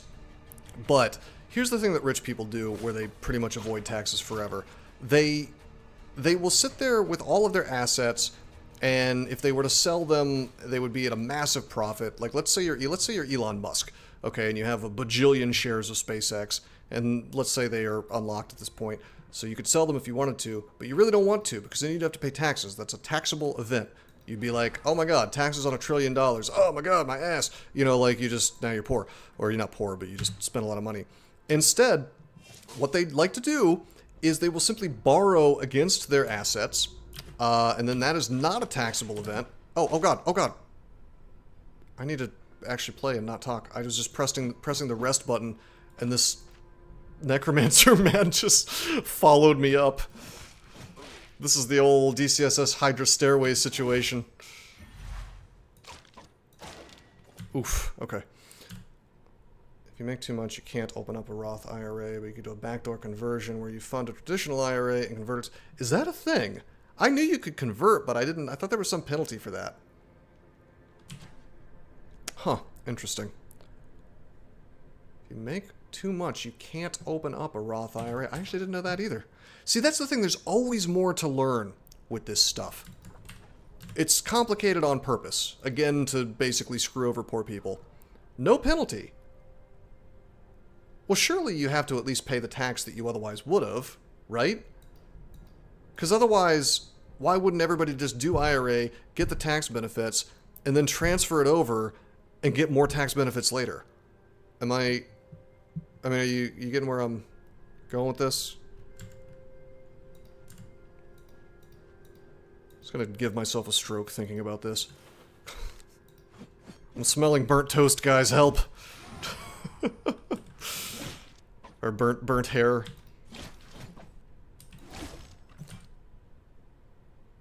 You already paid the taxes to fund the traditional account. Income. No, you're not understanding me. So the benefit of an IRA is it reduces your tax burden for that particular year, like a traditional IRA. So you got a slight tax break the year that you funded it. So surely you have to... Right, yes. Roth is where you get, yeah, you don't have to, you don't get any tax benefit. You get to sell your stuff and pay no taxes at all on the profits. So what I'm trying to say is that, like, if you were to convert, surely you don't get to keep the benefits of the IRA, like the traditional one, the tax advantage part, or the tax reduction. I'm probably not articulating really well here. On the IRA, but it doesn't have any... Okay, see, that's my question. All right, that makes sense. The government lets you pay no taxes. If you're sneaky enough, you can legally do that, but, I mean, you still have to pay some taxes. Yeah, I can see why they would want... Yeah, I mean, that just sounds like a loophole. I can see why they would want to get rid of that. Ouch.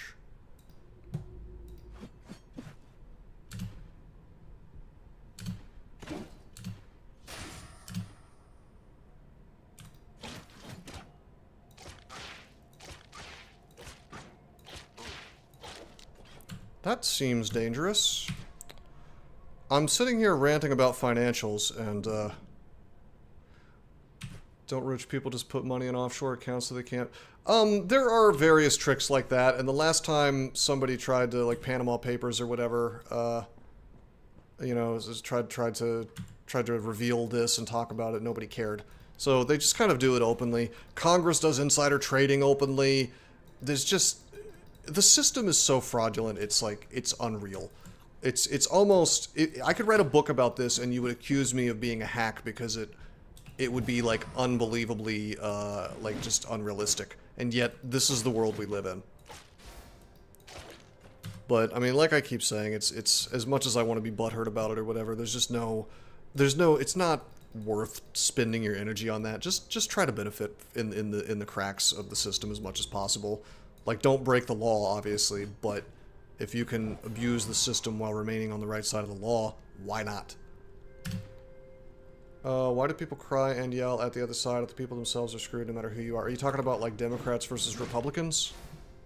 Is that what you're referring to? Like the political, everybody's mad at each other type shit?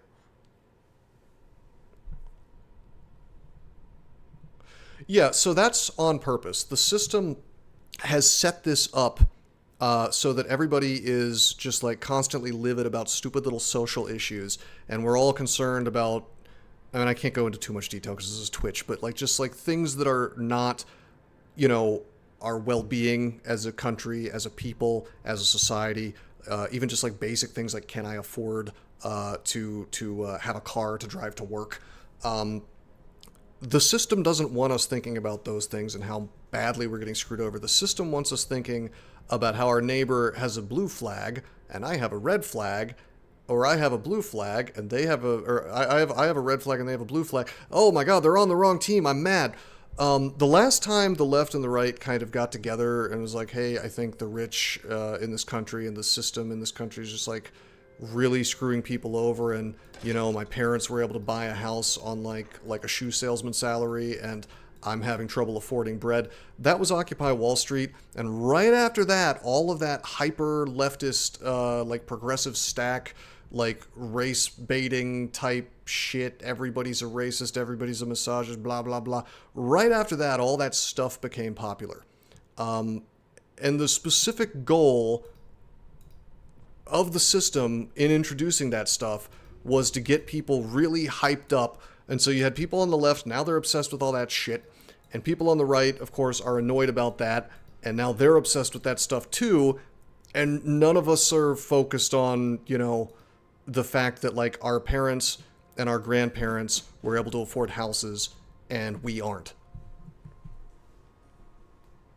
Just for a certain USA offense. It could be anything.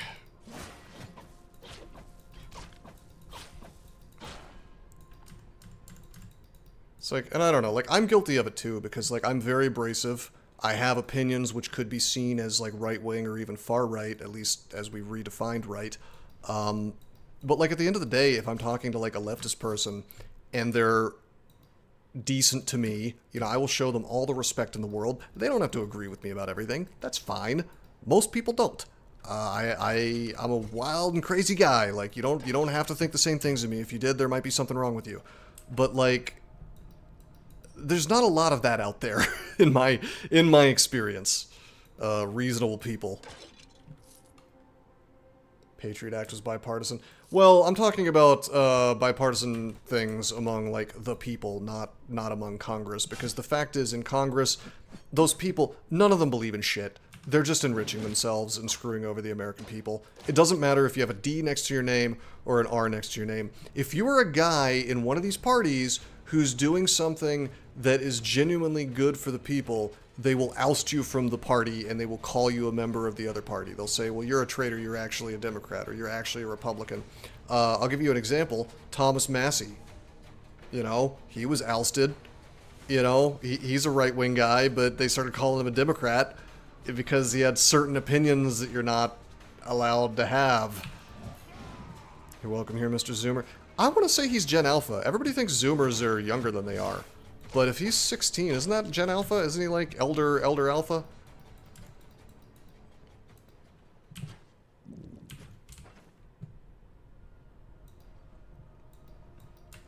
Yeah, Massey was cool. I like Massey. Elder Alpha. I think I just made that phrase up because I heard people saying Elder Millennial. But Elder Alpha does sound pretty cool. I don't know what the years are for the generations. Force out that one guy in a wheelchair because he refused some weird party thing. Which wheelchair guy?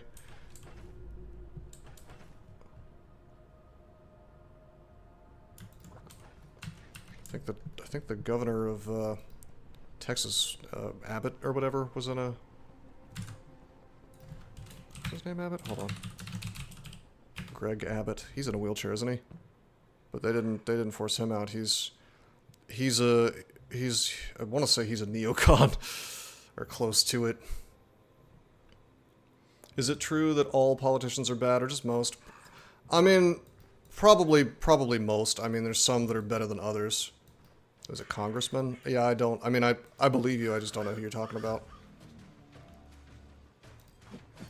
Okay, there's ghouls waiting for me out here. I think they show up at nighttime in these graveyards. I'm stepping out for a minute because I'm hungry and I don't have any food.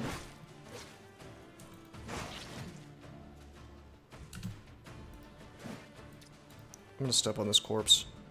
So that, oh my god. I didn't want them to eat the corpse and get big. It's pretty cool.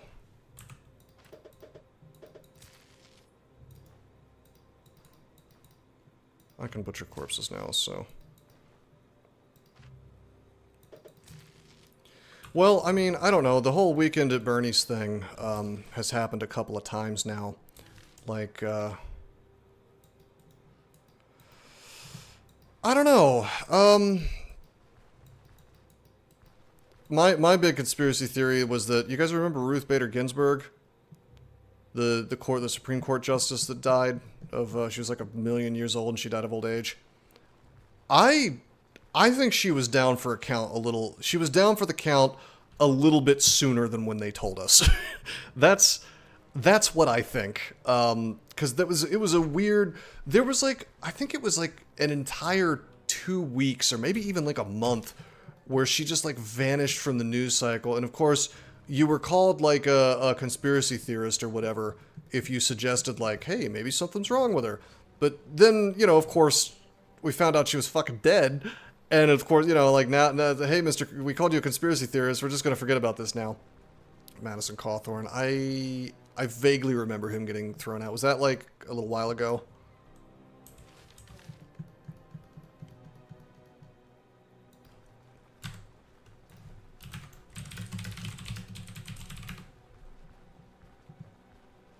(2022).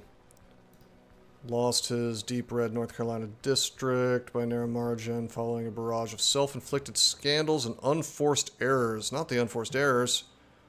Oh yeah, he was the guy that was saying that people in the party were having drug-fueled orgies, which, you know, first of all, gross. These people are all like 80. And second of all, I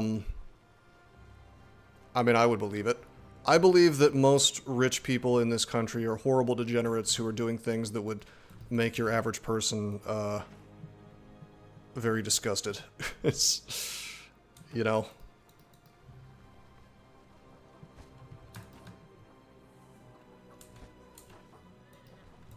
I mean, like, who would doubt that? And I don't mean Republicans or Democrats. I mean all of them.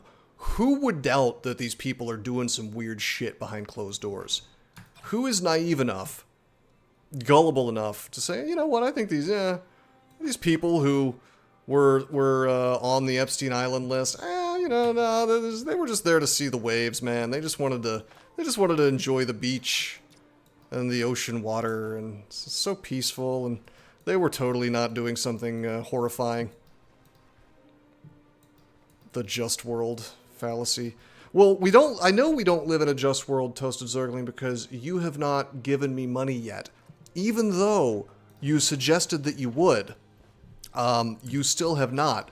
And so I know we live in an evil nightmare world where there's just no good to be had, because I can't even get some coffee money from my friend Toasted Zergling. Hold on, you may have gambled that money away. Don't do that. Let me scroll up. I feel like any major person who's died in the last 5 years, the conspiracy around them is most likely true, or is some deeper thing going on. Seems like people die because of a certain thing a lot recently. Yes, depending on what you're referring to, I think I mean, I've been a little more, I'll tell you this, over the last few years, I've been a little more suspicious when someone dies suddenly, so to speak, than maybe I was before. But I mean, right now you know, America is like at war, basically, without admitting that we're at war. So, I mean, I don't think that the CIA is above, like, dragging people away in the middle of the night, you know, for having the wrong opinion if they are getting a little too popular. So, we won the war in Iran. That's not Wikipedia. That's not what Wikipedia says. I mean, granted, Wikipedia is very, very biased, but...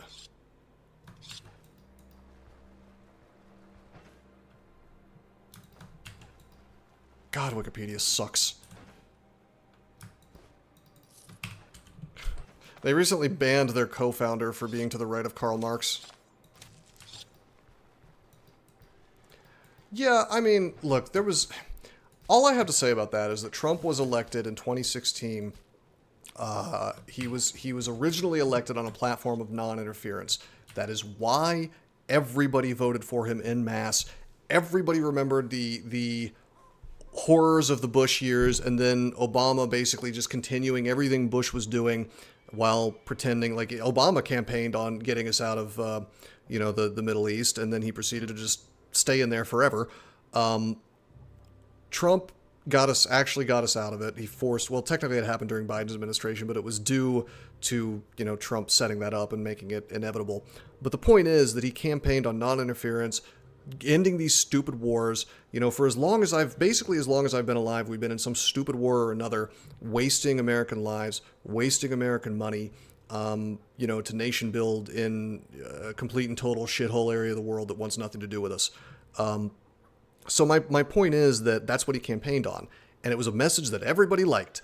Even the leftists who hated his, this other stuff, they pretty much everybody was cool with the anti-war message. If I had to guess, I would say if you made me do an overall kind of summary of what people have voted for the last many years, Americans want two things. They want no more wars, and they want less immigration. I mean, you have your occasional far leftist person who wants to just open the floodgates and import the third world, but generally speaking, left and right, people do want less immigration. Legal immigration is fine, I guess, but they generally want less illegal immigration. Bill Clinton ran on less illegal immigration back in the 90s, and he was a Democrat. So people have consistently voted no more wars, less immigration. And no matter who gets elected, what we get are more wars and more immigration. And Trump has done a little bit about the immigration problem, but then, you end up importing a bunch of, people legally that probably shouldn't be here. And then the war thing completely turned his back on it. Israel says jump, he says how high. And then suddenly we find ourselves in this nightmare in Iran that nobody wanted. Nobody wanted it. Maybe the boomers, I guess. But, there's younger people in this country now. So, pretty much, Gridgem. I mean, I think it's just they just really hate him as a cult of personality, and it's there's more important things in life. Dad is talking about politics at the dinner table again. Yeah, I guess I should be focusing on the unholy manuscripts. Actually, I think I'm gonna have to cut the stream short because I've been going for a while. It's just oh god, 4-hour stream. I got a couple things I need to actually take care of tonight. But you're allowed to talk bad about Israel openly? Great question. I don't know. Well, actually, on Twitch, yes, because Hassan Piker does that, and he's their golden boy. He can break toss whenever he wants, basically, and get a slap on the wrist. So on Twitch, yes. Although I will say, people start looking at you funny when you're a right-wing guy who is anti-Israel. So, whatever. It is what it is, but. Anyway, sorry, I have gotten massively off topic of Stoneshard. I can't wait to see the YouTube comments on this one. Who's a good boy? Just listen, I hear he's a bit of a thunder god. No, you can't just say that, Cyborg, no! Anyway, yeah. So, we did just a little recap. I saw a great image where somebody put what's the dog's name, Kaya, they put Raiden's hat on her from Mortal Kombat, and she was zapping Hassan, and it was the tables had turned. But dude, well, people don't realize that BB was up on corruption charges, and then this endless new war after October 7th just kind of conveniently got him out from under that. And he would be either be not the guy anymore, not the leader anymore, or maybe in prison, but oh no, we're at war, so we're gonna just delay your deposition and the trial and all this shit, and it's just, I just find all of this very suspicious, it's just a little bit suspicious. Anyway, that's just me. Call me crazy. I don't know. Oh my god. Listen, I want to tell you guys something. I'm a very happy guy. I like being alive. So if anything happens to me, You know. It's foul play. Is it fake? I mean, God, I don't know, Salty. Who's to say? Toasted. No, sorry, buddy. My wife and my children are getting all of it. And I haven't legally adopted you yet because you didn't sub to me, so... oh, I'm not supposed to say that. Whoops. Nope, I don't. Put me in your... I mean, I would be more inclined to put you in my will because you troll me less than Toasted does, but... anywho, a Trandinochrome shipment is now halted. That's pretty good. But no, a little recap. We got some Rotten Willow stuff going here. You know, we got a lot of Bren rep today. We cleared out 2 T3 contracts. I didn't get to do any T4 stuff. I really would have taken us in here if not for the trapped entrance.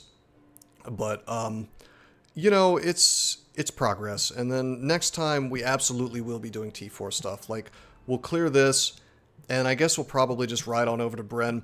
I almost want to take the risk of just going in here. But if I do, I want to come in, like, loaded for bear. I want to have, like, a ton of hornet honey on me. I want to have, like, a shitload of food that's all, like, salted and will last a long time. I want to go through it such that, like, I can actually handle it. And even then, I don't know if it's safe. Because, like, T4 stuff, if there's, like, 4 things in the room that I walk into, I might just be screwed. Like, the character's just not good at dealing with that kind of thing. And so I think I really need more levels or more equipment. So probably we don't do that. Not yet. Probably we finish out that dungeon next time. And then we maybe go straight to Bren and check out that black market and maybe try to do some of that Elven Ice Wine crap to like, the quest that lets you get access to the actual shops there. So then maybe we can really afford, you know, some stuff.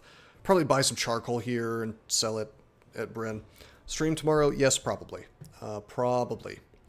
But anyway, this is actually a pretty good stopping point. So, for those of you who enjoyed the financial rant and the political rant, great. For those of you who didn't, I don't care. But I would still let you pet my cat Pierogi if you promise to be nice to her.